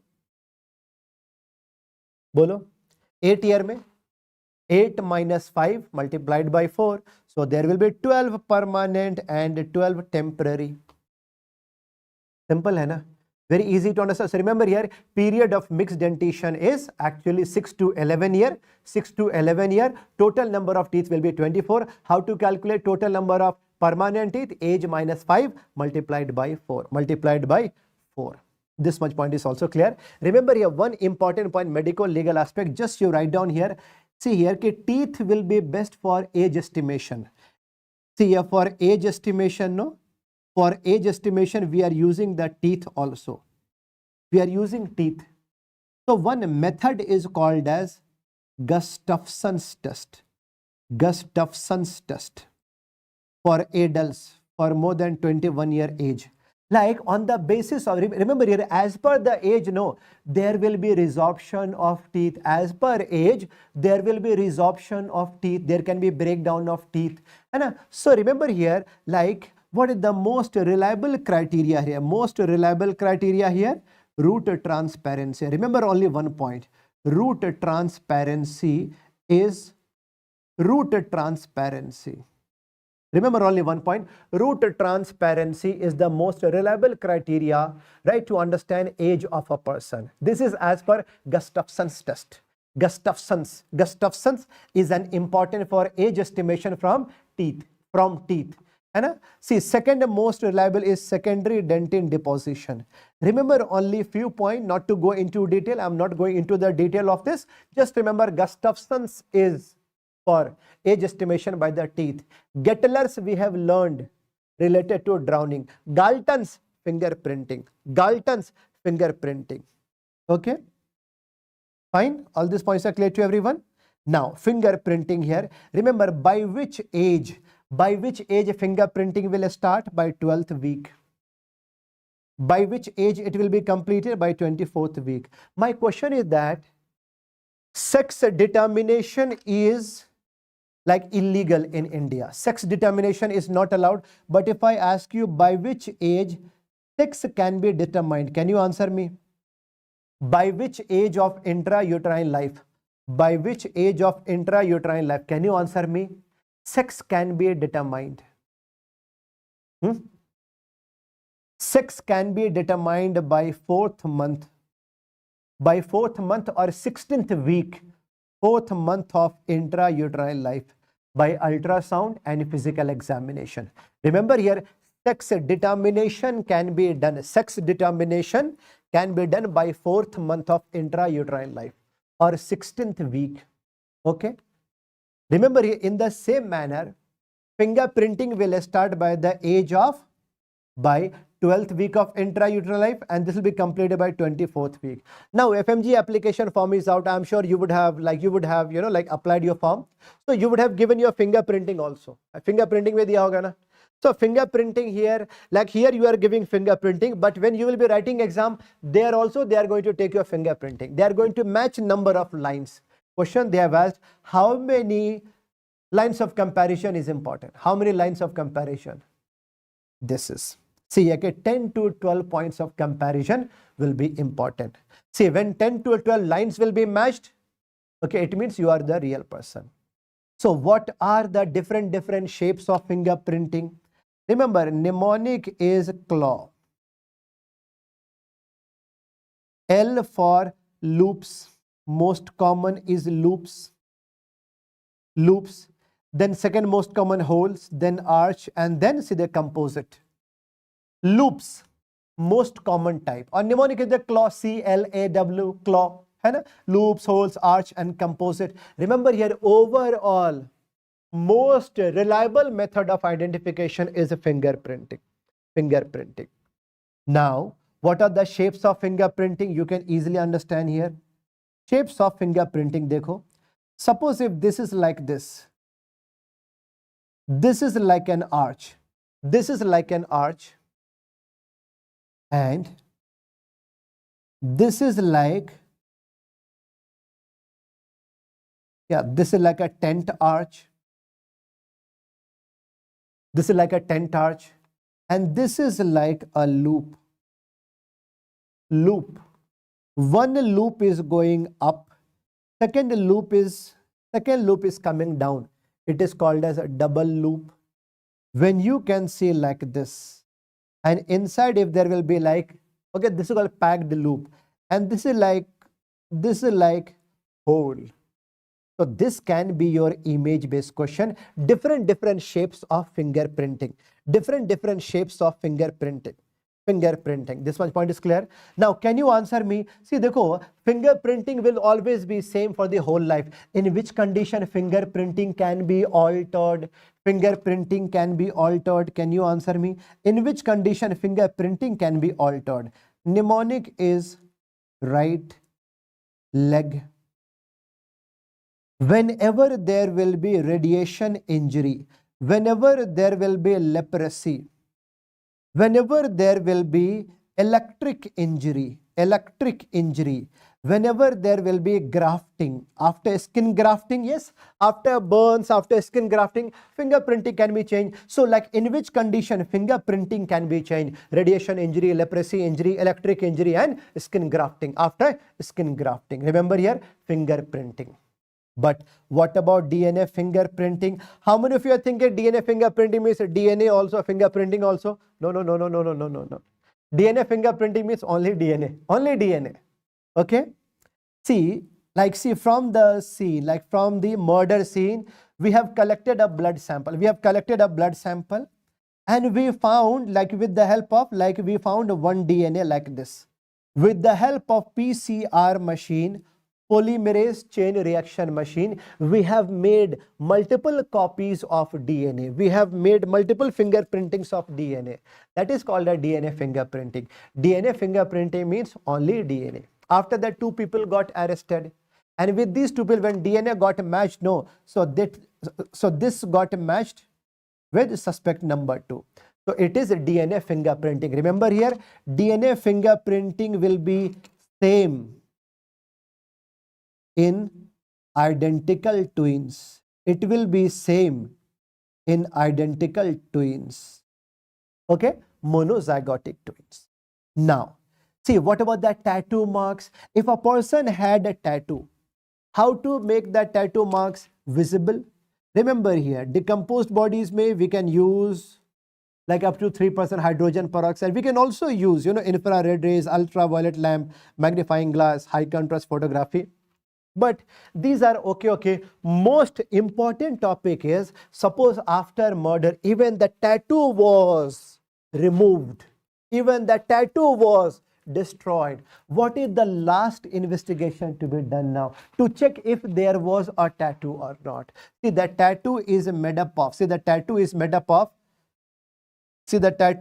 of, black ink, which is also called as Indian ink. So when see here, now like see the black ink will be, like this will be after the penetration, this will be getting deposited under the epidermis inside actually, no? So regional lymph nodes are going to take up Indian ink or black ink, even if a person has removed the tattoo. Last option I am left with, I can do lymph node biopsy. lymph node biopsy, regional lymph node, in the inside the lymph node, if there will be, you know, like the tattoo color, 100% there was tattoo, 100% there was a tattoo. So remember here, last option to check if there was a tattoo or not is lymph node biopsy, okay. Now blood stain, suppose from the murder scene if we have collected some blood stains. See, the question is that, first of all, how to collect blood sample.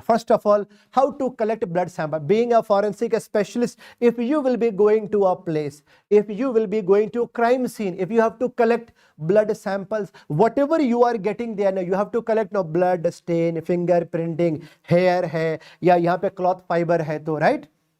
So remember here, how to collect blood sample. Suppose if there will be dried stain, then you have to use fine razor से उठाया, है ना, fine razor. After that you are going to keep inside a dry paper और envelope में, right? No, you are going to keep inside the envelope, and after that you are going to keep in a plastic bag. यानी fine razor से scalpel blade वाला होता है, and after that you are going to keep in the envelope. I think 1 year back they have asked this question. At the murder scene, one handkerchief was found with blood stain. How to collect? So first of all, fold. See, first of all, please remember here, don't touch the blood stain. You don't have to touch the blood stain with the bare hands. No, you don't touch it. So first of all, fold handkerchief from the corner. After that, you are going to keep in a paper envelope. Lifafe mein, paper envelope. Okay, fine. Suppose if you are getting fingerprinting or hair, how to how to take it up? With the help of a tape.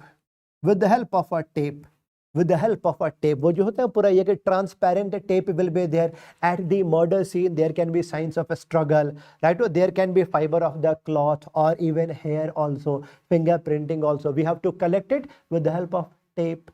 समझ में आ रही बात ना? Very easy to understand. Blood के लिए paper envelope में रखना है. Very easy to understand, right?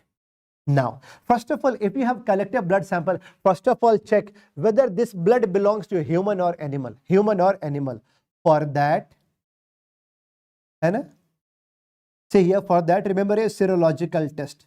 Like no serological test. देखो, for everything, no, there will be a small plastic bags will be there. Like a small container will be there, right? A smaller plastic bags will be there. Okay, fine. First of all, you collect safely. After that, you keep in a plastic bag. Okay. Next. So remember only one test here, precipitant test. Remember only ki human or animal precipitant. Remember the name only enough. But if you have collected only like old stain, brown color old stain, that can be blood also, semen also, saliva also, pus collection also. How to understand whether this was the blood? For that, most reliable to differentiate recent and old stain is a spectroscopy. But microchemical may remember, one is a Takayama and Teichmann. Very, very important. In Takayama, you can see the pink feathery crystal. And that is only because of the hemochromogen. Remember, hemochromogen is seen only in blood. And if you see the brown crystals of hemine chloride, no, hemine chloride is seen only in blood. So what are the shapes? Remember here, this is actually, see, if you can see the pink feathery color, no, like if you can see the pink feathery color, okay, pink feathery, Takayama. If you can see brown, like hemine crystals like this, Teichmann. Takayama and Teichmann, these are for blood stain only. Remember here, Takayama and Teichmann. Okay, remember here, Takayama and Teichmann, especially we are using for blood. Macro may you can use, like you can memorize the name of test only, like see here, Castle-Meyer test, old question only. Okay, but remember here, Takayama and Teichmann, very, very important. Okay, like animal or human precipitant test. Now, next most important, how to detect semen analysis. Florence and Barberio. Florence may you can see, remember here, Florence may FB, Facebook, brown crystals. Barberio may remember by yellow crystals. Florence test, remember here, if you are going to mix with the picric acid solution, no, remember here, there can be formation of dark brown rhomboid crystal, rhomboid crystal, brown color rhomboid, and this is due to presence of choline.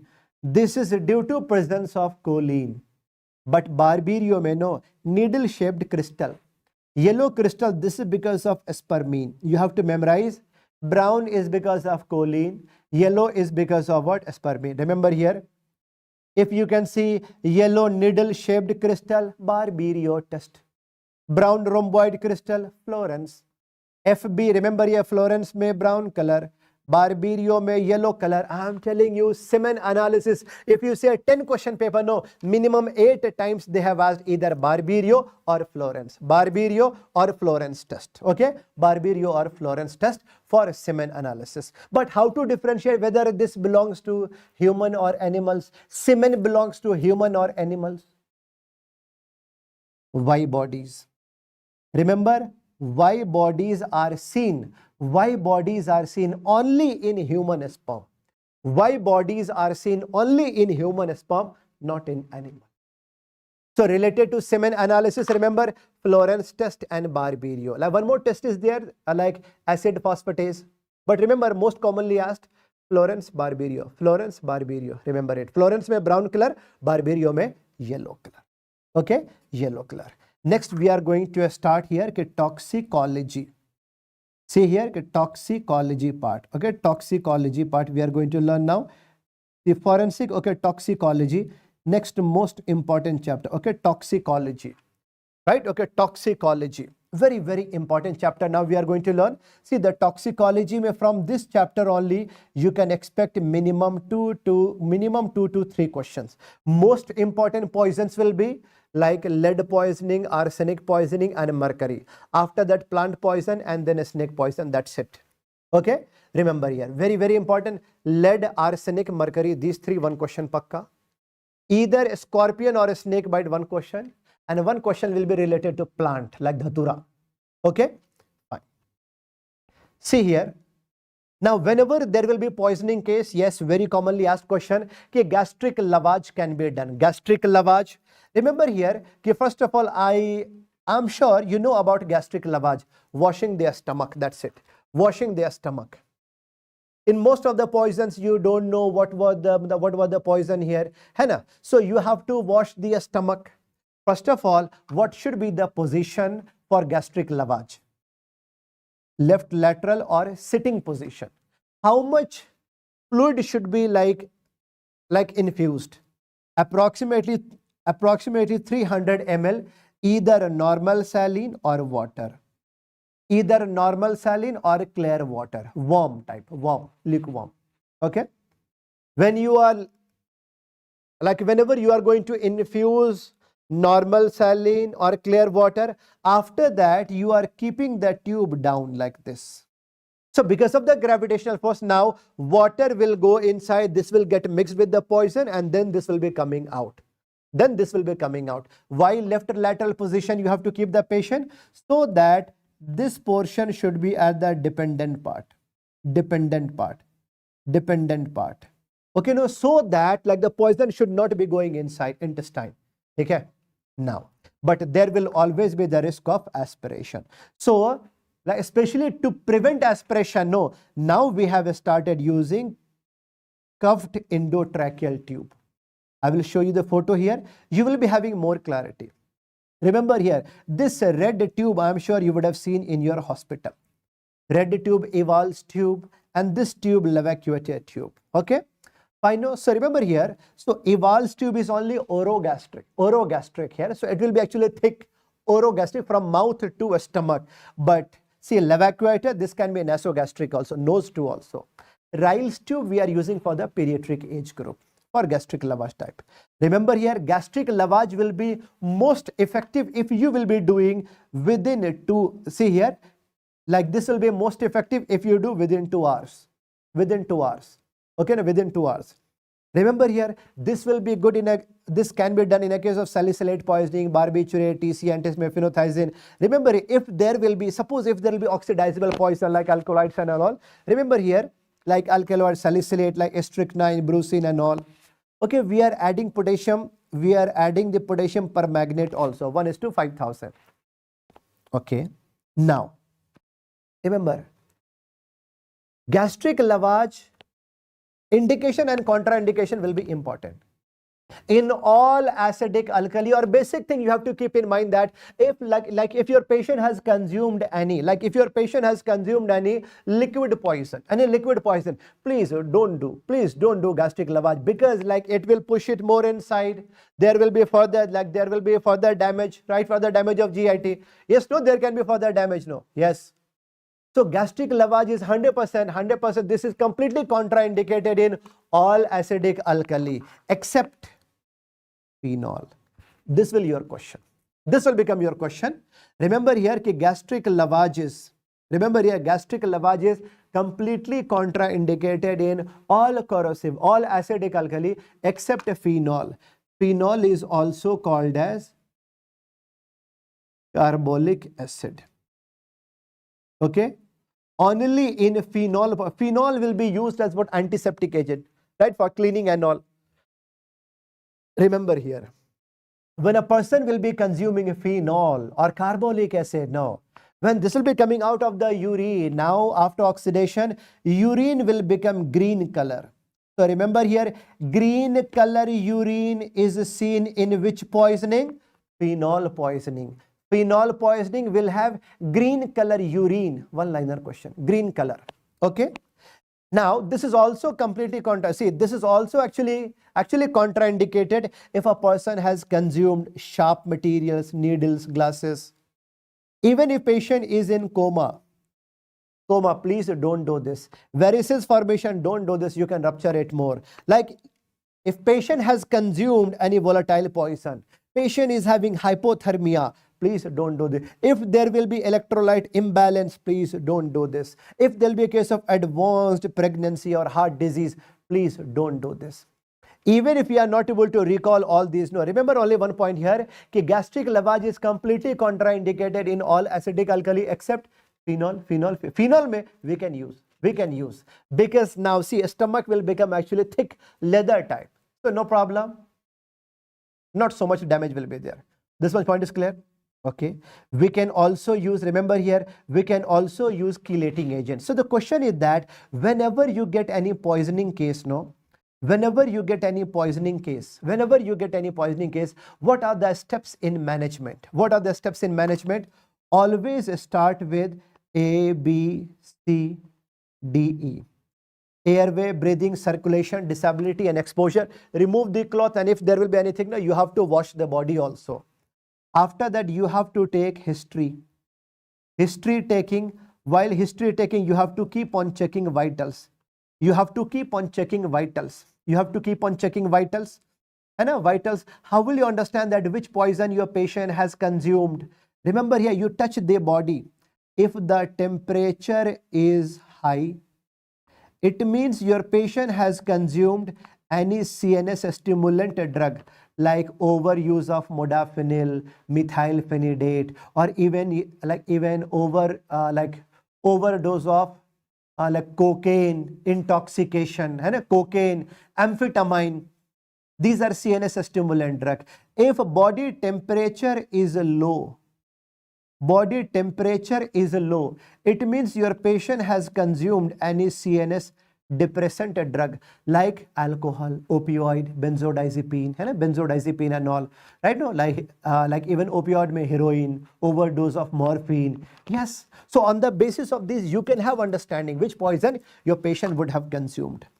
And see, along with this, you have to send all investigations, all blood sample like CBC, LFT, KFT, serum electrolyte, okay, sugar, ABG sampling, urine test also. Yes, all investigations. After that, you have to do what? Decontamination.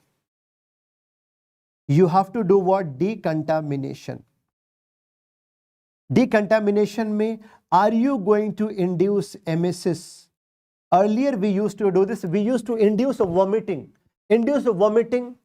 but risk of aspiration. So no more in use.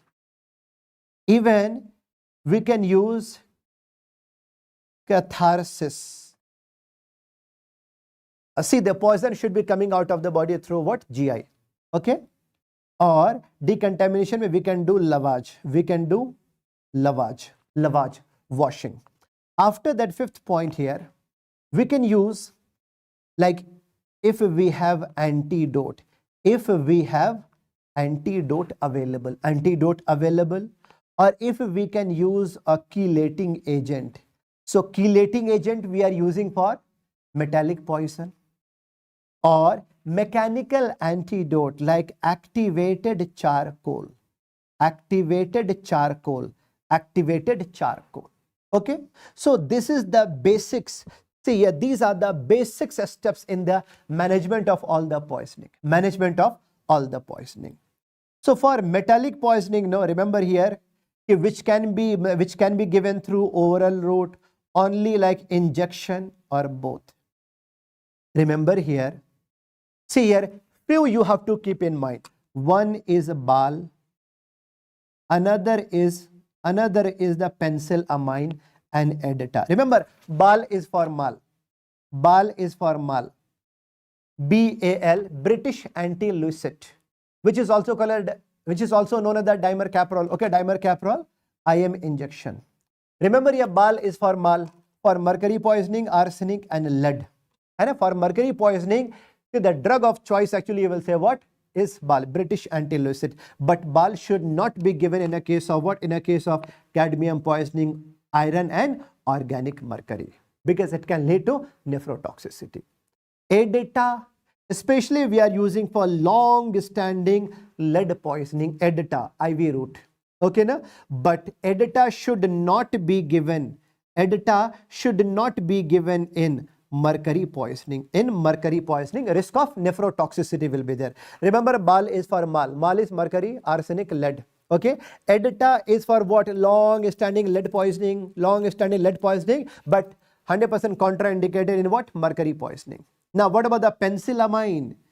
CML, copper poisoning, mercury poisoning, lead poisoning. See here, penicillamine, the penicillamine, okay, which is also a cuprimine, for CML, copper, mercury, lead. Desferoxamine and deferoxamine, repeatedly asked question, no, like see, this we are using in a case of what? Iron poisoning. All these points are clear to everyone. I'm sure you have learned all these things in your pharmacology also, but you have to memorize it. Very, very important, I'm telling you. What about activated charcoal? See, this is nothing but this is just a carbon compound. This is actually what?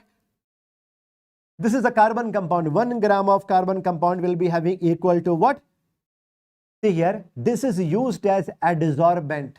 So surface area of approximately 3000 meters square.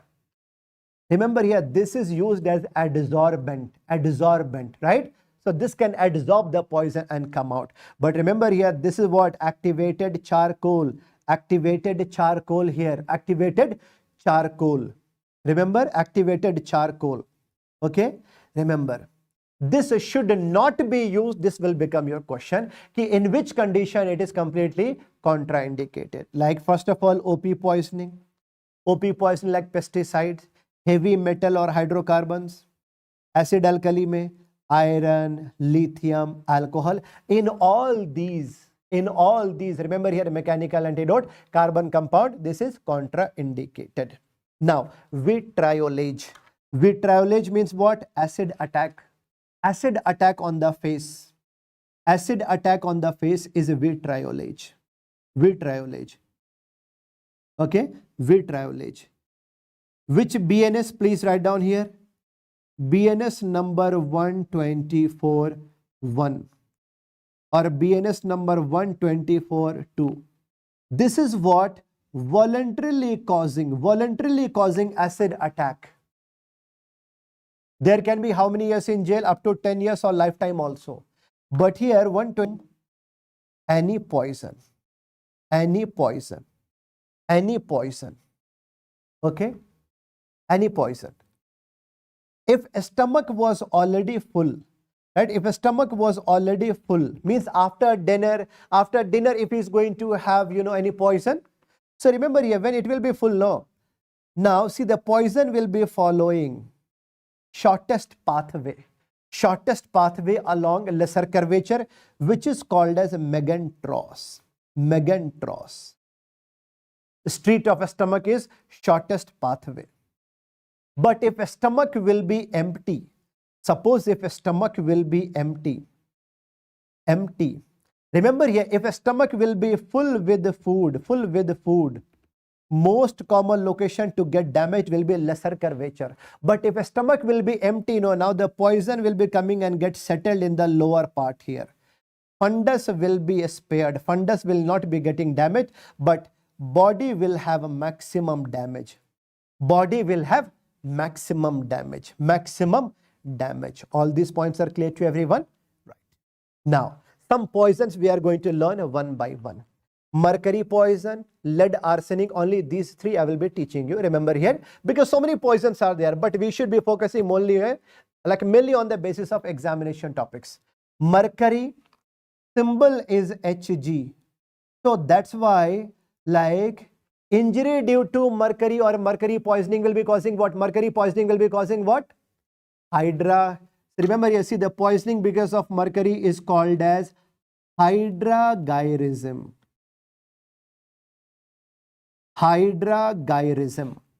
And mercury will be causing what? Neurotoxicity. So this will be damaging nerves.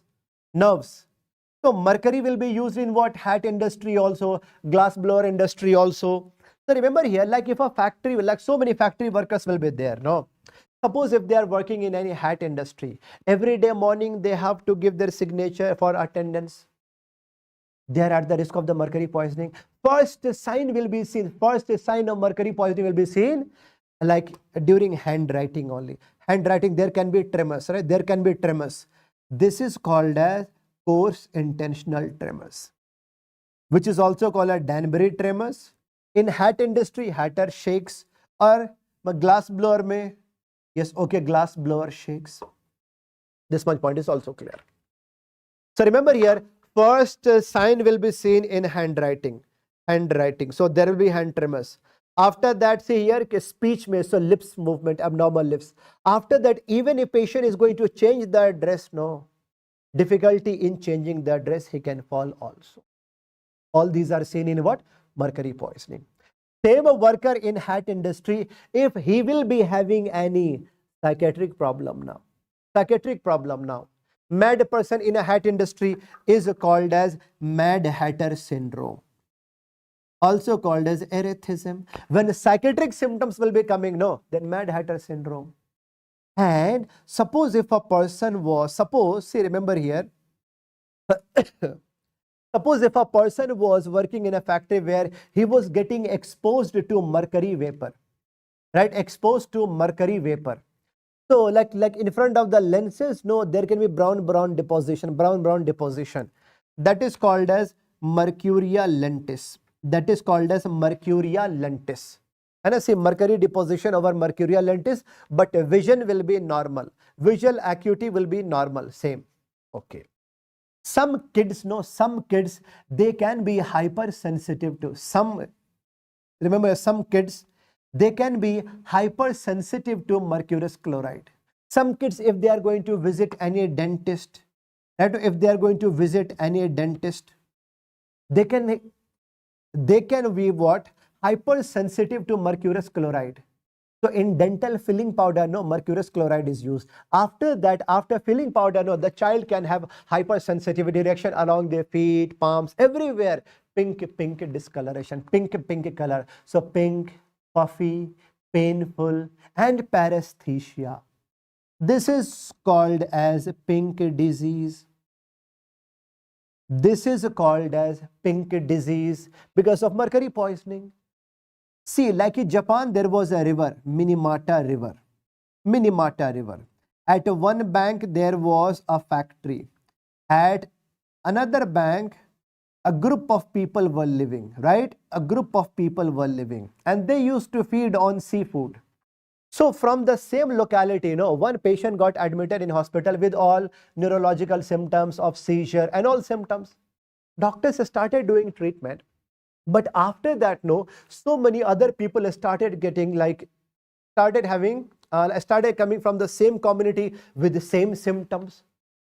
Now doctors had doubt. They went here and when they checked it, they found that from this factory, when they used to discard their waste material in the river, waste material was mostly having mercury. River name Minamata. That's why this disease is called a Minamata disease. Minamata disease. Okay. So remember here, Minamata disease is also because of mercury poisoning. Mercury poisoning. Acrodynia, see the pink disease is also called as acrodynia or swift fever disease. Remember, all these are the names. So far I have taught you, like see here, I have taught you Danbury tremors, erethism, mercurial lentis, pink disease or acrodynia, then Minamata disease. All these are because of mercury poisoning. And then Hunter-Russell syndrome, where maximum neurological symptoms, seizure also, there can be temporary blindness also, deafness also, and so maximum symptoms you see in Hunter-Russell syndrome. Hunter-Russell syndrome. Mercury over. Now, arsenic. Arsenic, very, very important topic, arsenic. First of all, remember here arsenic. First of all, arsenic mimics like, remember here, arsenic mimics like cholera or gastroenteritis. Remember here, arsenic will be killing all healthy bacteria, all healthy GI flora. After that, there will be severe diarrhea will be there, severe diarrhea will be there. Right now, so arsenic mimics like which disease? Cholera only, cholera, gastroenteritis, and a gastroenteritis. Okay. So, one thing is that arsenic will be damaging, or arsenic will be killing all healthy GI flora. Okay. Arsenic also causes vasoconstriction. Arsenic also causes vasoconstriction, lack of blood supply to the peripheral part of the body. Okay. So with all these, remember here, in arsenic poisoning, what will happen? Like there can be GI damage also. So you can see some, like fresh blood, some old blood also, fresh also, red and black like this. So if you do postmortem examination, a stomach wall will be having this kind of appearance. In which fruit you see? A strawberry. So a strawberry stomach we see in arsenic poisoning. And in postmortem examination, a strawberry or pink velvety stomach we see in arsenic. Okay, fine. See, like in the beginning for the acute condition, yes, we can use like the freshly prepared ferrous hydroxide, which can bind with arsenic and take out, right? Okay, chalo, this much is also okay. But what are the symptoms we are going to see here? Please understand here. I have taught you here, since arsenic can cause vasoconstriction, lack of blood supply to the peripheral part of the body, cyanosis, ischemia, necrosis. So over the palms and around the body, you can see black deposition, black deposition. Same like over the palm like this. Same like this is called as what? Raindrop pigmentation. This is called as raindrop pigmentation. Raindrop pigmentation we see in arsenic poisoning. Some adaptive changes around the nail, you can say white band lines around the nails. It is called as Mees line or Aldrich Mees line. Okay. Now remember here, lack of blood supply to the peripheral organs or peripheral part of the body like feet, cyanosis, ischemia and necrosis. So yes, there can be what? Lack of blood supply to the feet here, no? So there can be gangrene formation here, there can be like a spontaneous amputation type also. So this black feet, what you see here, no? Black feet, please remember here, black feet, this is called as black foot disease. This is called as black foot disease. Remember here, Blackfoot disease is because of arsenic, arsenic, arsenic. Okay, arsenic, arsenic, arsenic. These are important points here in arsenic poisoning. Remember here, even first sign of arsenic poisoning, you can see what macular areas will be depigmented here, depigmented. Okay, raindrop pigmentation you cannot forget. And remember here, sometimes even you can see a rash also, na, fading measles rashes. Remember here, see, some poisons are there which can mimic like natural disease, So what are those poisons? Can you answer me? What are those poisons which can mimic like natural disease? First of all, arsenic mimics like cholera. Arsenic mimics like cholera. Okay, cholera. And even rashes like measles, you can see here. And even most ideal homicidal poison to kill someone is called as thallium. In thallium poison, remember you see the thallium, this mimics like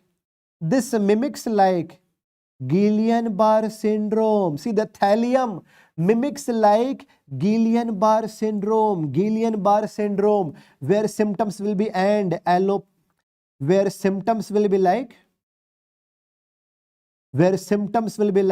alopecia, neuropathy, and diarrhea. Alopecia, neuropathy, and diarrhea. These are the symptoms you see in thallium poisoning.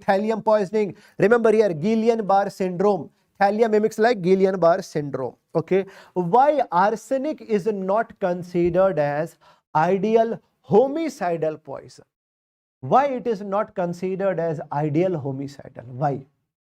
Because remember here, very, very important disadvantages. This delays putrefaction. It can be detected in even completely decomposed bodies. Arsenic can get deposited in bones also, hair also, nails also. Even if you burn the dead body, even in ashes also, arsenic can get deposited. So remember here, old question, which poison can be found from nails? Which poison can be found from hairs? Remember, arsenic. Very, very important topic, arsenic. All these points are clear to everyone? Right. Now we are going to learn about lead poisoning. Remember here, lead, very, very important. Lead, how? Remember here, first of all, lead can affect different parts of your body. Lead can affect your CNS. Lead can affect your bones. Okay. Lead can affect your blood. And then like hepatobiliary, like you can say what GIT or hepatobiliary. And lead can damage your kidney also.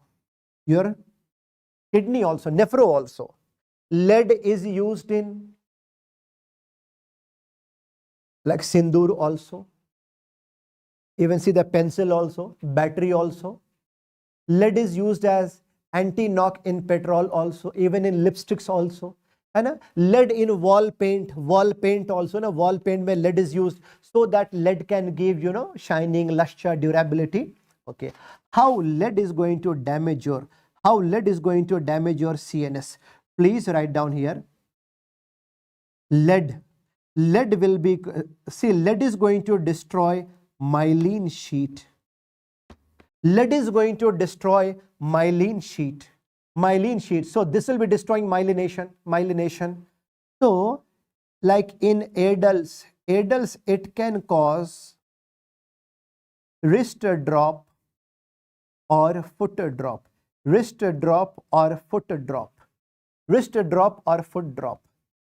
the pediatric age group, this can cause encephalopathy. Okay.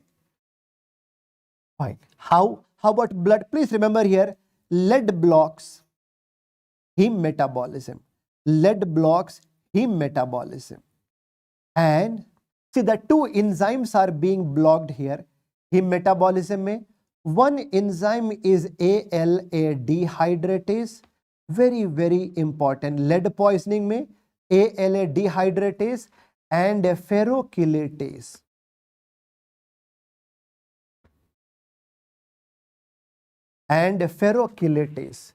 ALA dehydratase and ferrochelatase. So basically, lead poisoning can cause anemia. It can cause anemia. Okay.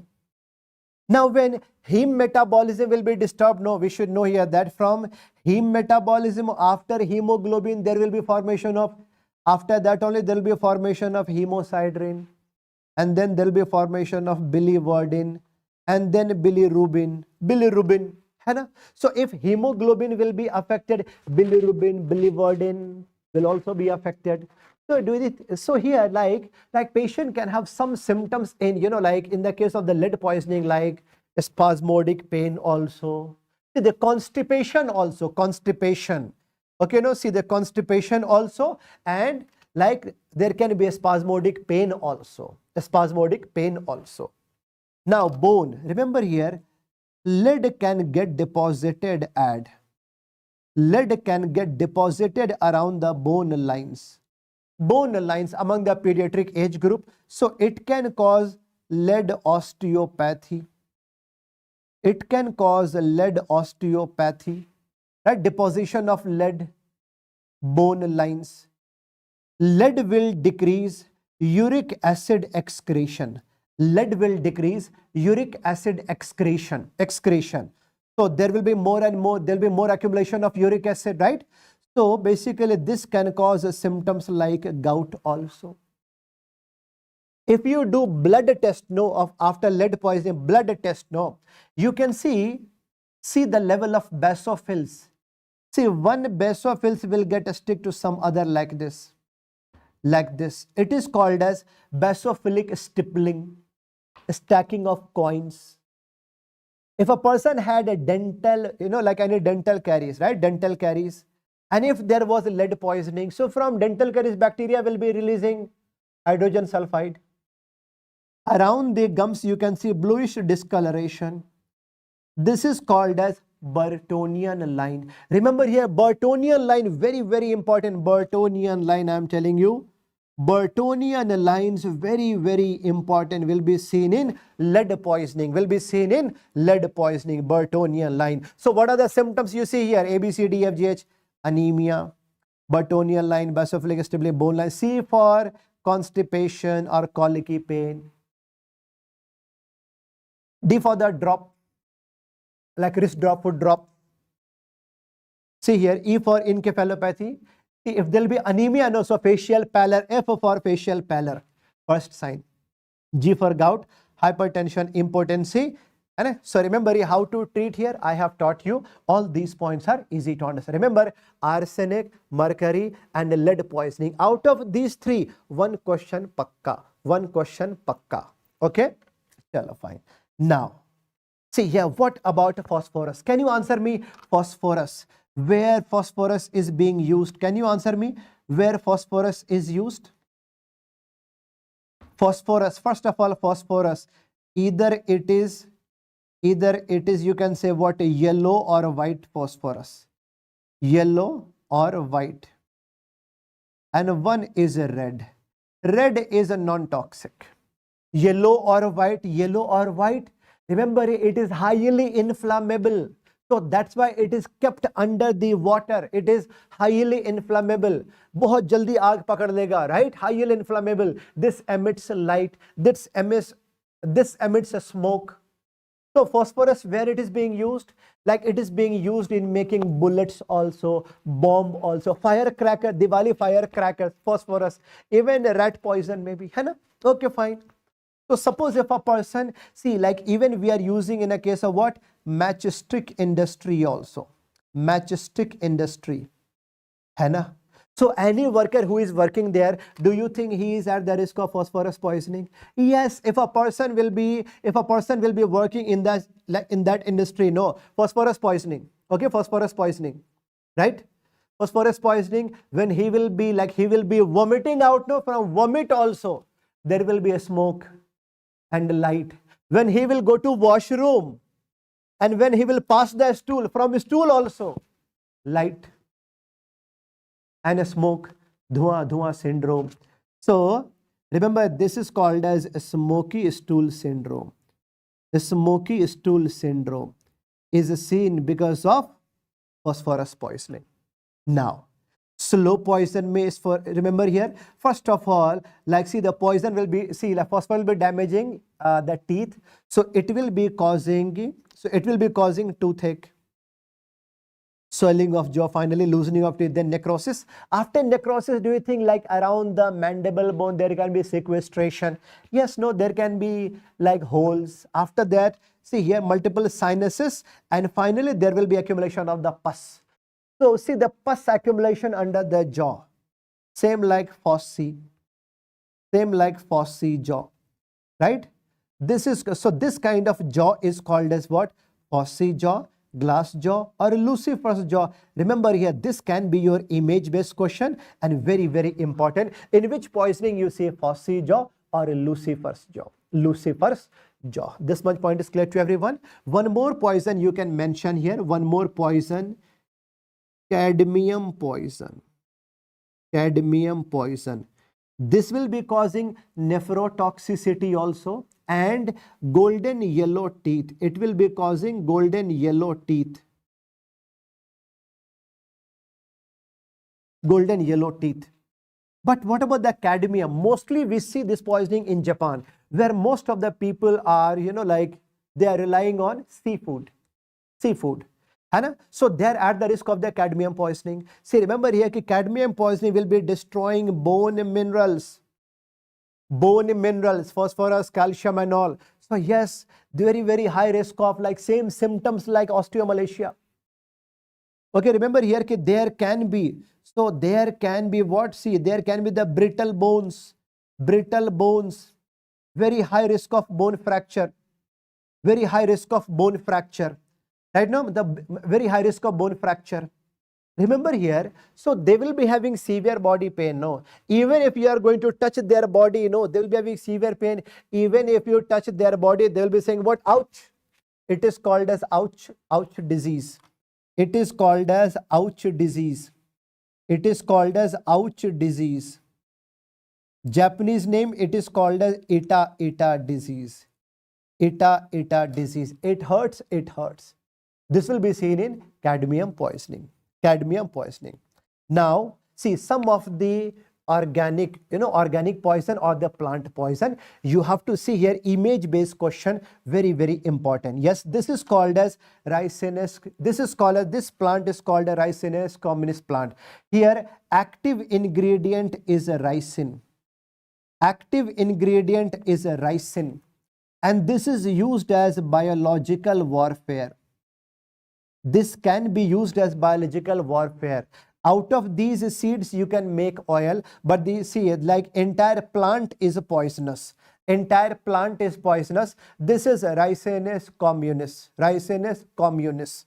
Okay, ricin is active ingredient. You can say a castor plant, but Abrus precatorius here, active ingredient is abrin, and this is used as sui needle. This can be used as a cattle poison. How cattle poison? See, I'm sure you would have seen this. So remember here, like these seeds will be taken up, and we are going to crush it. So we are going to make the powder out of these seeds with spirit and dhatura. We are making paste, and we are making small needles. We are going to dry it up under sunlight. Now so many small needles will be there. So many small needles. Okay. Like suppose if a person who is having like 50 cattle, you want to kill his cattle. So you can take a long stick, and like at the tip of the stick, you can fix needles. And like in the night time, if you can enter into his gaushala, you are going to poke all the cattle. Okay, by the morning, all cattle will be dead. I remember here, this mimics like a viperine bite. By the morning, when everyone is going to see that, so this will be appearing like a snake bite only. Viper snake bite.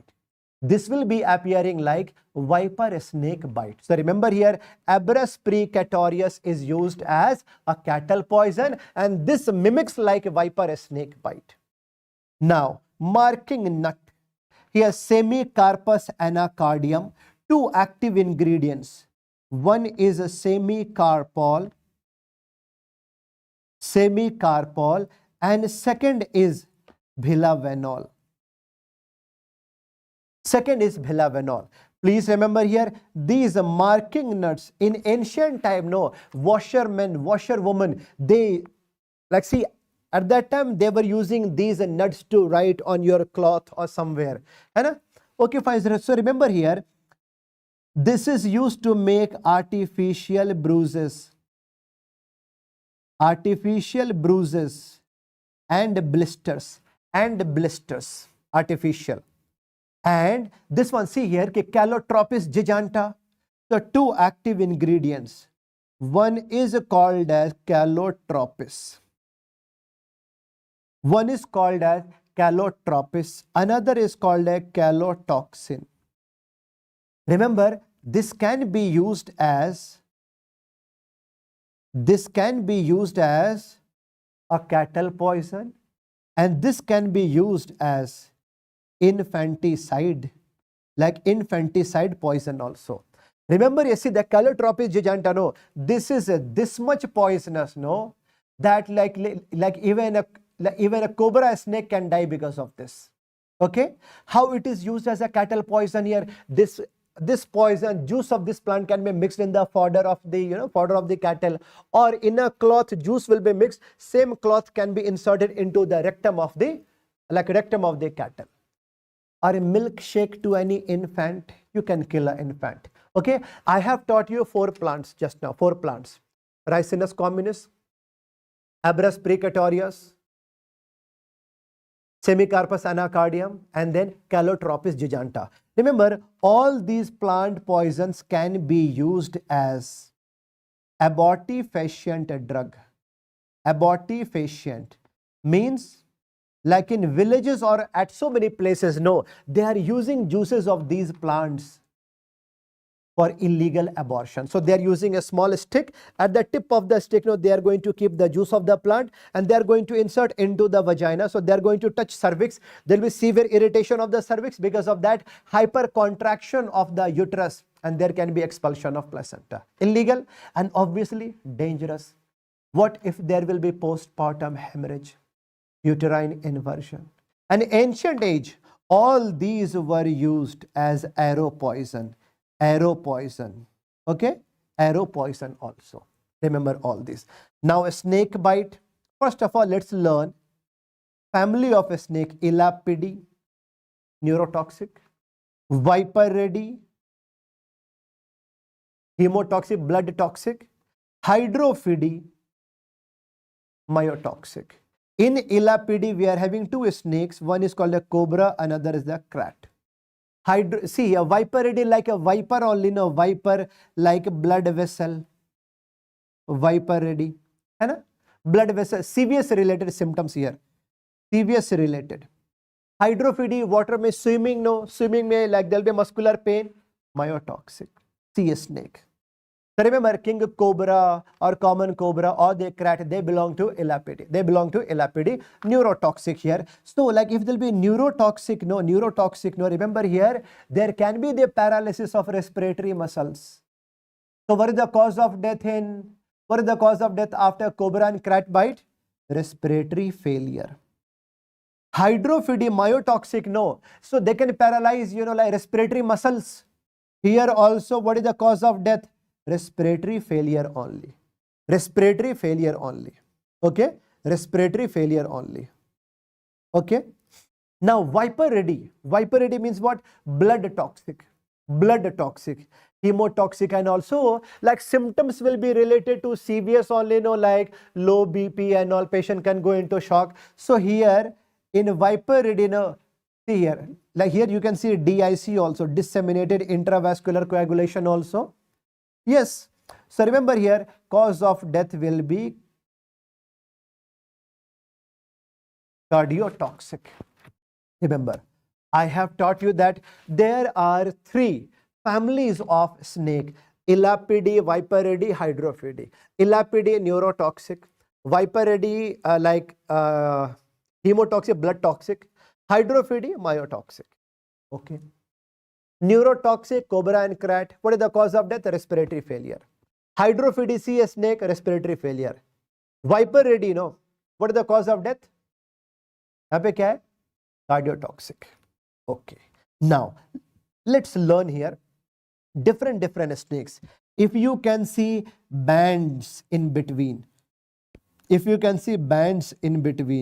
bands, है ना? So this is actually a krat. This is actually a krat. Bands, white band, or whatever band is there. Like this is also a krat also. Band. If you see diamond shaped like this, separated diamond shaped like this, yeah, this is a Russell viper. But remember here, either there can be, see here, king cobra and common cobra. How to differentiate these two? Remember here, are you able to appreciate here, like here, same like bispects? Are you able to appreciate like bispects over the head of a snake, over the head? It is called as bispectacled head. Remember here, remember here, a king does not need specs. A king does not need specs. No chashma. A king does not need specs.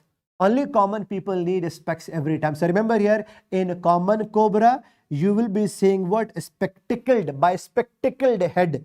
Bispectacled head you can see in common cobra, but in king cobra, no bispecs.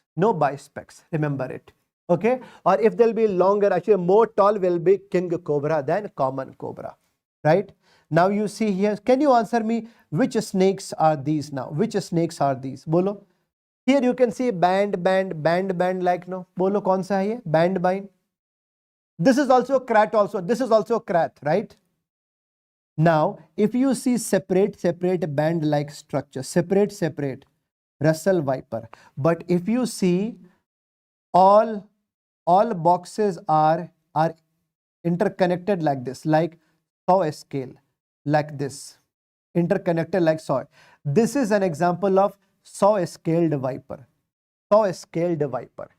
So now we also have learned how to recognize snakes.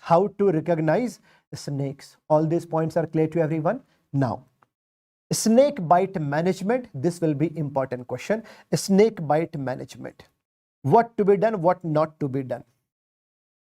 We are going to learn now. First of all, remember here, can you answer me here? Remember here, what to be done and what not to be done. What to be done and what not to be done.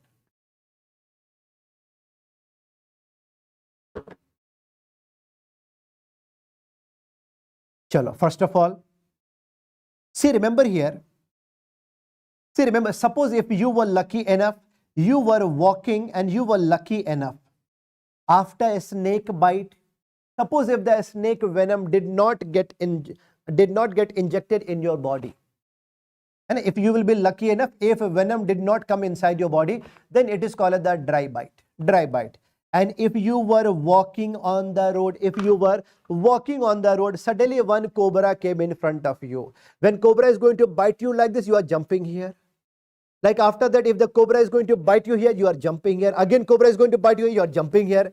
If you were playing with the cobra like this, now after the cobra will be irritated. Cobra will say what? And see, a cobra will get irritated. Cobra will say what? Hut, I'm not going to bite you. I spit on your face. Tere muh pe thukta hu main. Right? Snake venom ophthalmia. See here, like a cobra can. See, cobra can spit venom on the face of someone. This is called as a snake venom ophthalmia. This is called as like a snake venom ophthalmia. Like if venom will enter in your like in your eyes, no, there can be severe irritation, burning sensation, lacrimation. There can be temporary blindness also. Now, see here, suppose if you take blood sample from any patient, you keep like this in the straight position for 20 minutes. After 20 minutes, even if you are going to tilt it, no, there will be separate plasma and See, there will be separate, normal clotting will be there, separate plasma and serum. But after a snake bite, no. If you take blood sample, even after 20 minutes, no, if you are going to tilt, there will be no normal clotting. There will be no normal clotting. Okay. This is called as 20-minute whole blood clotting test. 20-minute whole blood clotting test. This is indicating what? Venom-induced defibrinogenation. Now, what to be done, what not to be done? Can you answer me? Okay, chalo, can you answer me? After a snake bite, are you going to apply a tight tourniquet? Bolo answer karo. Are you going to apply a tight tourniquet? Yes or no? Okay, chalo, I will see. Are you going to do incision and drainage? Incision and drainage like this. And like incision, you are going to push it. Are you going to behave like Bollywood heroes? After a snake bite, you can come, you can suck the venom out, and after that you can save heroine? Are you going to do suction? Suction? No? क्या hero बनेगा? क्या गुंडा बनेगा फिर? अच्छा चलो, okay, ठीक है. Are you going to wash snake bite with Surf Excel? Okay. Are you going to run behind the snake to take the revenge? No? Are you going to use a cautery to clot their blood? Suppose the patient is asking, give me a last glass. So, are you going to give alcohol or coffee? Remember here, first of all, remember here, no tight tourniquet, no tight tourniquet, है ना?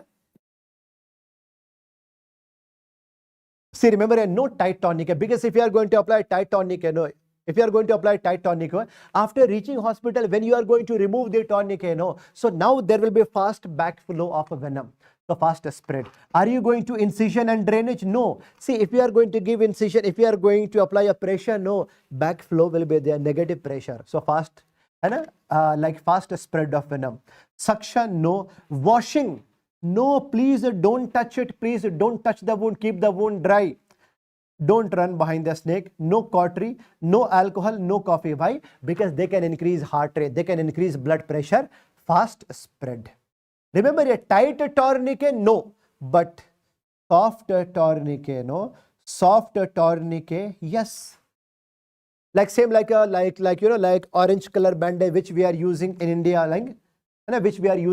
orange color bandage, the crib bandage. Because see here, now the venom will be taken up by regional lymph nodes. We are going to apply small pressure there so that there should be no fast flow of venom. So Sutherland wrap, light, small pressure you can, but tight tourniquet, no. All these you should not be doing. All these you should not be doing. Now, remember here, how to treat it? You have to treat like bone fracture. How to treat here? First of all, immobilization. First of all, immobilization. Immobilization. You have to treat like bone, same like bone fracture. After that, anti-snake venom with adrenaline injection. Why? Because see here, anti-snake venom in India, remember here, same anti-snake venom is effective against all snakes, cobra, Russell viper, all. Okay, even the crack. So here, why do we add adrenaline? Remember here, this horse, no, remember this anti-snake venom we have made from horse serum. Okay, from horse serum, actually horse serum, anti-snake venom, and there is high risk of what? Anaphylactic shock. That's why we are using adrenaline. Okay, fine. We can also add neostigmin. We can also add neostigmin. But remember here, neostigmin is effective only against cobra. Only against cobra, not against rat. What is the use of neostigmin? Please remember here. What is the use of neostigmin? What is the use of neostigmin? Right, to reverse neuroparalysis. Use of neostigmine is to reverse neuroparalysis, right? So remember here, it is effective only against cobra, but not against CRAT, Please keep in mind. But my question to you is that, do you think in all cases of a snake bite, we have to give anti-snake venom? No. Remember, first of all, look at vitals. Look at vitals and then local symptoms. If swelling is getting increased, more necrosis around the wound, more swelling, more necrosis, more blisters, more pain, more bleeding, local symptoms are getting aggravated, and BP is fluctuating. Okay, when symptoms are getting worse, when vitals are getting imbalanced, in these conditions, anti-snake venom should be given. But if vitals are stable, local symptoms are normal, getting decreased, no need of anti-snake venom, only observation. Okay, no? Fine, this much point is clear to everyone. Very, very important. Remember here, IV neostigmine will be effective only against cobra, not against the CRAT. A scorpion bite, remember here how to understand. Dekho, most of the snakes are non-poisonous. But the poisonous snakes, please write down here, there will be 2 punctured marks. See, the poisonous snakes, there will be 2 punctured marks. 2 punctured marks will be there.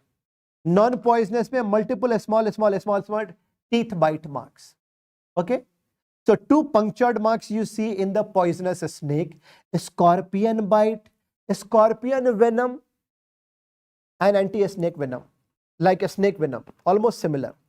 But how to differentiate it? If you see minimum 2 or more than 2 punctured wounds, a snake, only 1 puncture mark, a scorpion bite. A scorpion venom will be very, very small, no amount, small only. So it is not lethal for adults, but it can be lethal for pediatric age group. Okay, scorpion. Remember here, this stimulates sympathetic, parasympathetic, okay, uncontrolled release of the catecholamine. Because of that, autonomic storm will be there. Patient can have a severe sweating, vomiting, lacrimation. See, remember, so there can be what? There pain in chest, salivation. There can be arrhythmia. There can be the pulmonary edema. Very, very important. Okay, immobilize, and we are using the prazosin. Very, very important drug. Alpha blocker, smooth muscle relaxant here. Prazosin we are using as the first drug in the treatment of a scorpion bite, and after that anti-venom if it is available. Railway side poison, roadside poison is dhatura poison. Okay, dhatura poison. Roadside, because maximum, remember here, because maximum plants you see in roadside. Railway side, to loot the passengers, like here people can mix, like a dhatura powder, mix dhatura powder in like in the food of the passengers to loot the passengers there. That's why it is called a railway side poison. Active ingredient, atropine, hyoscyamin, scopolamine. Okay, here all symptoms will be dry symptoms only, So physostigmine is the antidote of choice. Remember here there will be dry skin, dry mouth, dysphagia, everything will be dry. Here only please mention here, suppose if a patient is having all dry symptoms and if a patient is having all wet symptoms, dry means dhatura. Wet means OP poisoning, organophosphate or pesticides. Dhatura poisoning में physostigmine for anticholinergic, physostigmine. But for OP poisoning, can you answer me? Antidote of choice क्या है? OP poisoning, pesticides poisoning, atropine. Here all wet symptoms. Suppose if examiner is giving you one scenario. One patient is getting back from the agriculture field. Okay, he consumes something there. After that, lacrimation, nausea, vomiting, urination, diarrhea, sweating, all wet symptoms. OP poisoning, atropine. Okay, suppose if it is not working, then oxymes. Like the example will be what? Example will be pralidoxime. Right? Pralidoxime. Yes. Okay, remember here, Dhatura poisoning and OP poisoning, very, very important. Very, very important. We have completed. See here, toxicology also. Sexual jurisprudence we are going to start now. Sexual jurisprudence now. Here we are going to discuss about rape cases and all.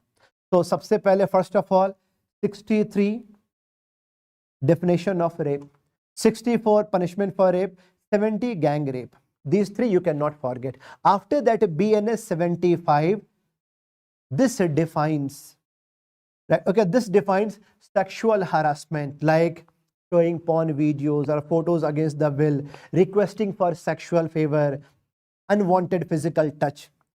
By using power, if a person is going to disrobe a female, means removing the cloth, BNS number 76. Voyeurism, by watching the act of sexual intercourse secretly, BNS number 77. Or if a female is undressing, if a person is watching secretly, 77. Stalking, BNS number 78. Voyeurism and stalking, remember here, voyeurism and stalking, these two are cognizable offense. What is the meaning of the word cognizable offense? Police can arrest a person without a warrant. Like after a murder case, rape case and all, police can arrest a person without a warrant.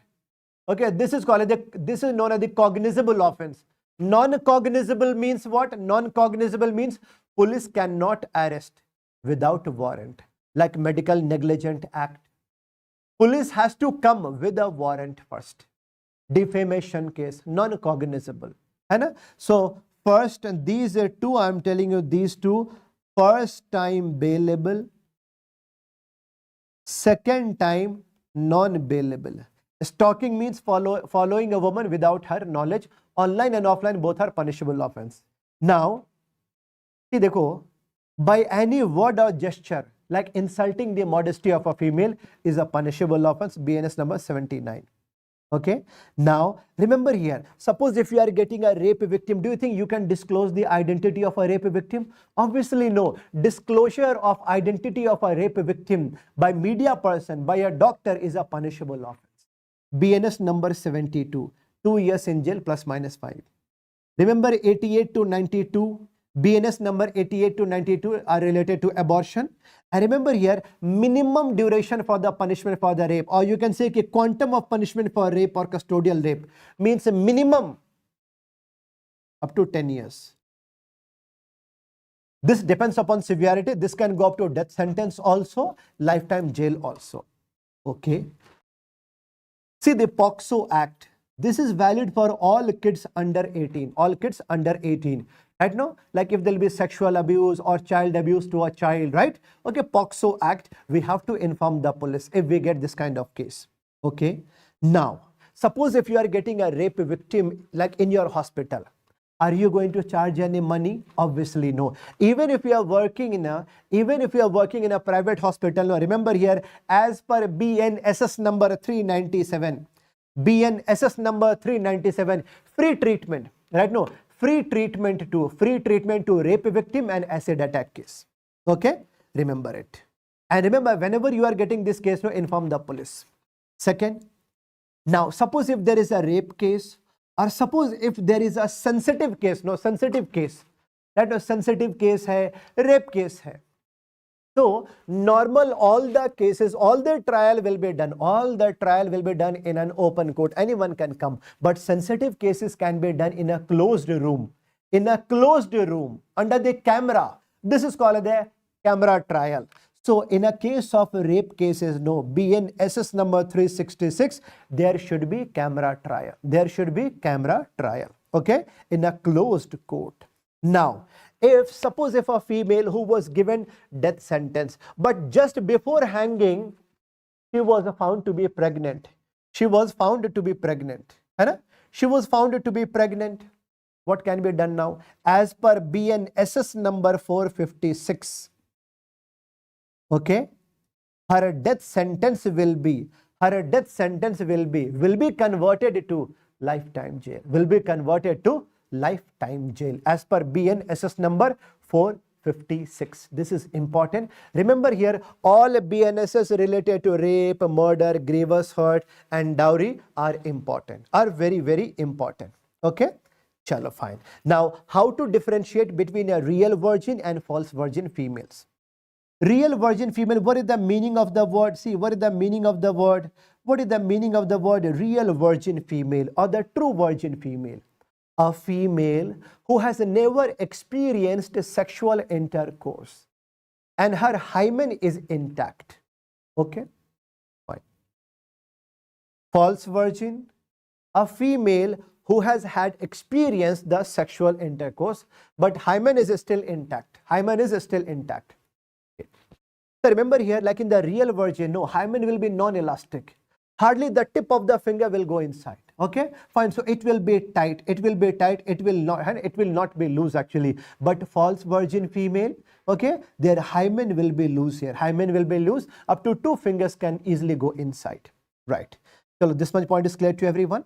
Now, see 2 rules in sexual jurisprudence we should know here. First of all, 2 finger test. Please write down here. See, yeah, this is the update here. 2 finger test is abolished. No more in practice. Abolished.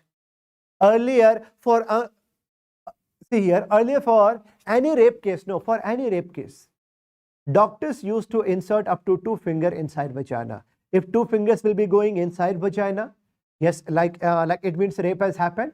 Or if 2 fingers are not going inside, then it means rape has not happened. But what about if she was a multiparous female?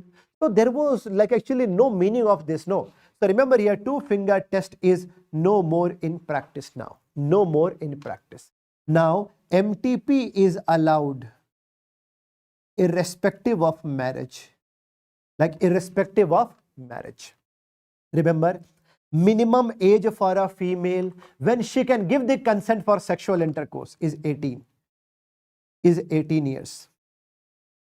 Sexual intercourse with a female who is under 18, 16 years, 17 years, that is called as a statutory rape. Sexual intercourse with a female whose age is less than 18 is called as a statutory rape. Minimum age for the consent even with the wife also 18 years. 18 years. Okay. Now, the question is that, see, remember here that how do you define a rape? See, this will be considered as a rape. This will be considered as a rape when a man is going to attempt sexual intercourse without consent. Without consent or without will of the female. Without will or without consent of the female. Okay, it will be called as rape. Now, even with consent, can you answer me? Even with consent, with will, when it will be considered as rape? When her age was less than 18 years. When a person has taken the consent by using any power. Or if a female has given the consent, out of fear, or if she was insane, psychiatric patient, insane. So in these cases, even if a person has taken the consent also, then it will be called as rape. Case will be going on. One very, very important BNS, remember here, BNS number 22. BNS number 22. This defines McNaughton's rule. This defines McNaughton's rule. BNS number 22 defines McNaughton's rule. What is McNaughton's rule? When a psychiatric patient, when any insane person, unsound-minded person is going to commit any crime, there will be no punishment. There will be no punishment. Okay, easy to understand. There will be no punishment. McNaughton's rule. एक पागल अगर जुर्म करता है, there will be no punishment. Okay. If a psychiatric patient will commit any crime, there will be no punishment. McNaughton's rule. McNaughton's rule. This is important. Very, very important. BNS number 22. Remember here, as per Indian law, only a man will be charged for rape, not the woman. Remember, within 4 days of assault, if a female is presented to your hospital, no, you have to do all tests. You have to do all tests. Okay, no? You have to do all tests. You have to take swab from vagina also. The cloth which she was wearing that time, cloth also, hair, pubic hair, right? No, all injuries over the body around the genitals will be the indications of rape. Yes. Okay. Now, suppose if there is a rape victim, rape accused. When you have to do physical examination, you have to take consent. If rape victim is there, yes, you have to take the consent.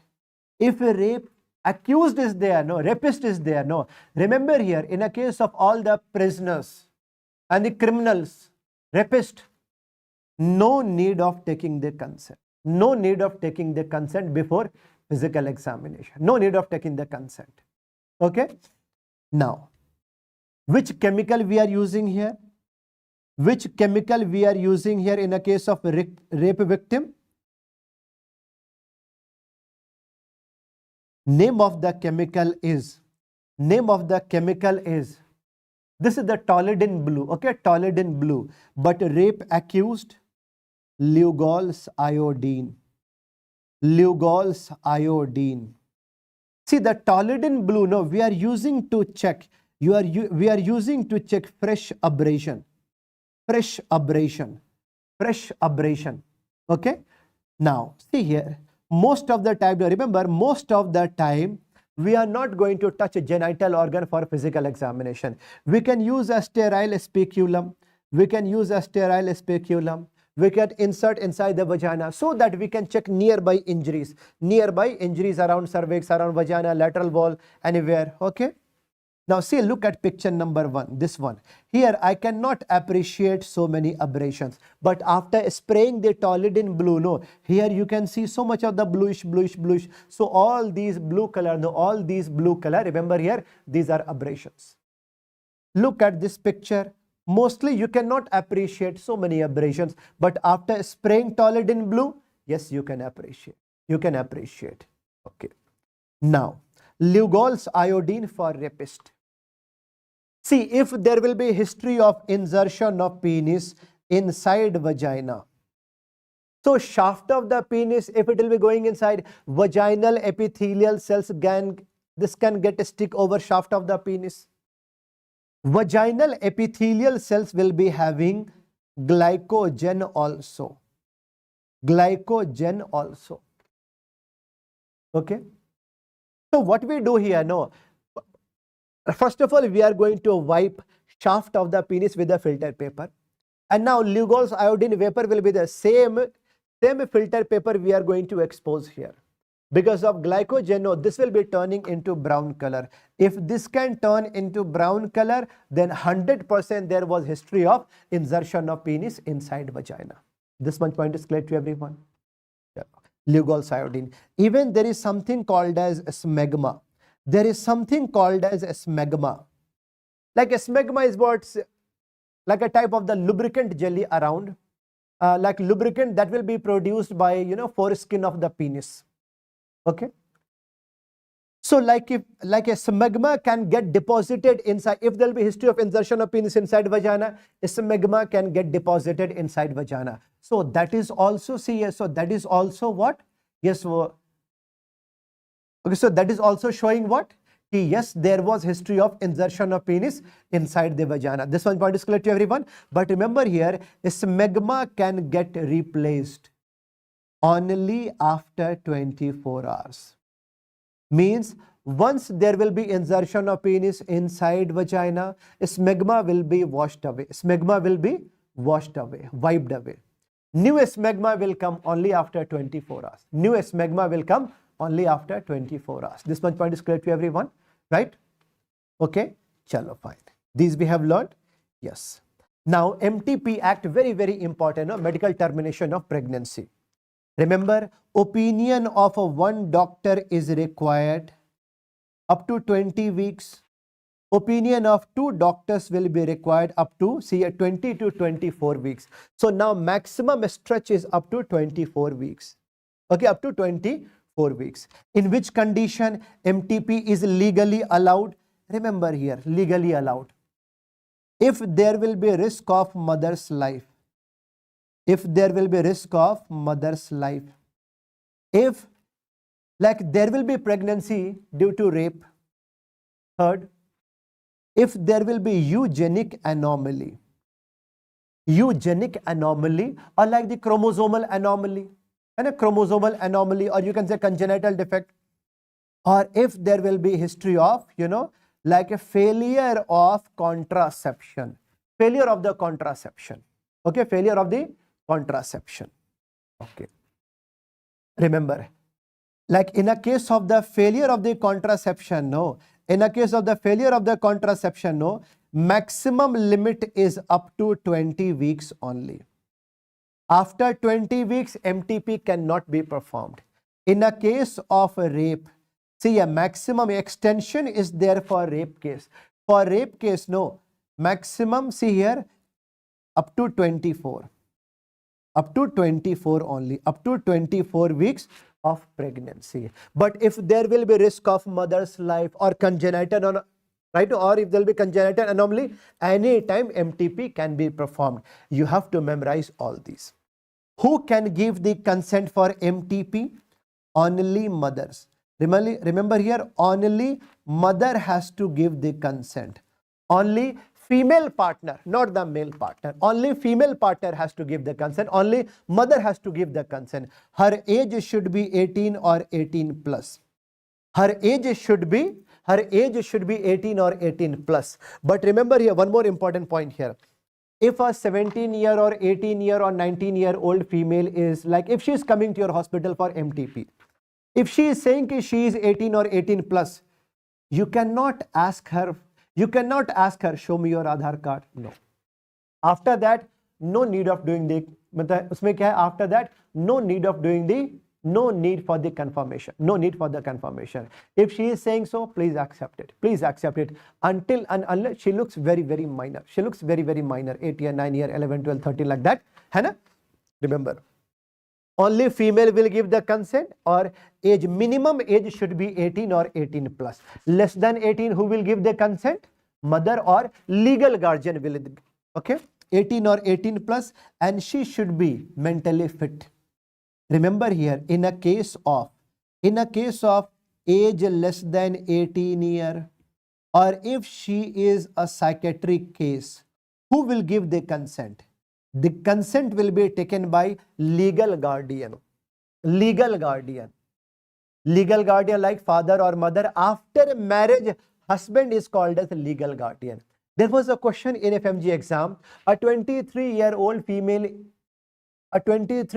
female came to hospital for MTP. Okay, for MTP.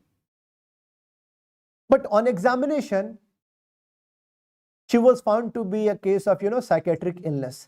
In her case, who will give the consent? Option number 1, herself. Option number 2, doctor. Option number 3, her partner. Option number 4, anyone. Bolo. Option number 4 was legal guardian. Okay. Herself, doctor, her partner, legal guardian. Even a boyfriend can also be the partner. They have not mentioned husband. Husband means after marriage. Okay, no? Husband means after marriage. So here answer will be legal guardian only. Legal guardian only. This much point is clear to everyone? Remember here, after marriage, husband is called as the legal guardian of the wife. This much point is clear to everyone? Yes, not the partner. Remember, boyfriend can also be the partner, but boyfriend cannot be the legal guardian. Please keep in mind. Because in India, living relationship is allowed. No, living relationship is allowed, right? Okay. Chalo, these points are clear to everyone. Now, remember here, if there will be a case of adultery, sexual intercourse with a person who is not your legal spouse, Adultery, extramarital affair, is this a punishable offense? Answer me yes or no. And what about incest? Sexual intercourse with blood related people. Remember, these two are not the punishable offense. not the punishable offenses. Not the punishable offense. Remember here, not the punishable offense. No. See, like when I talk about extramarital affair, when two people are giving their consent, when two people are giving their consent, after that, see, this will not be considered as sexual offense. When two people are not giving their consent, no, this is not sexual offense. This is not sexual offense, but valid ground for divorce. Valid ground for divorce. Valid ground for divorce. Now, there are two words. One is called as impotency. Impotency. Impotency. Second word is called as sterility. Which one is a valid ground for divorce? Can you answer me? See, like impotency means a man is not able to perform sexual intercourse. He is not at all able to, he is not able to perform sexual intercourse. Impotency. But sterility, he can perform sexual intercourse, but he is not able to become father. He is not able to become father. So remember here, impotency is a valid ground for divorce, but not the sterility. Remember here, impotency is a valid ground for divorce, but not the sterility. Sterility mein sexual intercourse can be performed, but he is not able to become father because why? Might be if there is a case of hypostasis like this. See, normally there should be opening of urethra here, but if there will be the congenital anomaly, there can be opening here, hypospadias, or opening here, epispadias. So in this case, no person will, here the man is not able to deposit semen at right place inside vagina. Okay, so he's not able to become father. For them, yes, option of artificial insemination is there. Artificial insemination, test tube baby. So remember here, like impotency is a valid ground for divorce, but not the sterility. If a female is impotent, if a female is not able to perform sexual intercourse, then it will be called as frigidity. It will be called as a frigidity. Frigidity. When a female is not able to perform sexual intercourse, and then it is called a frigidity. Frigidity. Now, suppose if there is a husband who is normal for other ladies, but he is abnormal for his wife. Or like suppose if a man is there who is impotent to a particular female, who is impotent to a particular female. Psychological impotency is called as psychological impotency is called as code hang. Code hang. Might be there was marriage out of pressure or whatever. Right now, so like a man can be impotent to a particular female, but for other females he can be normal. Psychological impotency, it is called a code hang. Code hang. Some words related to legitimacy. Legitimacy means what? Who can? A child who was born in the legal wedlock between his parents, mother and father. Okay. Now see, there can be some terms related to legitimacy also. See, the child who can inherit the property, there can be two father also. Suppose if there will be fertilization of two ova by two sperms in the same menstrual cycle, superfecundation. Like suppose if there was a female, her name was Anna, her husband name was Mark. Husband name was Mark, and her boyfriend name was Jack. Boyfriend name was Jack. Husband and wife both were white, but Jack was black. Boyfriend was black. Last night she had sexual intercourse with her husband. In early morning she had sexual intercourse with her boyfriend. After that there was fertilization of two ova. There was delivery of her twins. There was delivery of her twins. One was black, another was white. Okay. You can say dual SIM card. Superfecundation. Okay. Superfecundation, right? Superfecundation. Same age, but one is black, one is white. There can be two fathers. How to check? DNA test. But superfetation means what? Remember here, fertilization of two ova by 2 sperms, like in 2 menstrual cycle. One time fertilization happened in January, second happened in February. Means I'm saying mother got pregnant when she was already pregnant. This is impossible, no? But it can happen. Although these are rare cases, but it can happen if there will be double uterus, septate uterus, it can happen. So when there will be delivery of our twins, no, one will be elder, one will be younger, superfetation. One will be elder, another will be younger, superfetation. So remember here, fertilization of 2 ova by 2 sperms in 2 menstrual cycle. In superfetation, there are 2 T. Superfecundation, only 1 T. Remember, superfecundation and superfetation, these are important. These are important topic for your exam. Okay? Yeah, fine. Now, illegitimate child means what? A child who was born outside the legal wedlock. Supposititious child means what?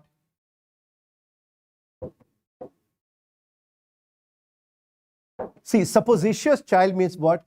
Suppose there is a child. Suppose there is a child. Fictitious child. A woman can try to pretend her pregnancy. She was hiding herself for 9 months. But now suddenly she is presenting with a newborn baby and she is claiming that rich man is my husband or he is the father of this boy. Why she is claiming? Supposititious means suppose, means fake. She might be faking that just to get money or to get married. Okay? Supposititious child. Supposititious child. See, the posthumous child means what? Birth of a child after death of father. Posthumous. Atavism, a child may not resemble to his parents, but he can resemble to grandparents. If he can resemble to grandparents, no, he can inherit the property. All these are one-liner you have to memorize. Now, see here, now very, very important topic you should understand here that when I make a diagram like this, this is uterus, this is cervix and this is vagina. This is uterus, cervix, vagina.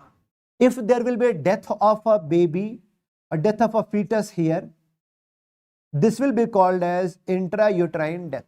If death of a baby happens here, so he was the case of live birth. He was the case of live birth. In intrauterine death and live birth, there is no confusion. But if there will be a death here, no. During the process of delivery, this is called as stillbirth. This is called as stillbirth. In a case of the stillbirth, no, we have to check whether baby has respired or not. Whether baby has respired or not. So here there will be confusion in stillbirth. Okay. After respiration, level of diaphragm will go down to 6th to 7th rib. Without respiration, this will be around 4th to 5th rib. Simple logic is that, right? Okay. So we have to do some test for, live birth and stillbirth. Live birth and stillbirth. Okay. Remember here. What are the signs of intrauterine death? Maceration. Okay. If you can find gas in great vessels and heart chambers, it is called as Robert sign. Yes, Robert sign. You can see here, Robert sign. Gas in great vessels and heart chamber. See, skull bones can overlap like this. Spalding sign. This is the most pathognomic sign, like this. This is a Spalding sign. I think 1 year back, INICT question, Spalding sign. Okay. Overlapping of skull bones. Even hyperflexion of a spine, ball sign. Remember here, Robert sign, Spalding sign and ball sign. These are the signs of intrauterine death. Intrauterine. Okay. Now, artificial insemination. We can harvest a sperm from husband and egg from wife. Outside the body, we are going to transfuse it. And after certain, after 4 cell stage or 8 cell, means after some progress, now we can implant in the uterus. Artificial insemination. Harvesting, harvesting a sperm from husband. Okay, 100% legitimate child. But sometimes there can be wiki donor also, who is not the legal husband, donor. Question is that Artificial insemination by the husband, 100% legitimate child. But if a child is born after artificial insemination by the donor, he will be called as illegitimate child. Remember here, illegitimate child. Why? Because as per law, only biological father is called as legitimate child. Here is some other person, donor hai wo.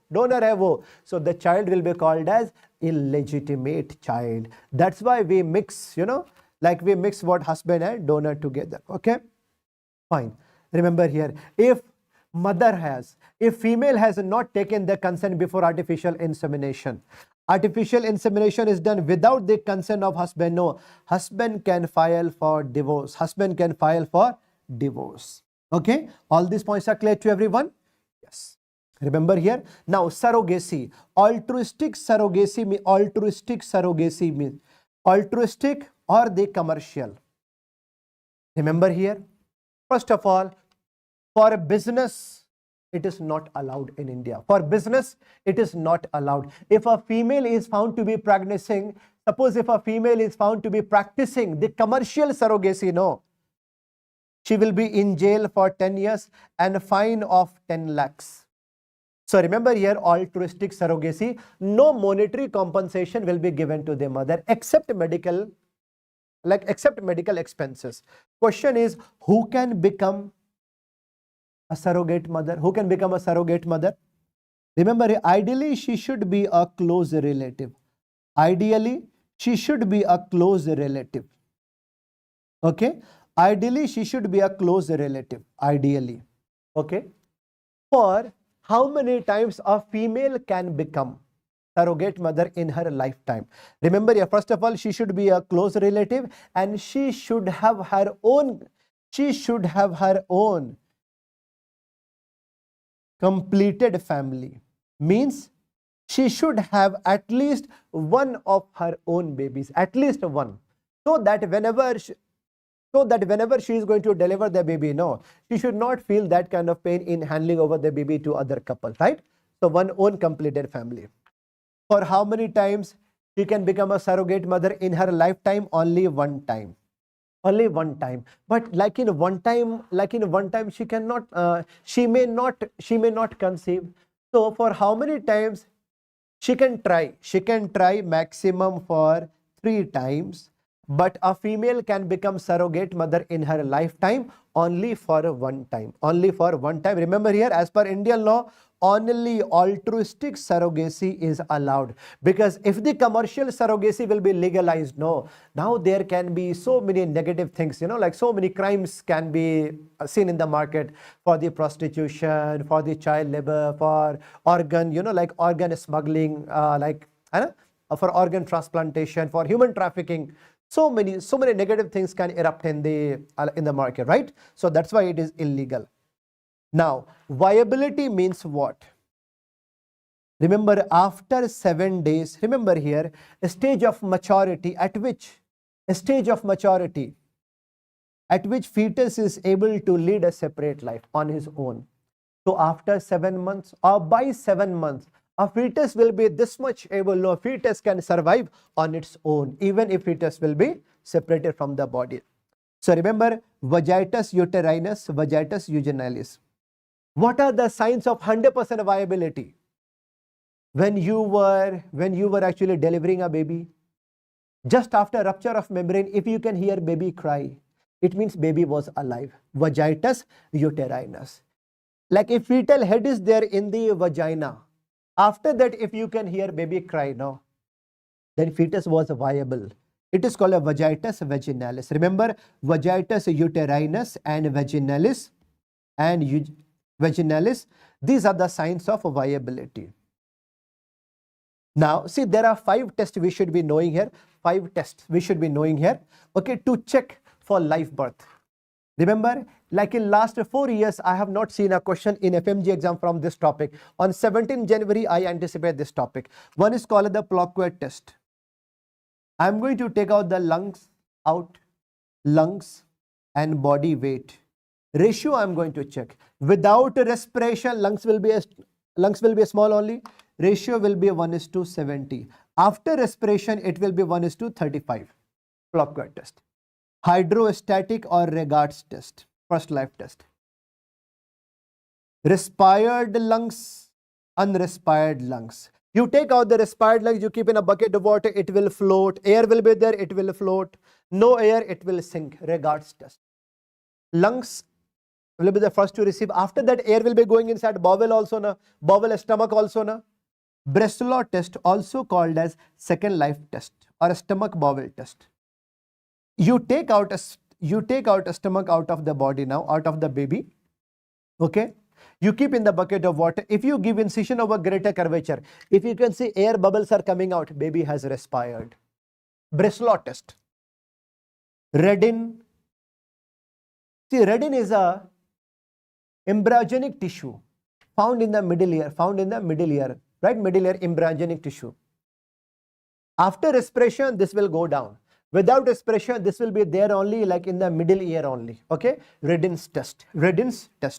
Fodder's test. Weight of the lung will be checked. Respired lungs will be around 66 gram.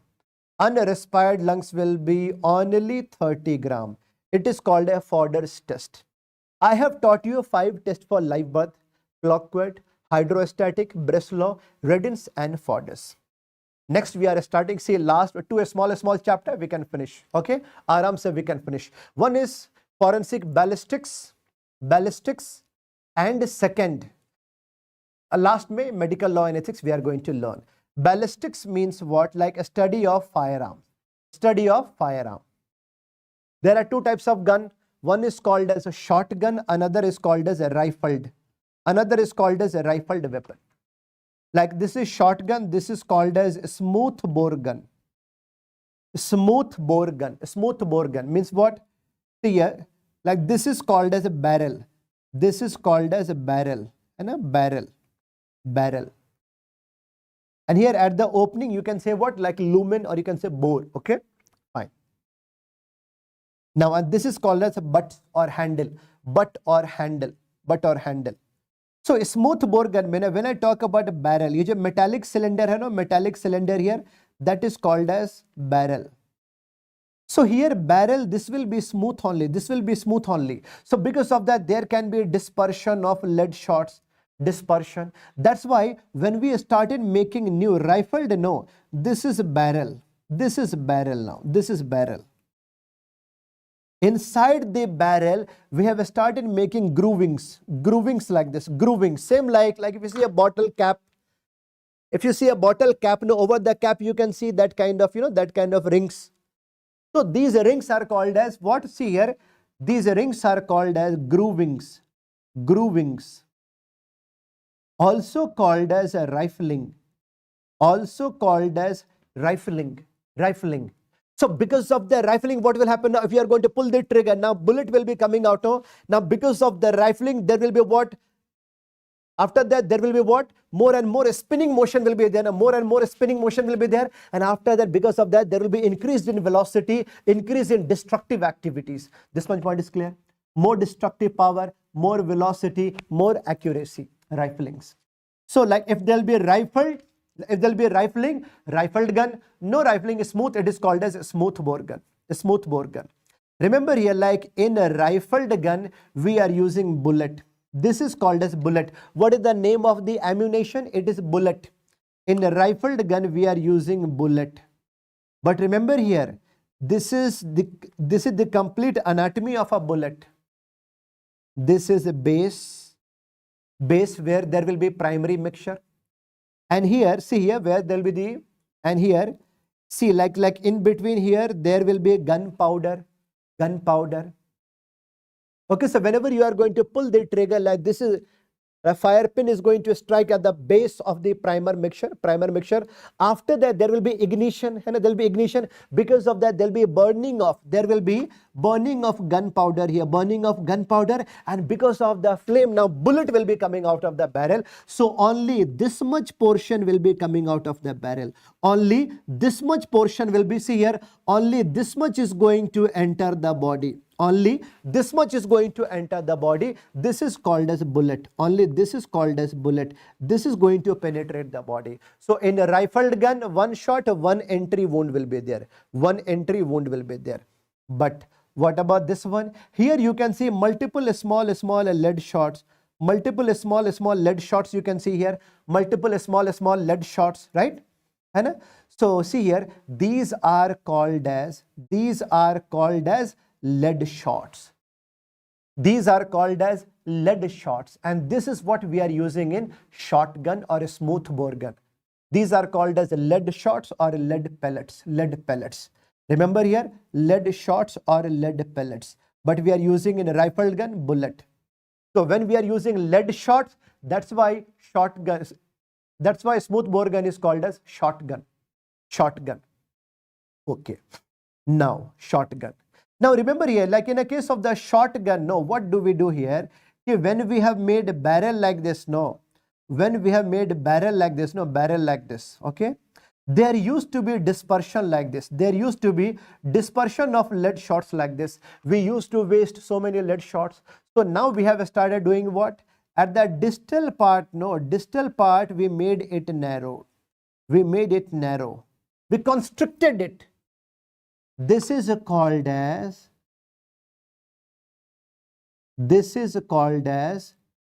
choking. Remember, riflings we have learned in a rifled gun, but in lead shots we have to learn about choking. What is the meaning of the word choking? ऐसे गला दबाना कहते हैं ना कि choking, right? To constrict the distal part here. Because of this, what will happen now? Now if you are going to pull the trigger, no, now there will be what? So see what it is, how it is going to help. This will decrease dispersion. This will decrease dispersion. Okay, this will be decreasing dispersion of lead shots, more accuracy, more destructive power. Remember it. Okay, all these points are clear. Basics we have learned here. Now, first of all, rifled gun distance. How we are going to check distance here? Distance. First of all, see here. First of all, like whenever you are going to pull the trigger, whenever you are going to pull the trigger, right? Oh, suppose if you are going to pull the trigger, if there are 4 victims, victim number A, victim number B, and here victim number C, and here victim number D, victim number D. Okay. So whenever you are going to pull the trigger, flame will come out, flame, aag niklega na, flame. 100% gunpowder no will not be burnt. 100% gunpowder will not be burnt. Few gunpowder, like you can say 5% or 10% of gunpowder will remain unburnt. Will remain unburnt. Unburnt. So when you pull the trigger, flame will come. After that, even the unburnt gunpowder will also be coming out. Okay, fine. Now, victim number A, where see the gun was in direct contact. Gun was in direct contact. This range is called as, he was standing in which range? इसको बोलेंगे direct contact. This is called the direct. He is in the contact range. This is only called the. This is only known as the point blank range. This is only known as the point blank range. Victim number B, who was standing in the range of flame. In the range of flame will be called as in which range? In close range. Close range. Victim number C, who was standing beyond flame but in the range of gunpowder, unburnt gunpowder, he will be called as in near range. In near range. Victim number D, who was standing beyond flame, beyond a gunpowder at a distant range, he will be called as in distant range. Okay, I'm sure you can easily understand that because of the flame, yes, there can be burning around the wound. There can be burning around the wound. Burning around the wound, yes, you can see. You can see there can be singeing of hairs. There can be singeing of hairs. बाल जल के छोटा हो जाएगा ना, right? See, size of the hair will become small and curl. Singeing of hairs, yes. Because of unburnt gunpowder, no.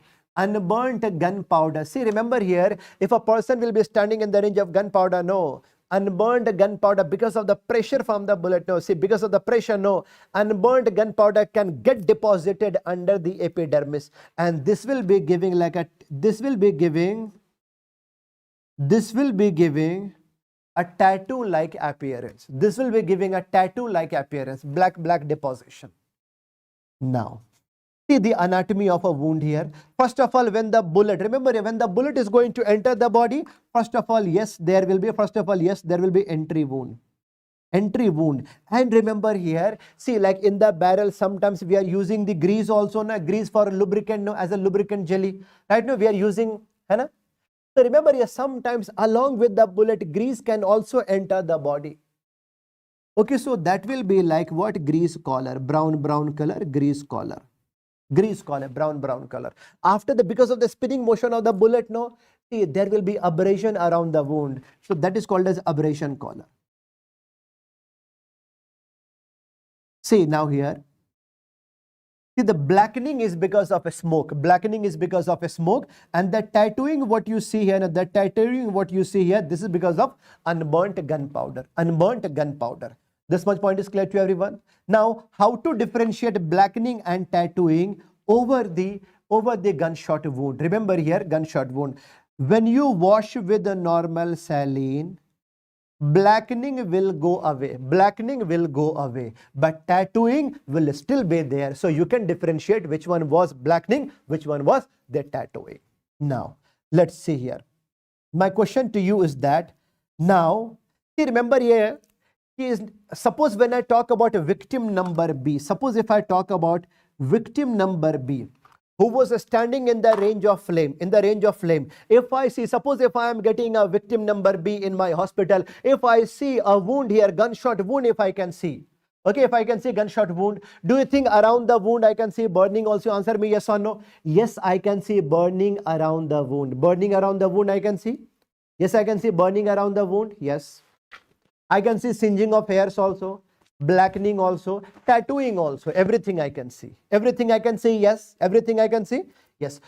But what about victim number C, who was not standing in the range of, flame, but in the range of gunpowder?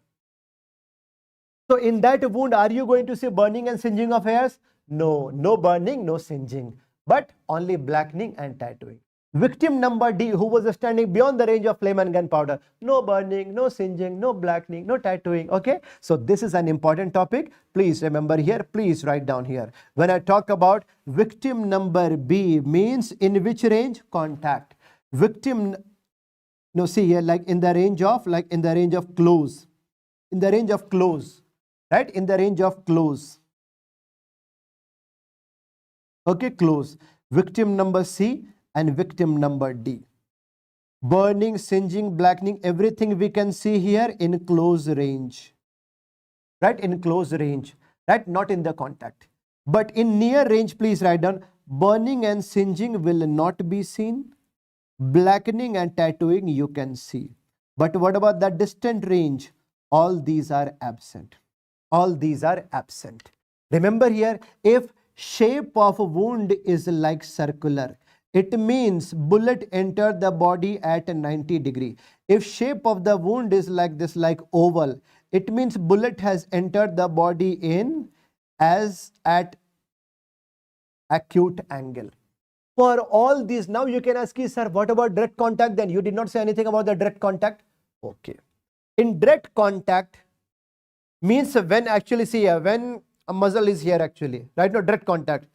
Are you going to see flame outside?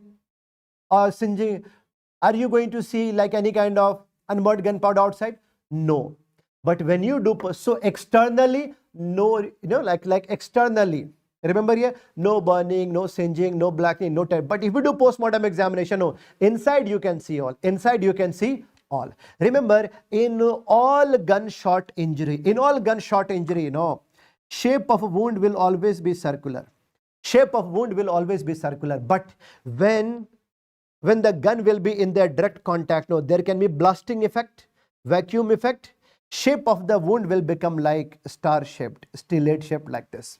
In all ranges, circular shaped. But in a direct contact or point blank, star shaped wound will be there. A star shaped wound will be there. Look at the photo. Can you answer me? After seeing this photo, can you answer me? What was the range of firing, Bolo? What was the range of firing? Obviously, direct contact. See, like in the direct contact, no? See, inside, during postmortem examination, inside you can see these signs. Now look at these two pictures. Picture number 1, picture number 2. Like, if you watch, see picture number 1 here, no? Around the wound, some kind of redness is also there. So I can say burning also, blackening also, and tattooing also. So I can say picture number 1 is a close range. Okay, close range, है ना? Close range, close. But picture number 2, you can see only tattooing effect. You can see only tattooing effect. Then it will be near. It will be near. So these are 4 ranges I have taught you related to rifled gun injury: direct contact, close, near, and distant. समझ में आएगी बात? 4 ranges. I can see burning, tattooing, everything close range. Only blackening and tattooing near range. Nothing. Only one entry wound, distant. Star shaped, direct contact. हो गया, finished. Very easy. Now, what about this one? What about shotgun? इसमें भी same, direct contact में, okay, contact, muzzle is in direct contact. But here we follow like in the range of meter. Less than 1 meter is close range. 1 to 2 meter is a near range. 2 to 4 meter is intermediate. More than 4 meter, no, distant range. On the basis of range here. Okay, like suppose if I'm making a diagram here.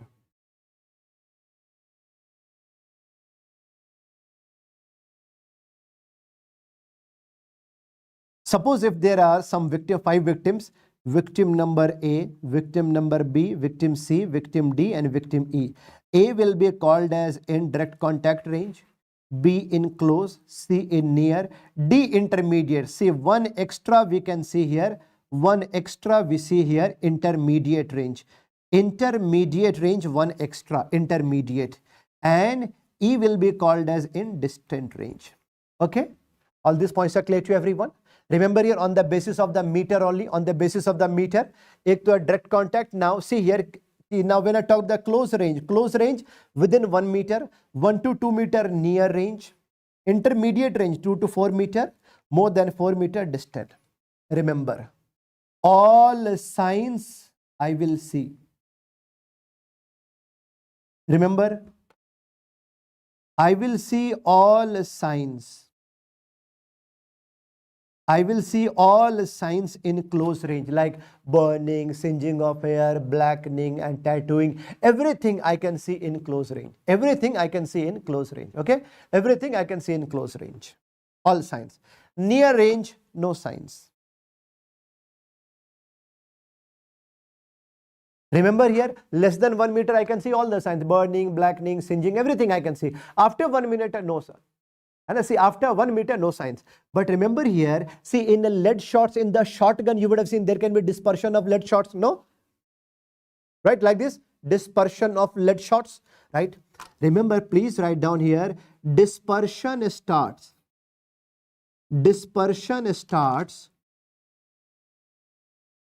only after 2 meter. Dispersion starts only after 2 meter. And there will be a maximum dispersion after 4 meter. Now, what is happening in the intermediate range? Remember here how to see here when I talk about rifled gun. When I talk about the rifled gun, no, so rifled gun you can see here because of the groovings, no. See, in a rifled gun, one important point you should know here, when I talk about a rifled gun, so there will be one elevated part here, one elevated part. There can be one elevated part, one depressed part. Okay, elevated part is called as land, Means when I see the barrel, no, here I can see in the groove, I can see one elevated, one depressed part. Elevated is land and depressed part is called as groove. Is groove. Remember here, distance between two lands is called as a caliber. तो कितने calibre के gun से मारा गया था? This is called rifled gun के लिए, rifled gun के लिए. But if I have to buy short gun और smooth bore gun, and so I have to see bore or gauge. What is the meaning of bore or gauge? Suppose if I'm giving you 1 pound, suppose if I'm giving you 1 pound of lead, 1 pound of lead, 1 pound is almost half kilogram of lead, 454 gram. And I'm asking you, make as many number of balls as you can. Make as many balls as you can make. Suppose if you are making 16 balls, no, then see that will be called a 16 bore gun. If you are making only 8 lead shots, it will be called as 8 bore guns. 8 bore guns. Okay? How many lead shots will be there? That will be the name. So I'm talking about a 16 bore gun. Or if you are making only 14 lead shots, it will be called as 14 bore gun. So bore, either you say bore or gauge. Bore or gauge. But for the rifled gun, you have to say a caliber. Caliber. Distance between two lands. Last time FMG question. Distance between two lands is called as a caliber. But in a shotgun, you have to say bore. How many number of lead shots are there? Okay? Fine. Now, my question is that after 2 meter, no, dispersion will start. Suppose if you were using 16 bore gun, so all 16 cannot get dispersed at one time, no? After 2 meter, dispersion will start. So it could be possible that like in the center, no, 5 lead shots will be coming out like one big mass with a small dispersion. So if you can see one big wound with a small wound, it means range was intermediate. Range was intermediate. One big opening with a small opening, intermediate. After 2 meter, 2 to 4 meter. But after 4 meter, no, after 4 meter, maximum dispersion, all small wound only. Now see the photo, you will be having more clarity. Can you see this photo and tell me range, distant range hai or intermediate range? Can you answer me? Distant or intermediate? One big wound with a small wound, one big wound with a small wound, right? So this is a case of what? Intermediate range. This is a case of intermediate range. But what about these photos? Can you answer me? What about these? Bolo, what about these cases?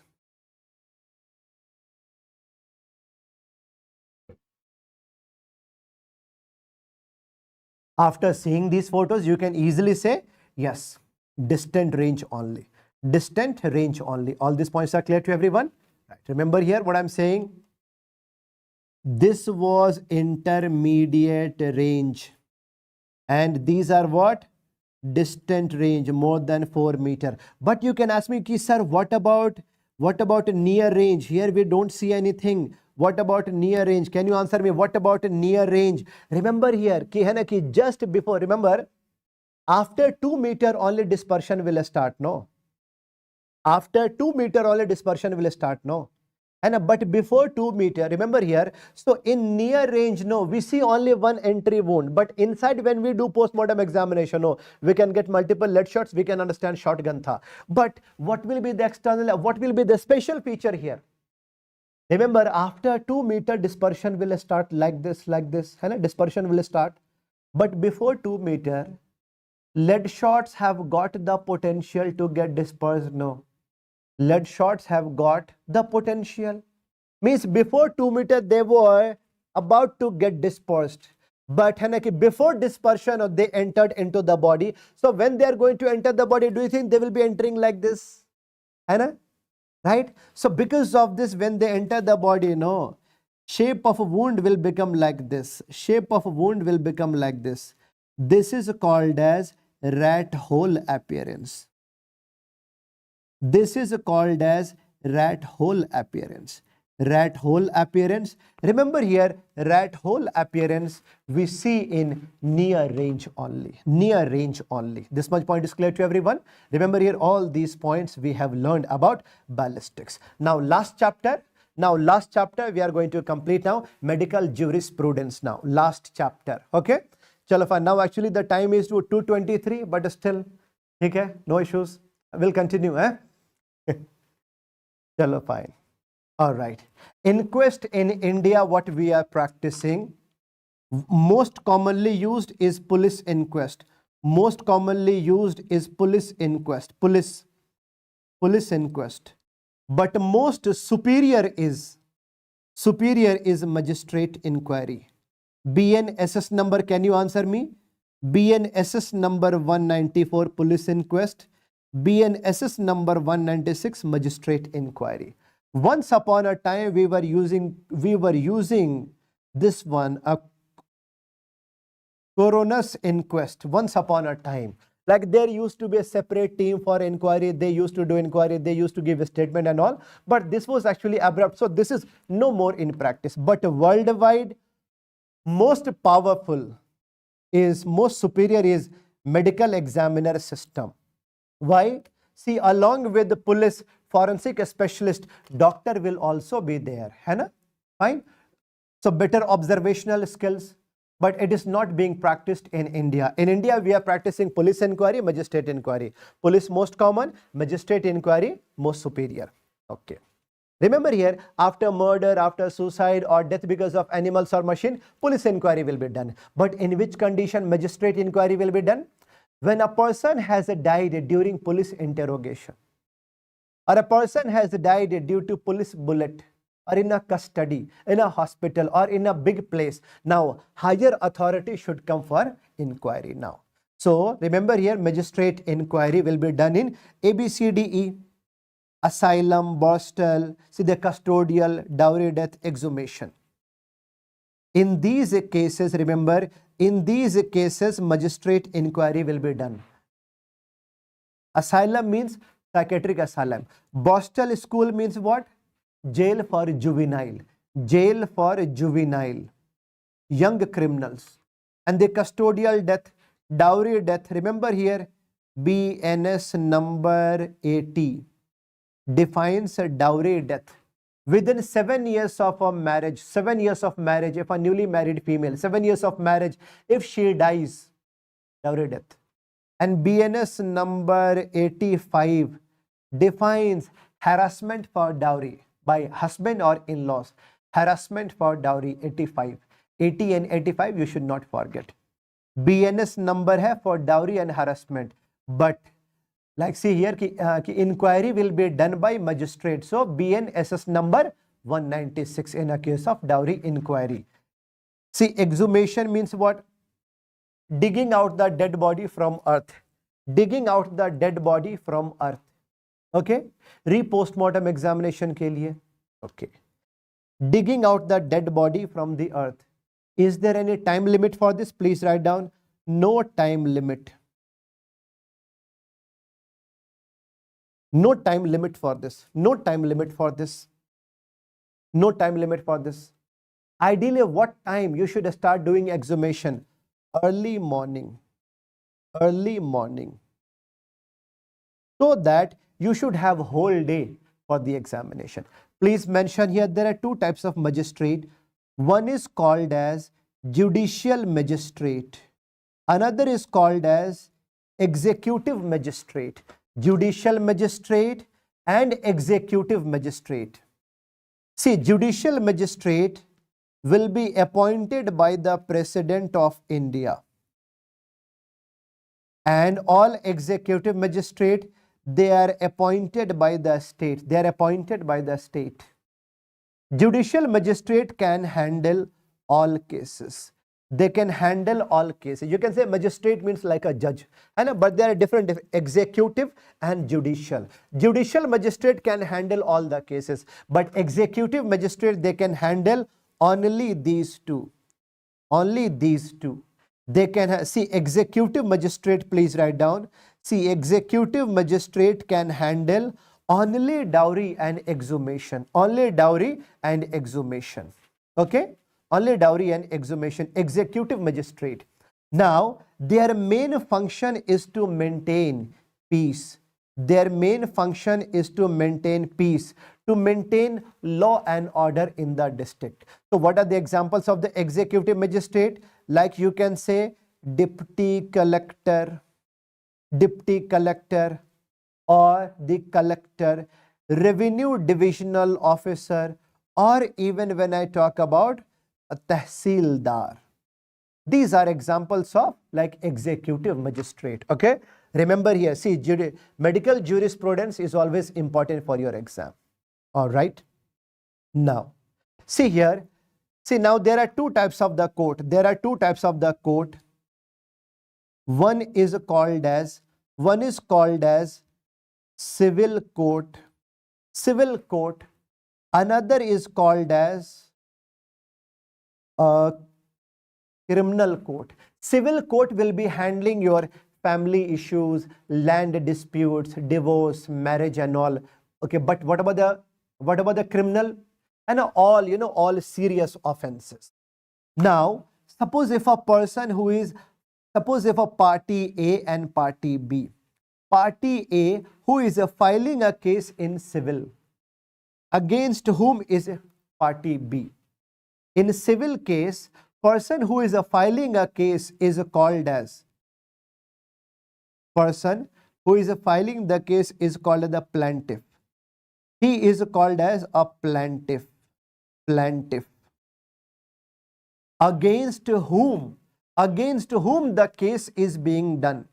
The case is being done will be called as a defendant.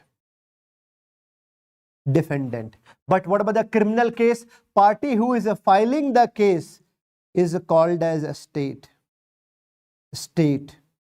Against whom the case is done will be called as a defendant. Same. Please remember here, in civil case, one is plaintiff and defendant, but in the criminal, state and defendant. So see, there is a 7 hierarchy of the criminal courts.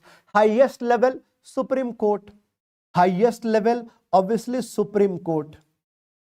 Highest level, Supreme Court. National level, state level, High Court. After that, Session Court judge or additional. After that, like see, a junior of them, like assistant session judge.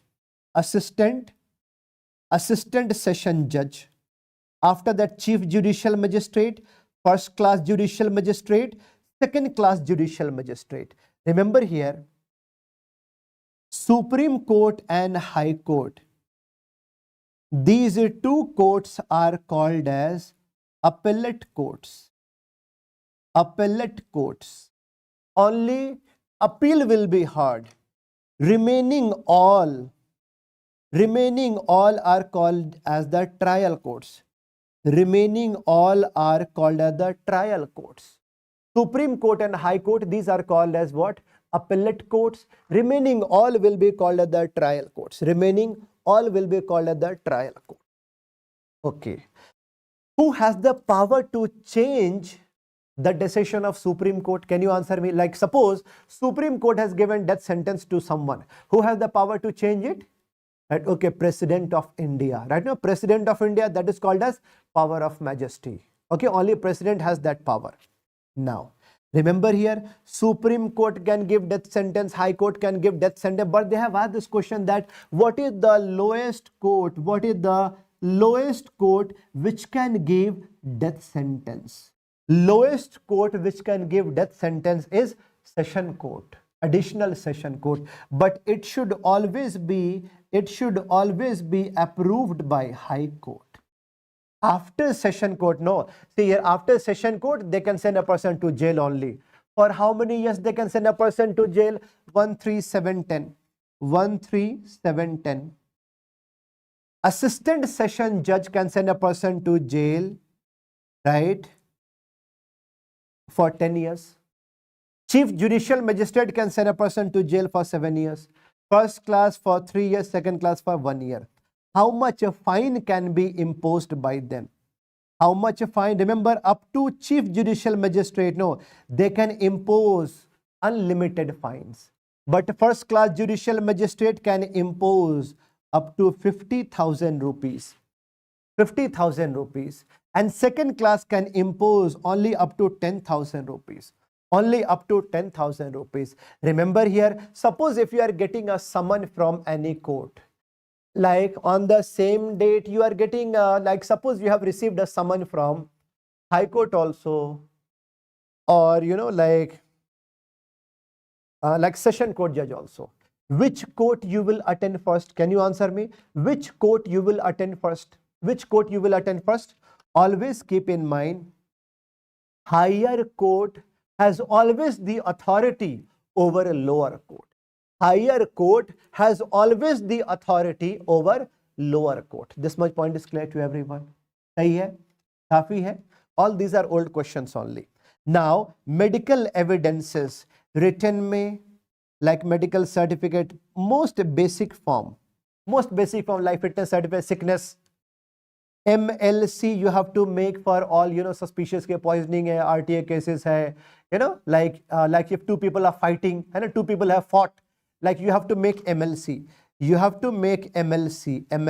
You have to make medical legal report, dying declaration, dying deposition. Just before death, if a person wants to give any statement, just before death, if a person wants to give any statement, either a dying declaration or dying deposition. Orally, when a person is standing in the witness box and when he is giving the statement, it is called as oral or the parole. Okay, parole. Circumstantial, at the murder scene, whatever you have collected, all evidences, whatever you have collected, like fingerprinting, bullet, blood stain, semen stain, even at the murder scene, if we have found suicidal note also, at the murder scene, suicidal note will be a type of written type of document, but at the murder scene, at the crime scene, if you have found suicidal note, it will be called a circumstantial. Okay, so whatever you are getting hair, fiber or ring, whatever you are getting there, no, circumstantial evidence. Out of these three, which one is having maximum importance? More importance you see in oral. Oral, where the person is standing in the witness box, you can ask him as many questions as you can. Okay, all these points are clear. So oral is better. Oral is better here. Now, dying declaration and dying deposition. Remember here, like if a person is about to die, like okay, see, okay, just after murder, suppose if a person is about to die, just before death, he or she wants to give any statement, that is called as dying declaration. Dying declaration. Okay, who can record?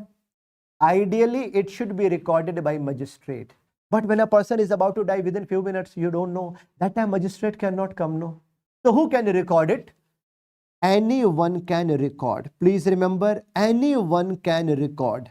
Anyone can record. Even doctor can also record the statement. Police can also record. Village headman can also record.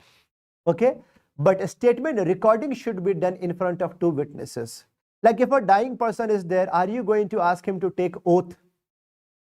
Obviously no, because it is assumed that dying person does not die. It is assumed that the dying person does not lie. And वो झूठ नहीं बोलते, right? Okay, fine. So no oath is taken. Are you going to do the cross examination? Obviously no. Are you going to ask leading question? No. What is the meaning of the word leading questions? Where answer should be only in yes or no. Where answer should be only in yes or no. If you are standing in the witness box, the advocate is asking you, did you see the murder? Yes, sir. Length of sword was 40 centimeters. No, sir, actually I saw from the ladder. No, answer me. Yes or no. Arey no, sir, मैंने side से देख. Arey, answer me. Yes or no. So where answer should be only in yes or no is called as leading question. So are you going to ask the leading question? No. Now, there is the duty of a doctor. There is duty of a doctor, right, to certify this. Ki before giving a statement, patient was mentally composed or not. Patient was mentally composed or not. है ना? Doctor has to certify. Yes, this is called a compos mentis, कि इसने पूरे होशो हवास में बयान दिया है. Before giving a statement, person was fully conscious, fully oriented. This is called as compos mentis. Compos mentis, right? Compos mentis. Okay. Now one more word is there. Separately you write down here. Separately you write down corpus delicti. Corpus delicti means essence of the crime or the body of offense. Body of offense or essence of crime is called as corpus delicti. Suppose if a police has got a phone call from the nearby building, sir, you please come here, there was a murder here. When police will be reaching there, he can see shattered windows or broken glasses there, like, like blood stain, so many things, no? Like after seeing the situation, police can say, yes, a crime has happened here. मतलब मौकाए वारदात को देख के लगा है कि सच में जुर्म हुआ है ना? Body of offense or essence of crime. Yes, like you can understand here, yes, a crime has happened. That is called as what? Corpus delicti. So remember here, compos mentis means what? Doctor has to certify whether patient was mentally composed or not. In India, remember here, like it was mentioned, last में लिखा हुआ था यहाँ पे India. Last में it was mentioned कि in India, are we practicing dying declaration? Yes. But dying deposition, remember here, suppose if a person is about to die, he has 1 day, 2 days or 3 days in his hand. He wants to divide his property among his sons and daughters and, like brothers. Now, he's going to invite a magistrate. Magistrate will come to hospital only. This is called as a bedside court, dying deposition, bedside court. It will be recorded only by magistrate. Okay. Oath will be taken. Yes. Are you going to do the cross examination? Yes. Leading question? Yes. Doctor has to certify? Yes. In India, are we practicing? No. We work more on emotions. That is called a dying declaration. But remember, if I have to compare dying declaration and dying deposition has more significance, obviously. And so remember, just before death, if a person has given dying declaration, but after that he survived, so then see how much will be the value of this. It will be having very least, or you can say corroboratory value only. Okay, very less, negligent. Now witnesses. Suppose if A and B were fighting, C was watching them, so C will be called as a common witness. C will be called as a common witness. Now please mention here that common witness can be eyewitness or hearsay witness. Hearsay witness. Suppose when A and B were fighting, suddenly A took his revolver, he killed B. Now when C saw the murder, now C is running towards the police station. When he was running towards the police station, now suddenly on the way, he met D. So D is asking, hey, why are you rushing? Why are you running? Where are you going? Now C is saying, oh, no, A killed B. So C will be called as eyewitness. D will be called as hearsay witness. Hearsay witness. Who will have more importance? Eyewitness. Now, expert witness, who can give any expert opinion, like a doctor, like, bomb blast expert, writing expert, bullet expert, and a fingerprinting expert, basically any expert. Remember, a doctor can be considered as a common witness also, expert also. When doctor is saying only about a wound, he is a common witness. But when he is explaining antemortem or postmortem, then he becomes expert. Now, what about hostile witness? Hostile witness means what? A witness who keeps on changing the statement. Who keeps on changing the statement. One time he said, yes, I saw the murder. Second time he's saying, I did not see the murder. Hostile murder. See here, hostile witness who keeps on changing the statement. Okay? Might be he would have taken bribe or might be under pressure. What about the perjury? See, perjury means what? Perjury means what? Lying even after taking oath. Even after taking oath, if a person is lying in the court, it is called as, yeah, this is called as the perjury. This is known as the perjury. Remember here, BNS number 227 defines perjury, and 228 defines, see here, like see the fabricating false evidences.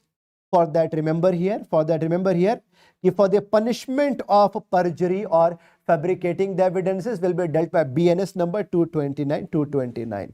Issuing false certificate is a punishable offense. Using false certificate is a punishable offense as per 234.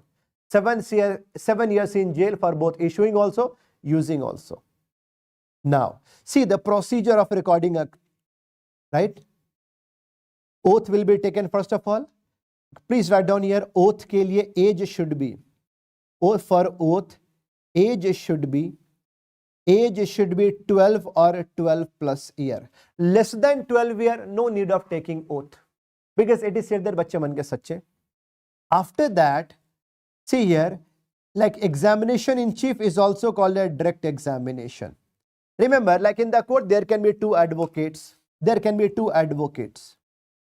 One advocate who will be fighting for the victim will be called as a public prosecutor, right? No, public prosecutor who is fighting for the victim, and one advocate who will be defending the rapist, who will be defending the murderer, who will be defending the accused person, will be called as a defense lawyer. One is a public prosecutor, another is a defense lawyer, two advocates. Out of these two, who has invited any witness to come to court and give evidences? Whoever has invited will start the case. Whoever has invited first, he will start the case first. So, see the advocate who is starting the case first, this is called as examination in chief, or you can say direct examination. After that, opposite lawyer will be doing the cross examination. Now same side lawyer who has started, no, he will be doing re-examination. Re-examination is also called as indirect examination. Okay, this much point is clear. Remember here, leading questions will be allowed only during the cross examination. Leading questions will be allowed only during the cross examination, not during direct or re-examination. Let's learn this. Remember here, students will have confusion. You would have seen this movie, you know, Damini. She is Miss Damini. He is Mr. Shekhar. He was fighting for the victim, Mr. Shekhar. Fighting for the victim, so you can call him, he was the public prosecutor. And he was Mr. Chadda. He was Mr. Chadda. He was fighting for a rapist, so he will be called as defense lawyer. Now, Damini was the main eyewitness in the rape case. Okay? So, Mr. Shekhar has invited her to the court for giving a statement. So, who will start the proceedings? Can you answer me? Mr. Shekhar. Mr. Shekhar will do chief examination. After that, who will do the cross examination? Mr. Chadda. Who will do re-examination? Mr. Shekhar. Who can ask a leading question? Only Chadda. This much point is clear to everyone now. Very easy to understand. Yes. Remember here, leading questions are allowed during the cross examination, during dying deposition and hostile witness. Not allowed in direct and re-examination, not allowed during dying declaration. This is an important topic. When you can do leading question, when you can ask leading question, when you cannot, right? See, remember, like in between, judge can ask question anytime. All these points are clear to everyone. Remember here. See here. Now, suppose, like, see here.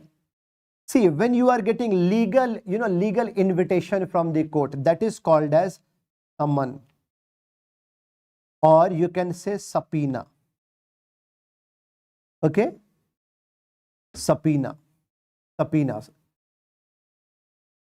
See, summon or subpoena, this is a legal document which compels you to attend the court. Not attending the court is a punishable offense.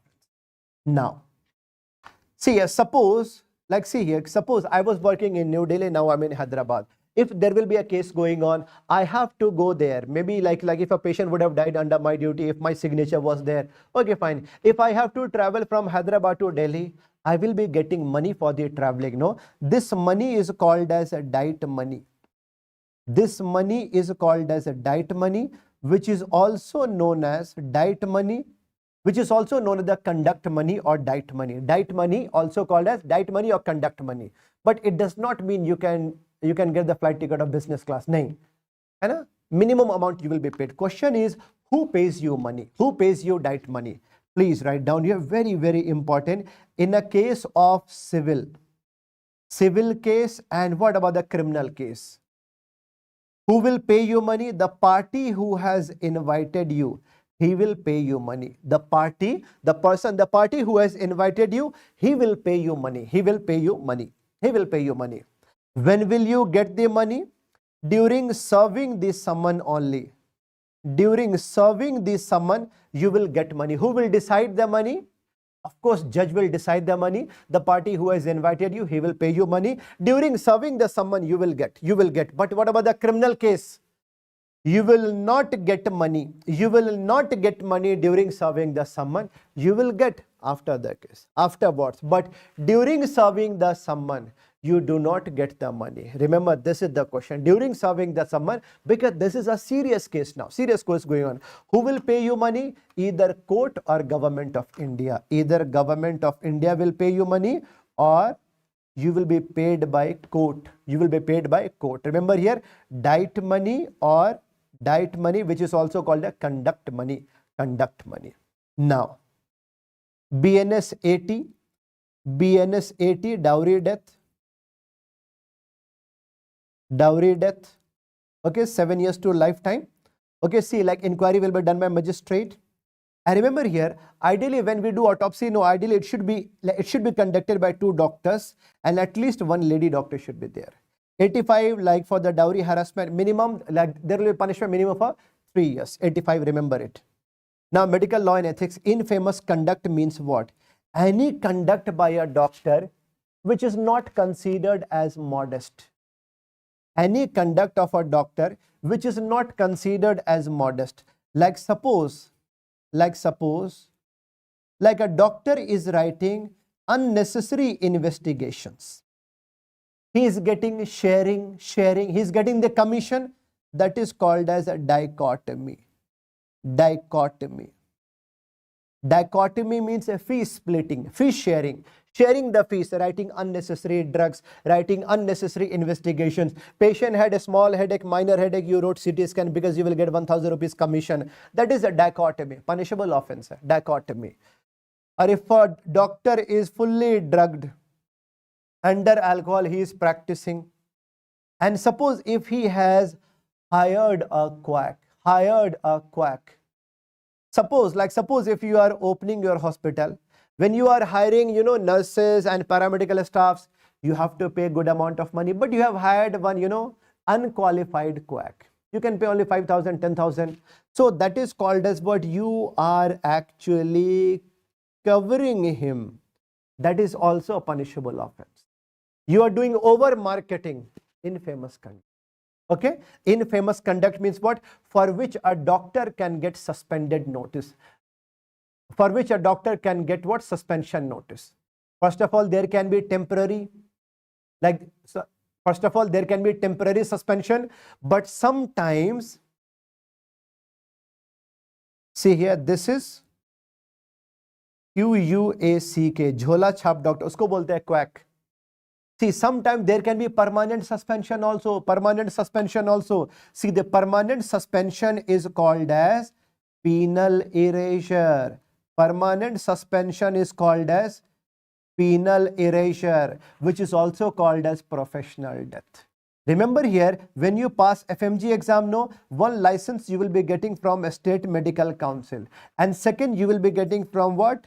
Central Medical Council. In our time, it was MCI or NMC. Right now, 2 licenses you will be having. Question they have asked, first warning notice to a doctor. First warning notice to a doctor will be coming from a State Medical Council. State Medical Council. This one point is also clear to everyone. State Medical Council. Okay. Infamous conduct you have understood here. Okay. Infamous conduct, right? See, after that, remember here, infamous conduct. Now, like suppose if there will be Medical Negligent Act.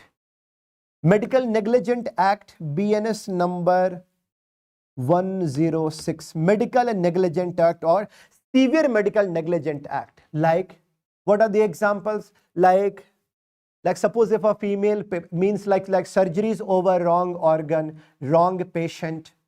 Like instead of Ramu, you have operated Raju. Or if suppose if a female patient was having a small mass in her left breast, by mistake you have removed her right breast. Okay. See, without the consent, if you are going to operate without consent, and you know, like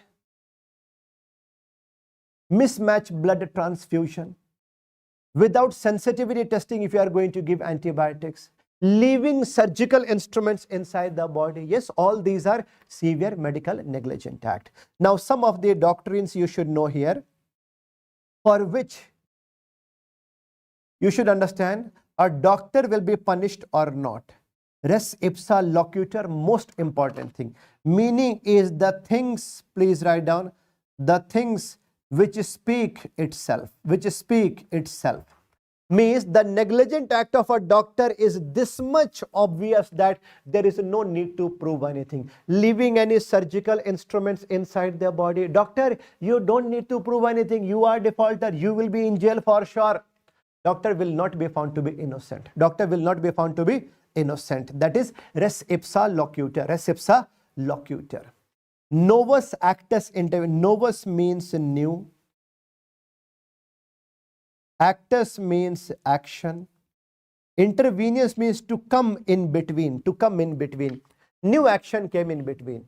Suppose if there was a severe case of liver laceration after a stab injury, you operated the case, patient died on operation table. Doctor, you are not defaulter, no problem at all.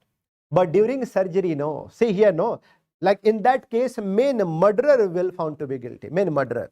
But during surgery, if you forgot instruments or sponge inside the body, after 2 days, patient is dying. Doctor, murderer will be in jail. That's a new action came in between. You will also be in jail. That is novus actus interveniens.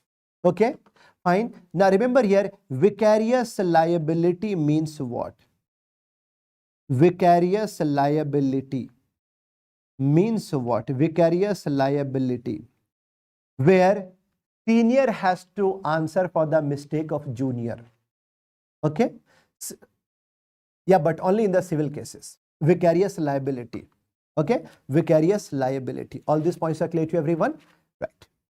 Now, see, there is one more thing, like inevitable accident. Inevitable accident, which is also called as act of God. Act of God means even if you have taken all the precautions, but you cannot save the patient. Patient can die because of biological variation. So see here, the accident which you cannot prevent, that is called inevitable accident. Inevitable accident or act of God. Okay, there can be the corporate negligent act also. See, the corporate negligent act where, like, see, your hospital is defaulter, where the main company is defaulter, right? All these points are clear. See, one is called the product liability also. Product liability. What is the meaning of the product liability? Where pharmaceutical company will be responsible for, and a pharmaceutical company will be responsible in a case of the product liability. Product liability, pharmaceutical company, machine making company, right? But what about the corporate negligent act?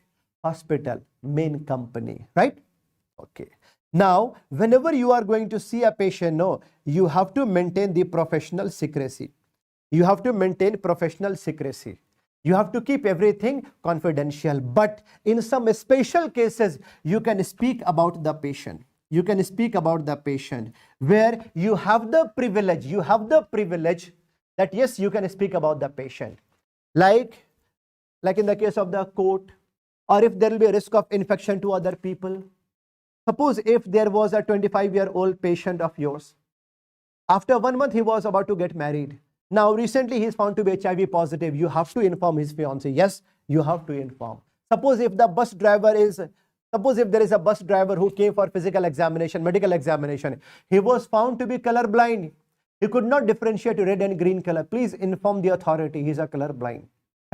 So in these cases where there can be a risk of other people, you have to inform the police. It is called as, you have to speak about the patient. It is called as privileged communication. Privileged communication. Remember here, all these we have learned. See, one more important point here. For a physical examination, as per the age, please write down, after 18 years, a person can give the consent for everything. A person can give, see here, I am mentioning here, I am writing here for the consent. After 18 or 18 plus, a person can give the consent for everything, for surgery also, for physical examination, everything. Below 20, no. All consent will be given by legal guardian only. But in between 12 to 18 years, no. A person can give the consent only for general physical examination. But he cannot give the consent for injection, X-ray. He or she, they cannot give the consent for per rectal examination or per vaginal examination. Okay, only general physical examination, that's it. Only 18 or 18 plus for everything, है ना? Fine, only general physical examination, remaining for everything, and a legal guardian will be giving the consent. I think I have taught you almost entire forensic medicine. Okay, fine. So now this is exactly 3 a.m. in night. Okay, a.m. So thank you so much, okay, for staying, and I wish you all the best for your exam. Okay, thank you so much. Bye bye. Good night.